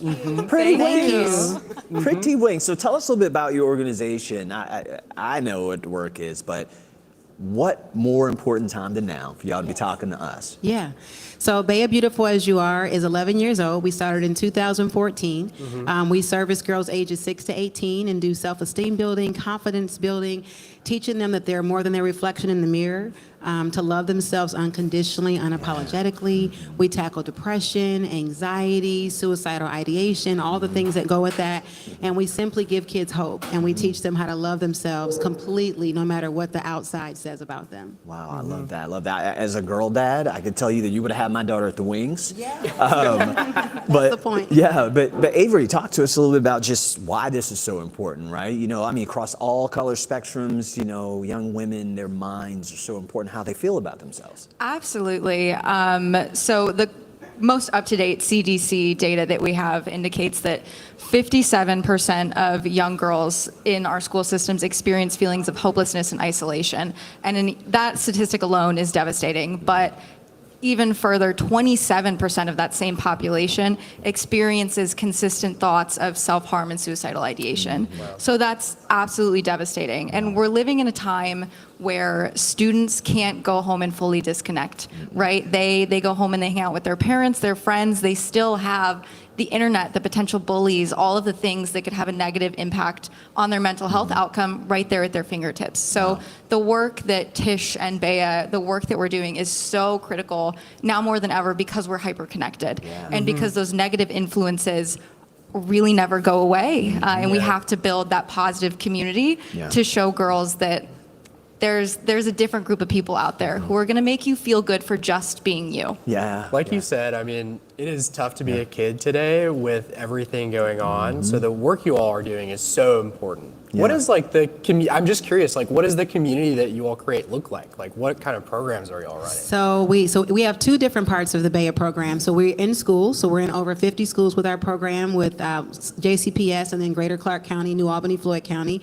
But then we also have the Bea Center, which is in Clarksville, Indiana, where girls can come every single Saturday and they can do dance, they do music therapy every week, they do art therapy, and it's totally free to the community. We do not charge because we don't want to isolate or just say this is only for one population. It's for everybody. So Bea is very diverse. Yeah. And you think about, as you guys are beautifully speaking about the work you're doing, I think about what the challenges are, right? Like you're inheriting young women that are at varying stages of their self-love or confidence or self-esteem.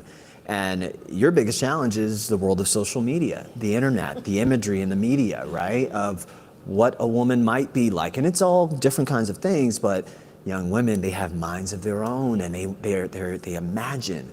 Talk to me just about that challenge and how do you try to tackle that head on? Yeah, so what makes our program special is every time the girls leave, they walk away with something in their hand. So like if we have a lesson, we have one about comparison being the thief of joy. And so we talk about like that when you compare, how do you feel, your feelings with that? Then they have to create a painting that shows what does your life look like if you're not comparing yourself to others? What does your freedom look like when you're free from that? We have another lesson on social media where we take their phone and they're like, we're not addicted. But then when you take that phone, they start crying, their legs are shaking because they are addicted. So it's like taking those blinders off so they can see maybe there is a problem here. And then we give them the tools they need to be able to not have that phone all day. Yeah, got you. I just think, did you want to add something? I did want to add something that I think is really special about Bea is that we are in the schools. Yes. So we are reaching those students who might not know that they need to seek out additional help for their mental health. I was one of those students. I would have never thought that I needed that additional support, but if I would have had a program like Bea in my school, I would have absolutely benefited. Yeah, got you. And what is your fundraising goal today so people can overflow into what y'all doing? We have a stretch goal today. It's very big. We are shooting to raise $15,000. Currently with funding cuts from different school systems, I know we're all struggling right now, but Bea is currently operating each of our workshops at a deficit of $168. Wow. So with our commitment to not cut back, to meet the need of everyone who wants our program in their school, we have to make up for that loss. So our stretch goal, $15,000, and I think we can do it. We're already on a great track, and I think Give for Good is going to be really great for us this year. Listen, don't play too small. If you're out there, I mean, it's our young girls that are out here. Absolutely, that we're they need pouring us. into. They need us. They need all of Louisville. Yes. And where can folks find more information about you guys? Yeah, so they can go to our website. It's bayacorp.org, so BAYACORP.org. Or we have a huge following on Facebook. Instagram, we're trying to work on Instagram. Y'all good, dude. The youth love us on Instagram. But yeah, they do. can find us. Social media or our website is the best way to reach us. Wow. Well, God bless the work that you all are doing. Donate to them. You can also go find their information at giveforgoodlouisville.org. And when we come back, we'll have more guests. But coming up next, we want to recap last year's event that was even more wonderful. We raised over $9 million. We'll be right back after this.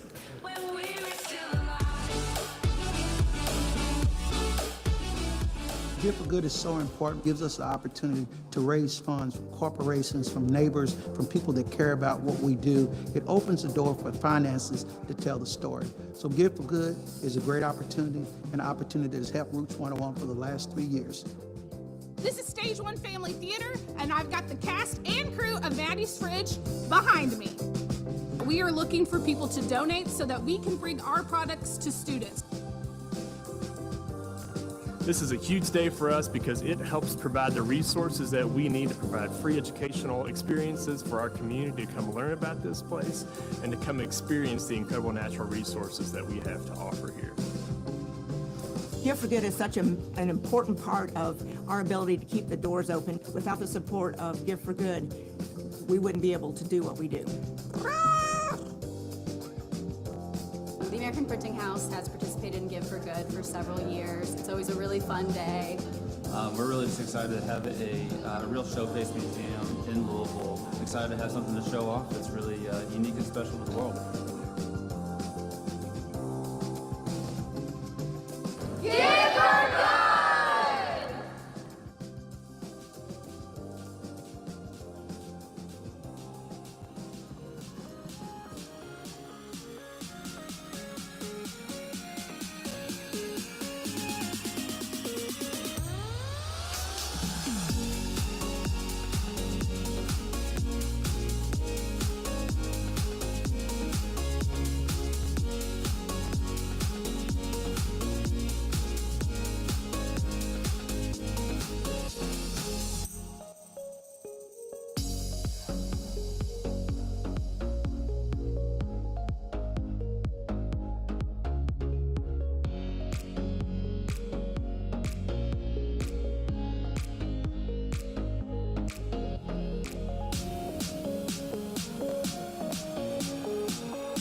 Welcome back to the Gift for Good live stream. I'm Harrison with the Community Foundation, here with my co-host Stefan, and we're joined by some folks from the Whitney M. Young Scholars Program.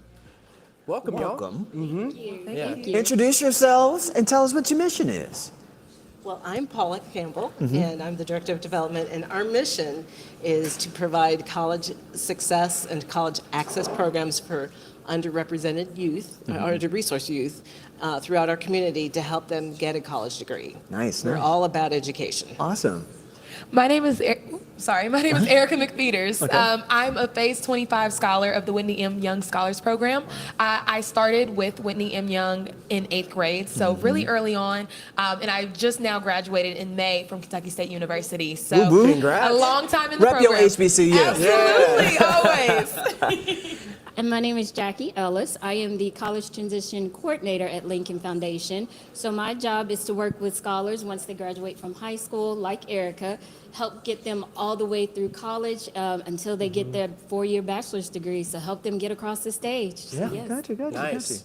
Erica, I'm curious, what was your experience like in the program, and how did that support you along your way? Absolutely. So starting in 8th grade, it's a very rigorous program, right? Where we are trying to cultivate scholars to be not only high achieving, but confident in their learning. And so we regularly will meet on Saturdays, having math and reading, different sessions throughout the day with a community of other scholars so that we're learning together, but also focusing on our goals as we achieve new things. And so as I matriculated through middle school, high school and things like that, the program really focused on making sure I was ready to go to that next step, which is college. And so a lot of my peers, we have all, spread out all over the United States. We're all over at HBCUs, even at, different illustrious universities like Cornell, Princeton, things like that. I believe. Northwestern. But with that spread, Miss Ellis has been wonderful, especially for me in my journey being in college, where now we're trying to make sure that we have the funding and things like that to be in school and to make sure that we have all those skills and that we built being in 8th grade to high school. Now that we are in college, utilizing those in a space with funding and scholarship opportunities. Gotcha. And I wonder, for folks that are supporting you, why is that portion of 8th grade through college, like why is that portion of time so critical to your scholars and the support you give them? Sure. One of the things that we do at Lincoln Foundation and the Whitney Young Scholars Program, so scholars come into our program during their rising 8th grade or 9th grade year. And like Erica said, we put them through a rigorous program during the academic year. But one of the things that we do, we try to get to know the scholars, and not only the scholars, but their families as well. So just as much as we are involved with the scholars' lives, we're involved with the parents. So one of the goals of our organization is to teach our parents how to help fund a 4 to 5 year college education. And that definitely has been a game changer with us, to help understand that sometimes it's not always about just that dream school. Yes, we want our scholars to go to whatever university that their little hearts desires, but we need to make sure that they can afford that. Because retention rates and persistence rates, which we both have our college transition enrichment program above 90% with persistence and retention. Excellent. That is so key, because we want our scholars to go to school with as little to no debt as possible. And that's one of the major goals with the college transition enrichment program. So we are an extension of the Whitney Young Scholars Program, and we stick with the scholars their entire time. We continue to help with scholarship information. We do in-person campus visits with them if they're in the state of Kentucky. And like she said, we have scholars all over the country. Do you bring goodie bags though, so they can replenish in the dorm? I do. Okay, I do. all right. I just wanted to make sure. I was just remembering. Yes, bags. So, yes, and the funniest story, one of our scholars down at Murray State, when I first got here, I asked, okay, what do you want us to bring you? They asked for a bag of Grippos. If a bag of Grippos will help you pass that final, That is such a Louisvillian thing to ask for. It is such a Louisville thing. So yes, we take pride in making sure that we have those close personal relationships, and we're able to develop those because we are with them from the 8th or 9th grade and with their families as well. Love it. Yeah. And I think it's important to note that, the majority of the scholars that we're working with are first generation in their family to go to college. Their families don't know the roadmaps and the things that it takes to be successful, to fill out all the FAFSAs, the applications for college, the scholarships, and whatnot. So we're there as their support system to help guide their way. Gotcha, that's great. And so when you think about all that work you're doing, what are you asking the folks for today to see I can keep doing your work? We have a really big, ambitious goal for today. We want to raise $70,000. Okay. We're halfway there. A little bit over halfway there, so we're glass half full. So we're really hoping that people will be inspired and motivated to give, because we have a great success program. Erica is just one example of what we are able to accomplish with the support of the community. Yeah, gotcha. And where can folks find more information about the work y'all are doing? Because folks are going to be wondering when they can get their kid in there. Well, they can visit our website. Yeah. They can go to our Lincoln Foundation giving page and Give for Good Louisville, and there's lots of information there. Gotcha. Ladies, thank you so much. Thank you. Erica, thanks for being a success story that a lot of people can look to so they can just brag all over your greatness. All right, $70,000 is the goal, guys. Help them get there. Go to giveforgoodlouisville.org. We'll be right back.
Hey, thanks for watching this hour of the official Give for Good Louisville 2025.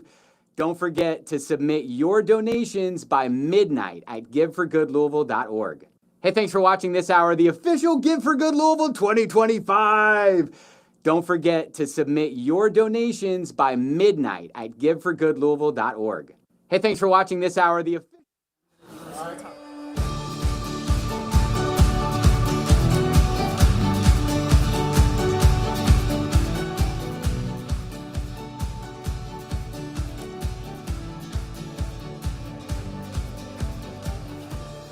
Welcome back to the live stream. I'm Harrison with the Community Foundation, here with my co-host Stefan. And we're joined by Michelle and Angela with Santa's Little Helpers. Welcome, y'all. Thank you. Would you all like to introduce yourselves and tell us a little bit about your organization?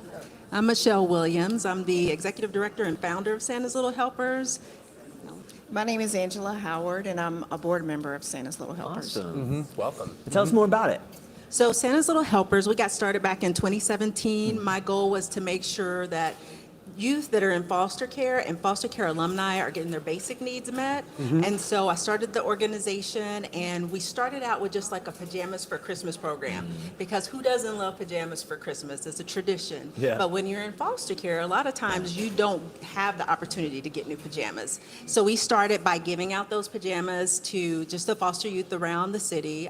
Believe it or not, we have about 1,100 foster kids in the city of Louisville, just in our community. There's about 8,600 in the state overall. Yeah. So just giving them those pajamas, they look forward to it every year now. Yeah. So that's one of the things that we do. And then the other thing that we do is we help foster care alumni in the city. If you were a foster youth in the Kentucky system, foster care system, and you're in school or vocational training, then you qualify for our program.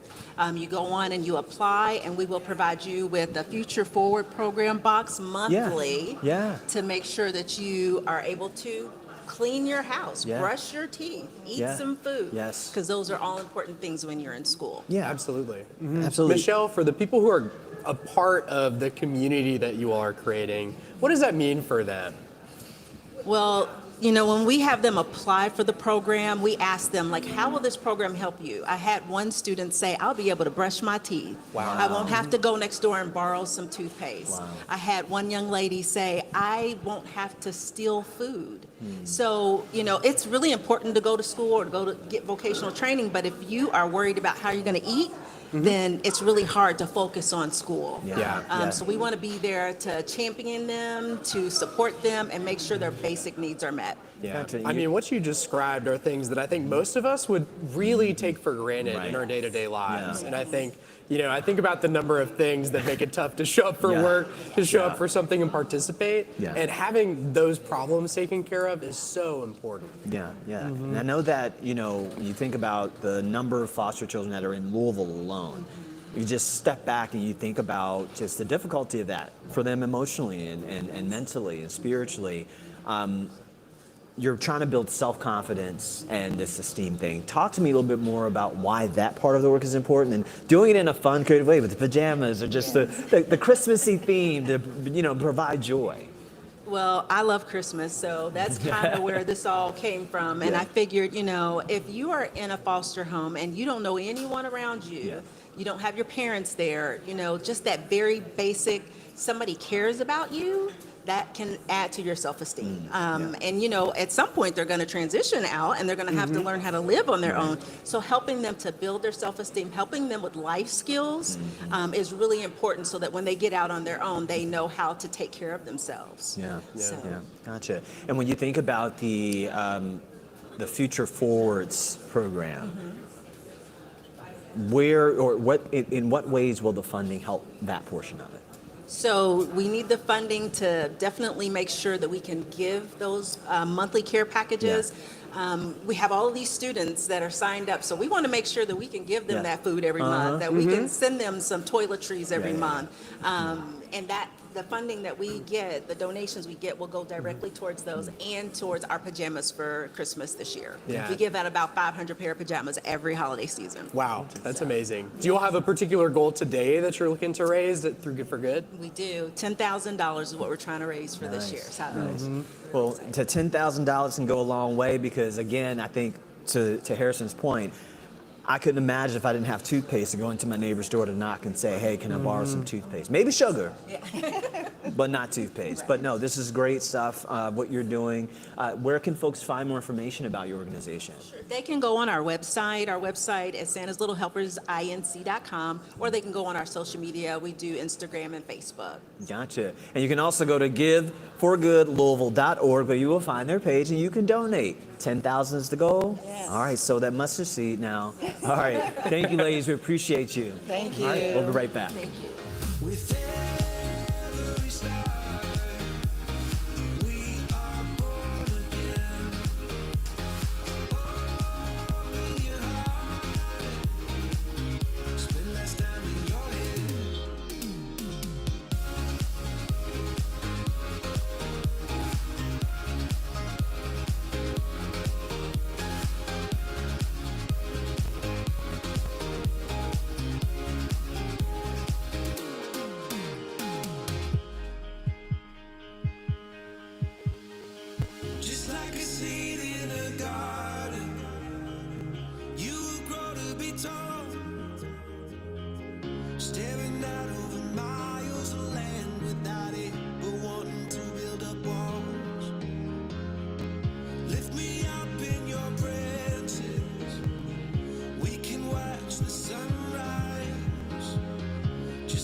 Welcome back to the Give for Good live stream. I'm Harrison with the Community Foundation of Louisville, here with my co-host Stefan, and we're joined by Dave Thomas with the Jeffersonville Public Library. Jeffersonville Township Public Library. Yes. Excuse me. That's great. That's great. We wanted to first say thank you to the Community Foundation Louisville for allowing us again this year to participate in Give for Good. We're especially excited this year to participate because we're celebrating our 125th anniversary of the founding of the Jeffersonville Library. Wow, congratulations. Yes, and as part of that, we're especially indebted to the Clark County Council, who only a month or two ago approved a $3.6 million bond issue that will have no effect on residents' property taxes. Wow. These will be industrial bonds. And of that $3.6 million, a lot of it will go to refurbish our properties. Yeah. There is a $250,000 allocation in it for a bookmobile, and that's our campaign this year. Because we not only operate the library in Jeffersonville, but we operate the library in Clarksville too. And from 1955 to 1975, we serviced Clarksville, Indiana with a bookmobile. At that point, it had developed enough we were able to open our second location in Clarksville. Unfortunately, today, we find ourselves in the same position because of the enormous growth in the eastern end of Jeffersonville. We have underserved populations out there because of all the growth we have with River Ridge, with Clark Maritime Center, and huge influxes. And so we're looking to raise money for a bookmobile that we can get out there and serve the east end with a stretch goal of eventually opening a third library. The amount we're looking for, bookmobiles are expensive. They can run $350,000, $400,000.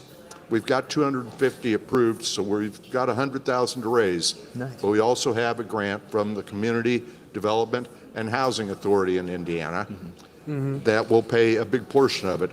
But here with Give for Good, we're hoping we can raise $10,000 with some matches And that amount too will then go to help us fund a bookmobile and put it on the road and serve the underserved segments of our population. Gotcha. And where can folks find more information about just, the efforts of what you're doing to get this bookmobile? The best way to do it is to come to one of our libraries. We're at There you go. Of course.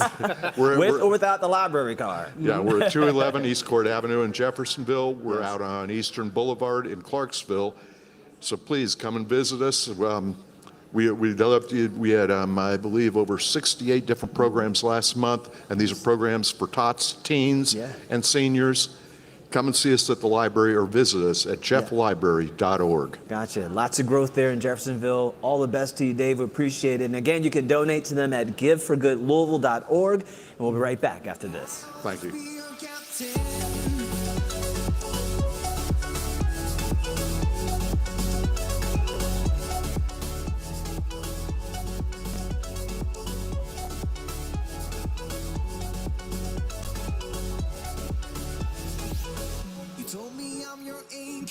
I told you you're my bone.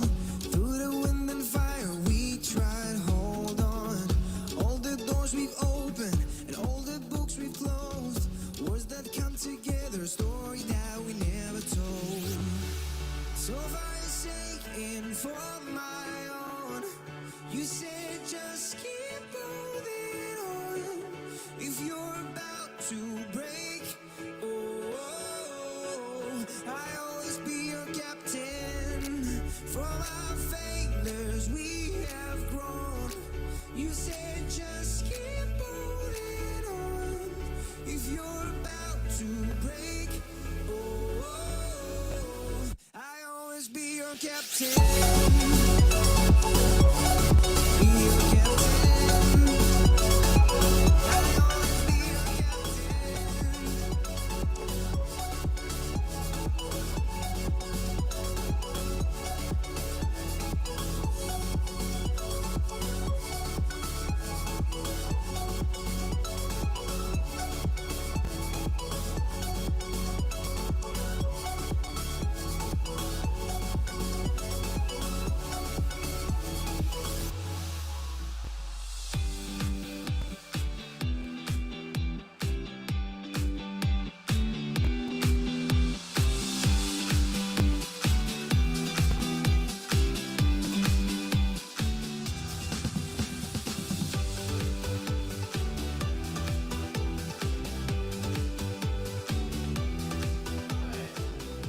Welcome back to the Give for Good live stream. I'm Harrison with the Community Foundation of Louisville, here with my co-host Stefan, and we're joined by Erica with AMPed. Welcome, Erica. Thank you. Nice to have. All right, tell us a little bit more about AMPed and the mission of what they're doing. Well, AMPed is creating generational wealth, and we do that by providing opportunities for families to have self-sufficiency, economic mobility, and really just trying to make sure that everyone is able to maintain and care for themselves as a family. Gotcha. And we do that. Our primary focus is West Louisville, but we're serving all of the community. Gotcha. I love the story of how AMP came to be, of working on one thing and then identifying more challenges and more challenges. Sometimes people love creating work for themselves. Would you tell us a little bit about all of the different things you all do for the community? Yes. Well, AMP started as a music academy, and we were serving kids within the West Louisville community. But what you realize is that we were putting a Band-Aid on that. No child that lives in poverty doesn't go home to a family that's in poverty, and that led us to building programs that create opportunities for parents to also be able to do technology training, or if they're interested in entrepreneurship, then they would be able to do business. But our music academy is on Greenwood Avenue. We're serving about 150 kids every evening, and it's not just coming in and teaching them how to play instruments. Instruments is a huge piece of it, but it's also the business aspect. So writing music, producing music, how to publish your music, and then contracts and all of those different things. That's music, and that's at Greenwood. We also do technology training, which we're most excited about. Love all of our programs, but we have a new AMP Tech and Learning Center Wow. that we're going to do a ribbon cutting. No big deal. You know? It will allow us to double our capacity. Yeah. So right now, as it stands, we have about 20 technology participants that are coming through, industry certified. We have an employee liaison that's working to get our graduates jobs, but we'll be able to double the capacity. And then we also have our business incubator. There you go. We are serving anywhere from 15 to 25 businesses. It's a year-long program.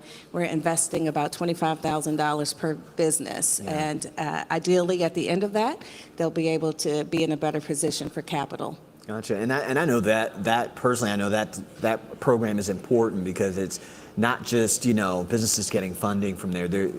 This AMP teaches them how to run the business, how to keep the books, all those different things.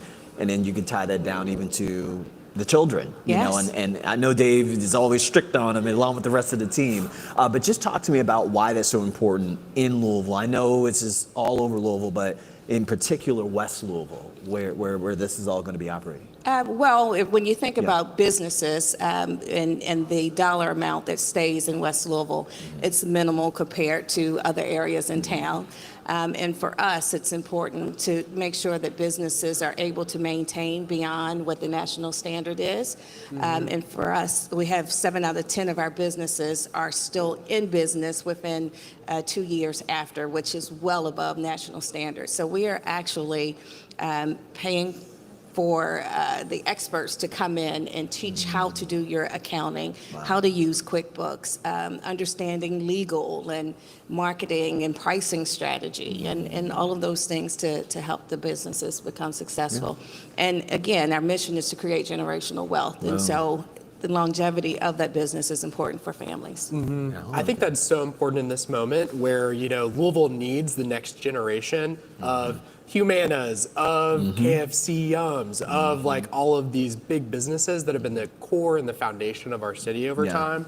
You all are really helping to cultivate the next version of all of these things that are going to build the new skyscrapers that are going to contribute philanthropically and economically to our city. Yes, that we have a component in next year's cohort that will include children. So a lot of our business owners will be able to spend a portion of their time with the kids, and we'll make sure that they are introduced to the ideas and those types of things. So for us, this is a huge day.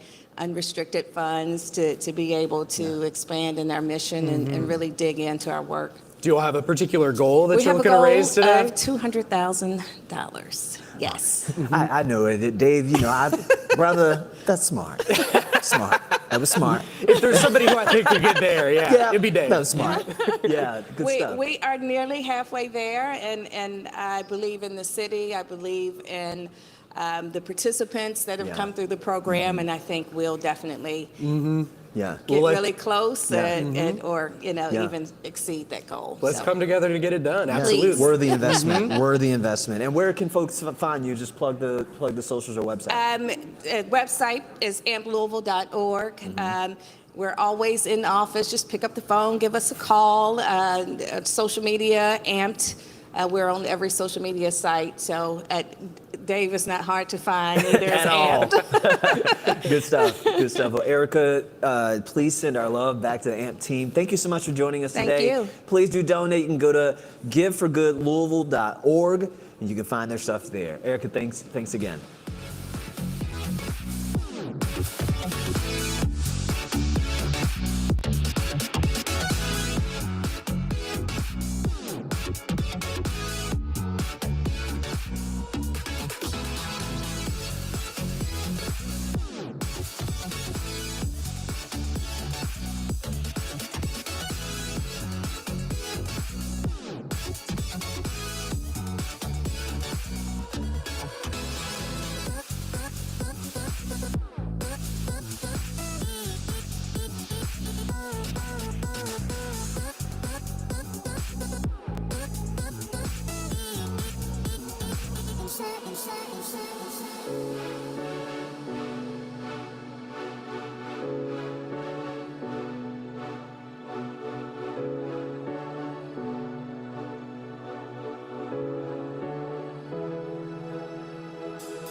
And we're back. Hello, everyone. My name is Aaron Henry. I'm the Give for Good Louisville manager. Excited to be on, joining Stefan. We're talking with Habitat for Humanity. Yeah. Introduce you guys, if you could introduce yourselves and tell us a little bit about your mission. Yeah. Hi, I'm Kathleen Fleck, and we're with Habitat for Humanity, Clark and Floyd in Southern Indiana. I'm the fund development leader, and this is Jackie Isaac. She's our executive director. And at Habitat, we have a simple but powerful mission. We partner with low-income families in Southern Indiana to build safe and affordable housing. Gotcha. And when you think about that, safe and affordable housing, obviously there's a housing crisis. A lot of people need places to live. We just don't have enough. Tell us a little bit more about the program, how it works. I've done so many stories on this and just the process of that. For those who don't know that may be donating, take us through that process. Well, I think it's important to point out that the fact that Habitat gives away homes is a myth. We partner with families who qualify for a 25 or 30-year mortgage, just like anyone else would buy a home. These are people who fall into the low income bracket, so they're making 40% or below of the area median income, and they put in about 250 hours of sweat equity, so that's building theirs and other clients in our program's homes. And a key element of that is education, financial literacy, credit building, home maintenance. And we fund these homes through volunteer labor, in-kind donations, and the support of local businesses, foundations, and the community. Wow.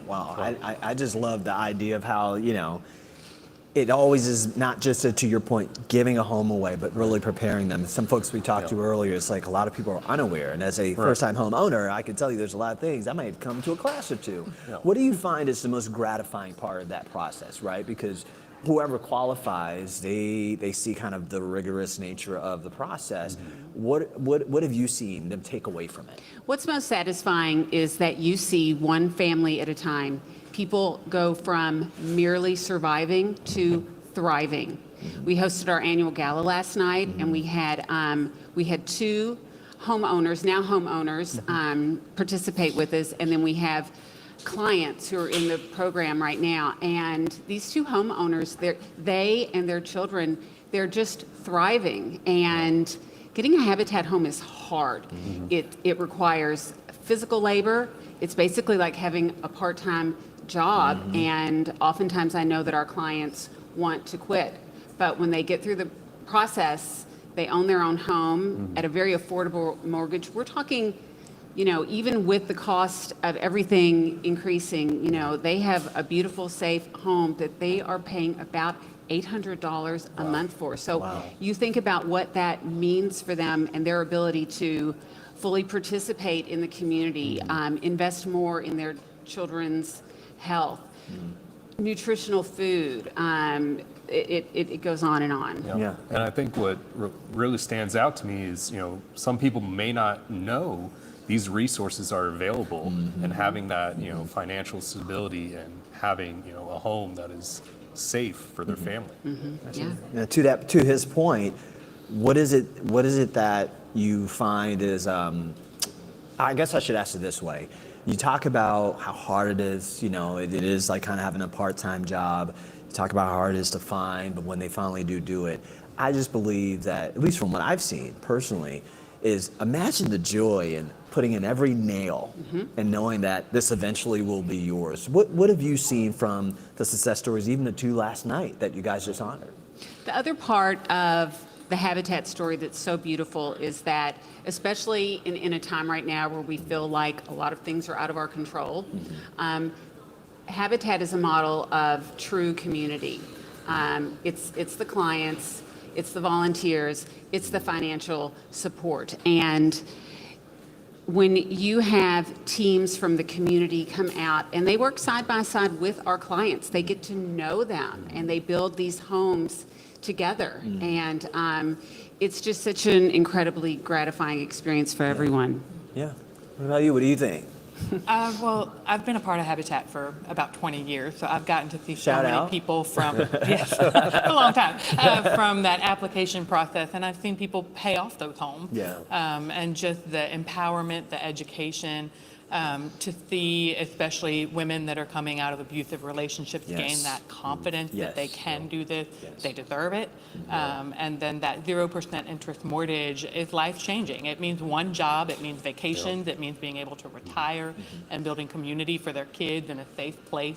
And just being a part of their stories, for me, has been a true honor. Wow, I gratifying. think that's a key Yeah. thing, having a safe place. Yes. Having a safe space for yourself and your family. And because they're building their own and each other's homes, they're building lifelong friendships Yeah. with their neighbors. Yeah. And changing the lineage of their family in a sense. Before we go, what is your goal for folks to donate? What are you guys trying to hit? We're trying to hit $12,000. We have a matching grant of $6,000, so every dollar donated is doubled, and we're about halfway there. Listen, you're halfway there, and we just hit $4.5 million. Woo! Let's go. All right, and as we wrap up here, Habitat for Humanity, we can find more information where? HabitatCFI.org. All right, there we go. We'll be right back after this. Thank you.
All right, and we are back. My name is Aaron Henry. I am the Give for Good Louisville manager. Still hanging out with Stefan, and we are here with Lana with the Southwest Center. Yes. Thank you for joining us. Well, thank you. It's a pleasure to be here. And Give for Good Louisville has done so much for Southwest in the past. So we're always thrilled to be a part of, the program. Now tell us more about your mission with Southwest Center. Sure. Well, Southwest Center came about 40 years ago by a small group of parents who were looking for opportunities for their children with intellectual and developmental disabilities to be able to thrive and to have the same types of lives and realize the dreams that we all have. And so that's how Southwest Center was born. Our mission is to make people as independent as possible, giving them that autonomy and the independence that they have, but also providing the support they need to make that happen. That shows itself in things like life skill training. We help folks with job training and then help them secure jobs. One of the most exciting things that we're doing right now is tech-supported residential services, where it allows people to live on their own. And we are able to do that through technology assistance and through monitoring, right? Yeah. So we give them all the support they need, but they are independent and they are living their own lives. Yeah. They're learning how to budget, they're learning how to cook, and we're there to help them, back them up on that. Yeah, that's the biggest thing, just providing those resources for freedom Absolutely. to live their lives. Absolutely. You know, one of the projects that we're getting ready to take on is building affordable housing, single bedroom units so that people can live alone. So those folks with IDD or seniors have a place to go that's safe and secure. Gotcha. And I love that the idea this started by some moms coming together. Yeah. And that's the it's worst just thing for family. anything to see coming is moms coming together. Right, you know something good's going to happen. Yes. and I love how you emphasize on independence. Talk about why independence is so important for the folks you're serving. Oh my goodness. Well, think about it. What if you had to depend on another person to open a door, flip a switch, right? Change the channel on something that you want to see. It would be very frustrating. And sometimes you might feel guilty about asking somebody else to do that, right? This puts the control back into the individual's wheelhouse, right? They then make the decisions. That gives them the autonomy. They make the decisions, and it gives them the independence to make it happen. And so that is really what we're looking to do. But we also want to make sure that they have the support they need to manage that, right? So we do a lot of training with folks, teaching them how to cook, how to budget, what to do if something happens. What happens if the AC goes out in your apartment? And I think, how do you manage that, right? So we're always looking at ways that we can help folks. We also offer some not health care necessarily, but we offer medical personnel who will help people navigate the healthcare system. I don't know about you all. That's I so recently important. had a bout with that myself, and it can be rather challenging. And so think about if you were someone who may be nonverbal, or have a difficulty understanding what's happening, we send folks, our medical personnel goes with those folks to their appointments so they can help navigate those situations, and so that our folks understand what's happening. Right. I love how you, even almost without knowing, it's like, in giving these folks independence, you're actually quelling the moms who are like, okay, my baby's okay. I love that. Your baby's okay, but your baby's living life the way they want to live it. Exactly, on their right, terms. on their terms. And that is the most important thing. To see somebody, we recently had Michelle who got a job, and she is now in her own apartment. Wow. And to see her thrive in that, and to keep schedules, and to build a budget, and I need to go grocery shopping. Well, what do I need to buy on that grocery shopping list? How do I care for these things? How do I make sure I have clothes for work? All of those things that we a lot of times take for granted, we need to make sure that our folks have the basis for all of that. Right. Right? And what's your goal? What's your goal? Your number goal today to raise? So to raise today, we have a $20,000 goal. When I left, we were at about 44%. Okay. Wow. So we're doing pretty well. We had some matches earlier in the day. Nice. We've got a couple more matches coming up later today. And so we're very hopeful that we're going to be able to reach that goal. And one of the things is we always talk about this, peer-to-peer, right? Peer-to-peer is so important. And we have 23 peer-to-peer fundraisers this year, which is very exciting for us, and they're out there doing their job. Love it. So we love it. We appreciate them. Lana, we appreciate the work that you and Thank you. Southwest Center are doing. Thank you. Best of luck to you. And again, you can go and find them on giveforgoodlouisville.org. Donate. They're only 44% there, but we're going to get it higher. All right. Thank you again, Lana. We appreciate it. Thank you. We'll be right back.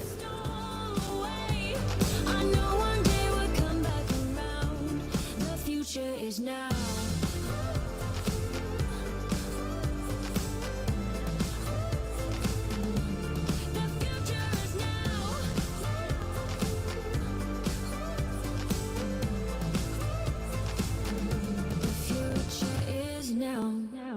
I waited for you in the passenger seat. There's only so far I can ride in your dreams.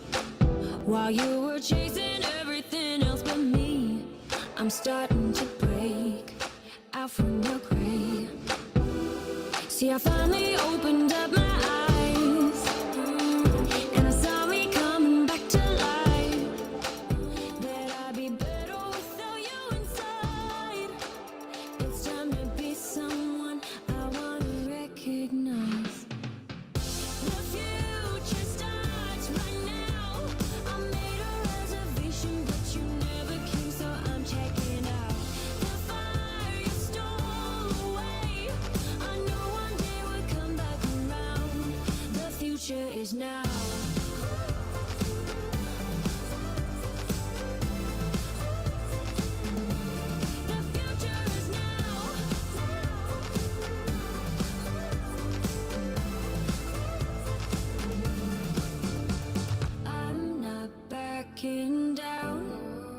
'Cause the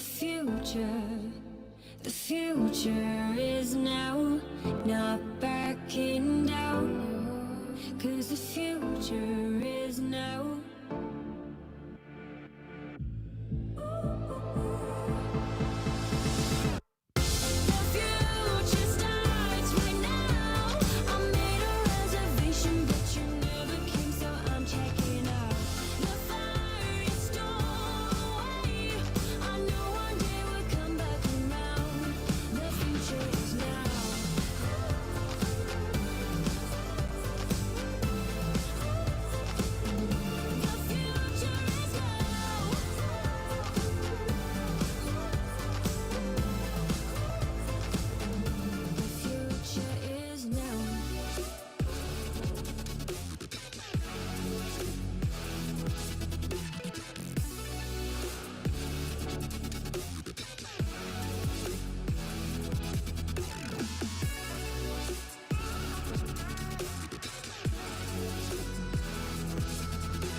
Next, we've got Louisville City Foundation.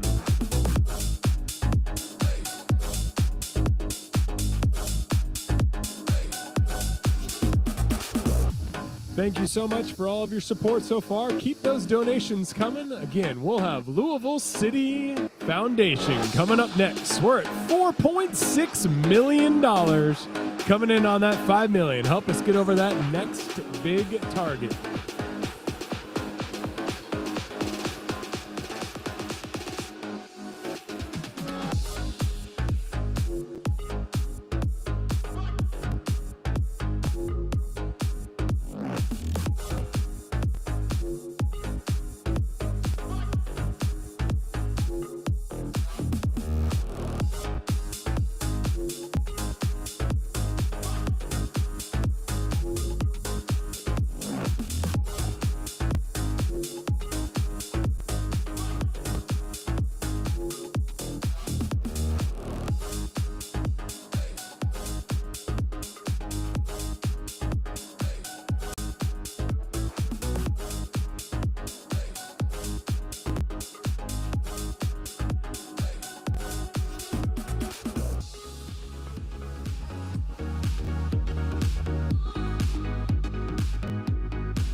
We've got two stars coming from the pitch here on this Give for Good Louisville Day. We have George and Adam, Lou City and Racing.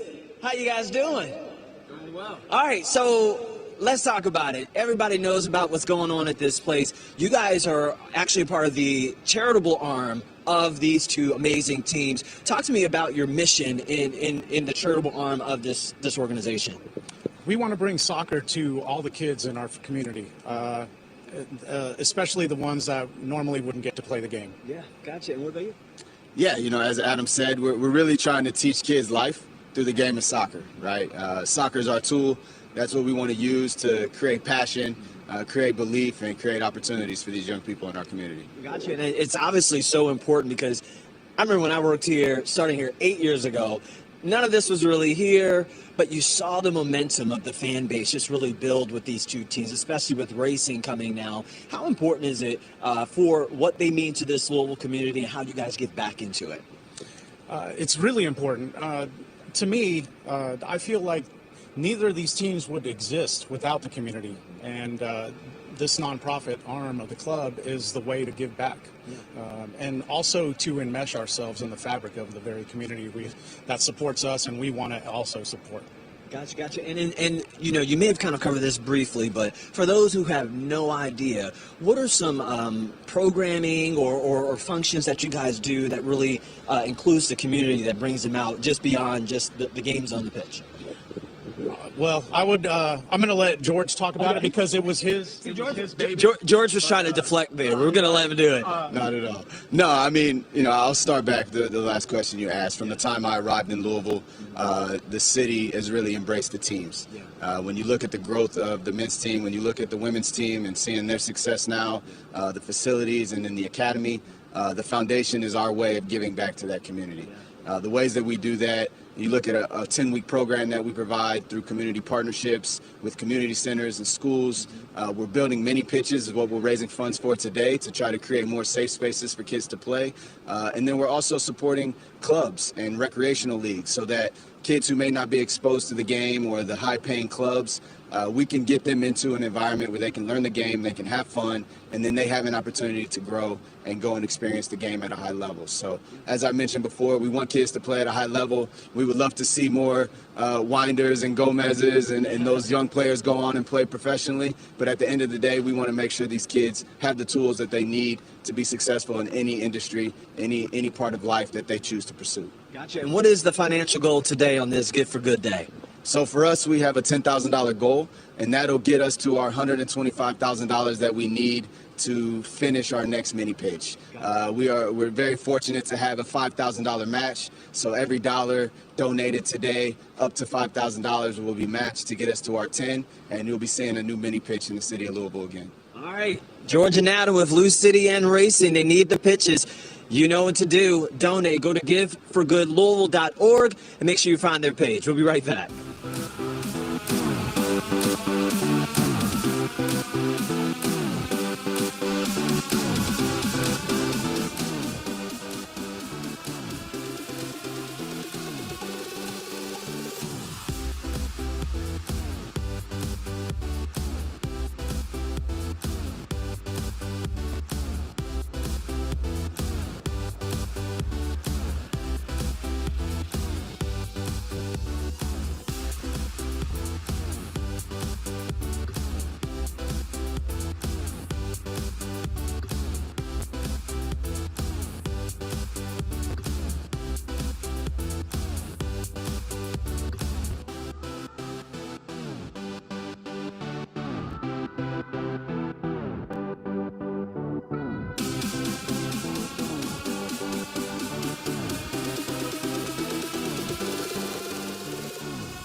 All right, we are back. My name is Aaron Henry. I'm the Give for Good Louisville manager, and we are here today with Bernheim Forest. Thank you for having us. Yeah, I was going to say, in a past life, I worked for Louisville Parks and Recreation, so I know just how important parks are for everyone. Absolutely. Well, thank you so much for having us today. My name is Lindsay Duncan. I am joined by one of our award-winning nature-based educators, Mr. Dan. Yeah. All right, awesome. So you have some different programs going on over there. Oh, definitely. Yeah. So Bernheim Forest is a 16,000 plus acre forest just south of Louisville. We have 40 plus miles of hiking trails, a 17-acre natural playground, a 2.5 acre edible garden, inspiring art and nature, and yes, amazing educational programming. I was going to say, you have a few giants out there in the woods as well. Yes, and have you heard about the Tin Man? No. He's new to the yes, scene, yeah, so, yeah. I mean, that's another great artwork. That's a great thing. You're able to, walk through nature and also see all these amazing art pieces. Absolutely. It's just really inspiring. Yes. So our founder, Isaac Wolf Bernheim, purchased the land in the 1920s. And when he purchased it, it was completely devastated by the iron ore industry. It was overlogged, harvested. And I didn't know that until I started working at Bernheim. And almost 100 years later, we'll be celebrating our 100th anniversary in 2029. It's amazing to look and see a healthy, connected forest. Yeah, definitely. And one thing I really appreciate about you all is the preservation of that area as well. Absolutely. I think there were some different issues that arose a few years back about maybe some pipelines kind of being run through there and just being able to, protect that natural area. Well, and I'm the corporate partners manager at Bernheim. And I do believe that it's so important for us to all just sit at the table together. Appreciation is key. You only conserve what it is you know and love. And so that's why I brought Dan with me today, because in order to inspire that next wave of environmental stewards to make sure Bernheim is with us for another 100 years, we need to inspire and provide inspiring outdoor experiences. So. And so I'm curious, some different experiences that you all have planned. Love to hear more about that. Yeah, well, we host over 10,000 students via field trips and wonderful free to the public events like Bug Fest, which is coming up this Saturday. That's awesome. Oh, yeah. And It's so important for these experiences to be accessible. So funds that we're raising today provide scholarship field trip funds for Title I schools and really lifting any barriers in transportation so everyone can come visit Bernheim. Awesome. Well, I always like to ask, what is your goal for today? So our goal today is raising $125,000. Wow. And we do have $50,000 in match, thanks to many wonderful supporters. Now, Lindsay, I'm going to let you finish. Yeah. But our goal is also connecting people with nature. That's right. It's not just about the good that we're given today. Mhm. We like to give good to everybody and give them a chance to really connect with nature. And, you know, some people rely on gimmicks like silly songs, and that's me, actually. So let's sing a song. Take it away, Mr. Dan. Oh. Yeah, everybody, you know, sing along with us. This is like the Bernheim Give for Good theme song. It goes like this. Give for good and give to Bernheim. Everybody, give for good and give to Bernheim. All right. Give for good and give to Bernheim. Cherish, protect, restore. That's what they do. We came today from Bernheim, which is out there in the woods. We're now here in the city getting pumped for Give for Good. If you're not sure if you should give, well, I think you should. So please donate today. Everybody, here we go. Give for good and give to Bernheim. Give for good and give to Bernheim. Give for good and give to Bernheim. But now we're out of time. Well, thank you Thanks all for having so us. much. Yeah. Awkward high so five. glad. Love the song. Thank you all so much for joining us.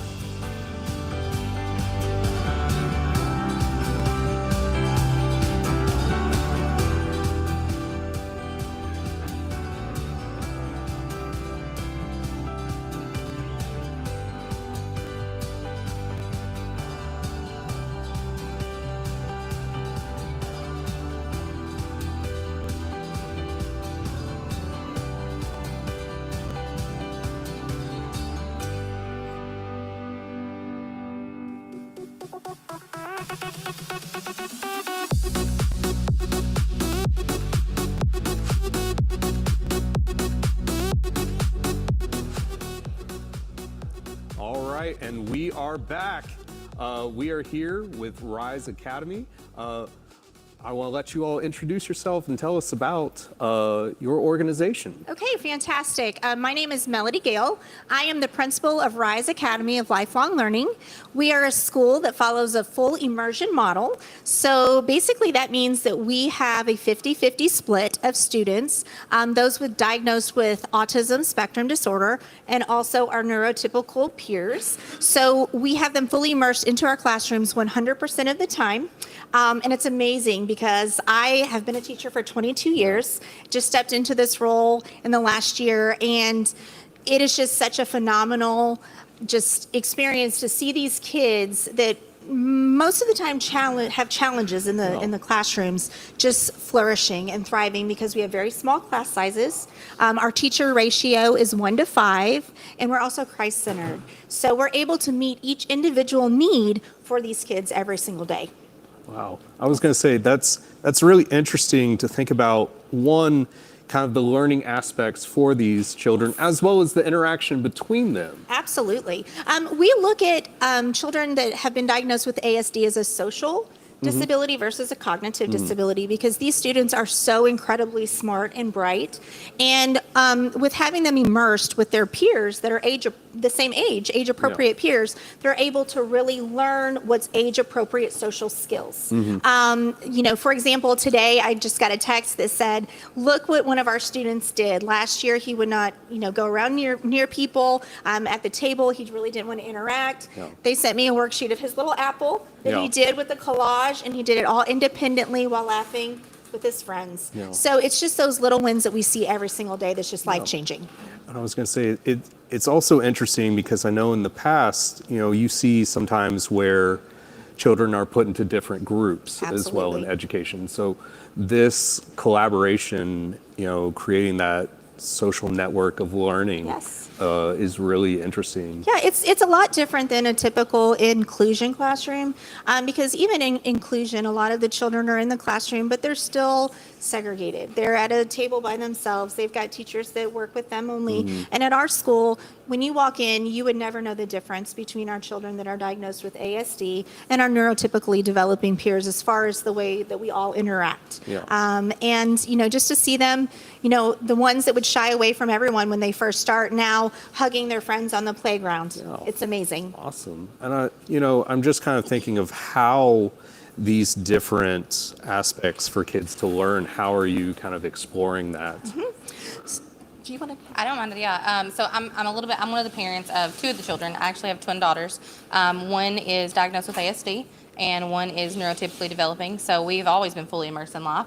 But we are getting to fully immersed now at the school. So we're meeting new individuals, new students. I think the big thing that I see that's a positive for this immersion is both daughters are teaching other students new things. So whereas usually it's one daughter teaching social skills to the other, and then my other daughter teaching, the alphabet. My ASD kiddo is extremely smart. She's a little teacher. She's very hyperlexic, and it's great. But they're getting to go out there, and other students are seeing them learn, and other students are seeing what they're good at, and they're learning from that. So that is the one reason why we are fully immersed. Of course, our lifestyle, having an ASD kid and a neurotypical kid, we're always like that, but being able to come and see a whole group of children who are also struggling with the same things and being able to teach them and also celebrate the wins together. So, Melody was just talking about the student who got the apple, but just recently I sat in on a day and we were able to see students who kept their bus on green all day. That means they did good all day. And during that, they sing a song at the end for each individual student. And we meet kids where they are. So one of our students has a sensory processing disorder, wears headphones a lot so he doesn't get overwhelmed. And so we whisper sing to him. So I really like how they meet every student exactly where they are and hold it like that. And there's a lot of positive encouragement. Well, thank you all so much for Thank joining you for us. having us so much. We Thank you. appreciate it. Thank you.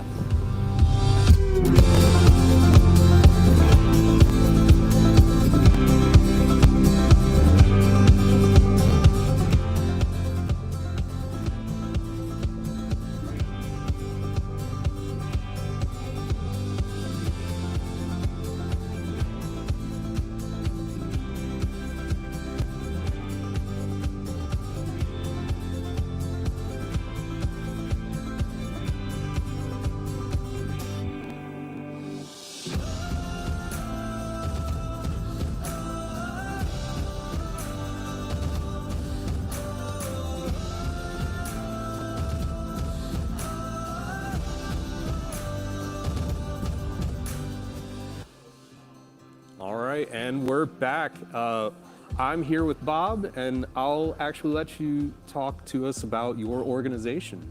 Well, I promise I won't sing, okay? So I'm Brother Bob Roddy, and I'm with the Province of Our Lady of Consolation.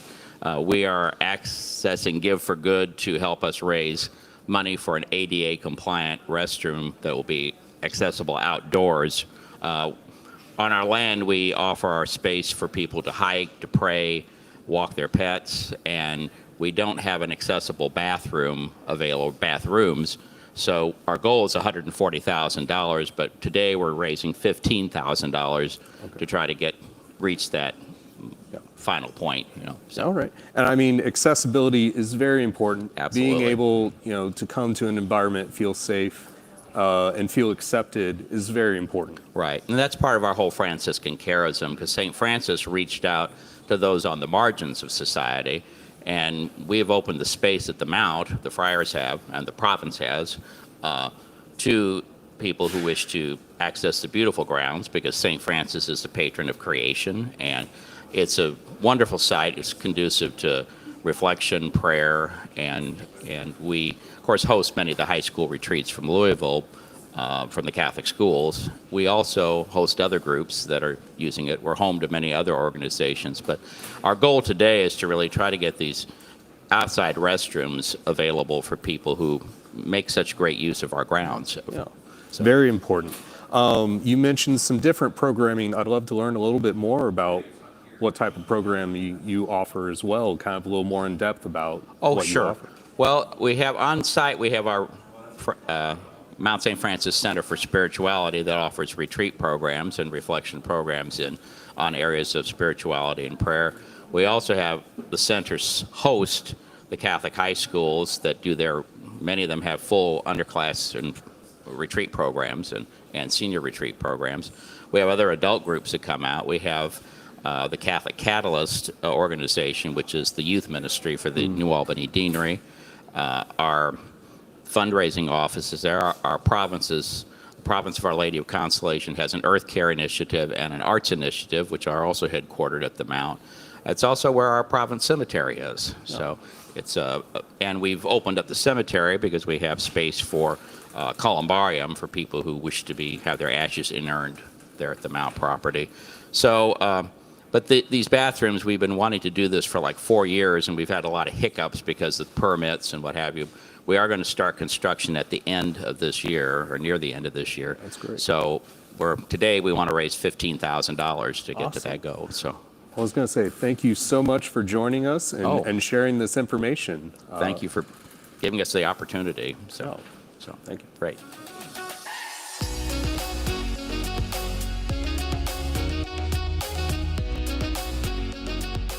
The Community Foundation of Louisville's Give for Good Louisville isn't just a day for online donations. It's a moment that sparks kindness across all ages and unites communities for the greater good. Let's throw it back to Lynn Family Stadium to meet some of this year's incredible participating organizations.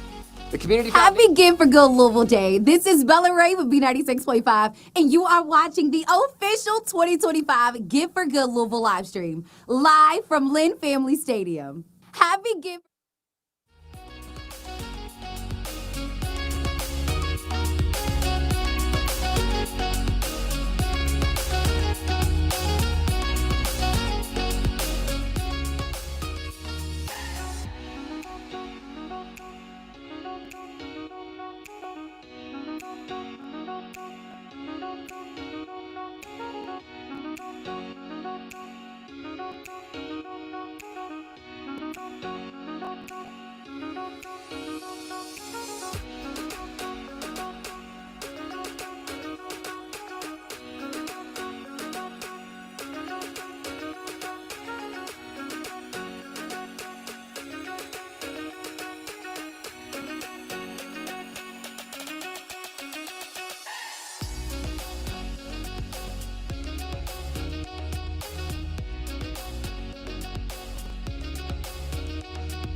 Gotta show ya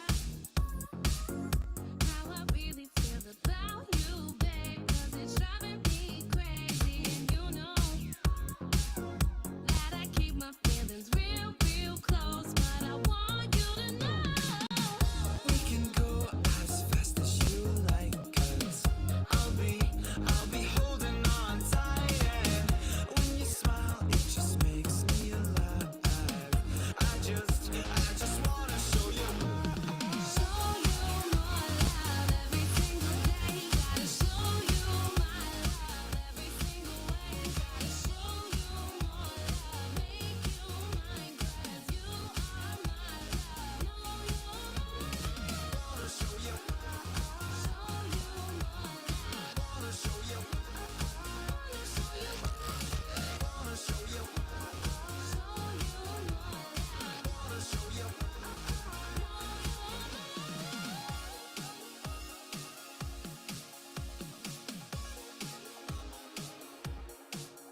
got to tell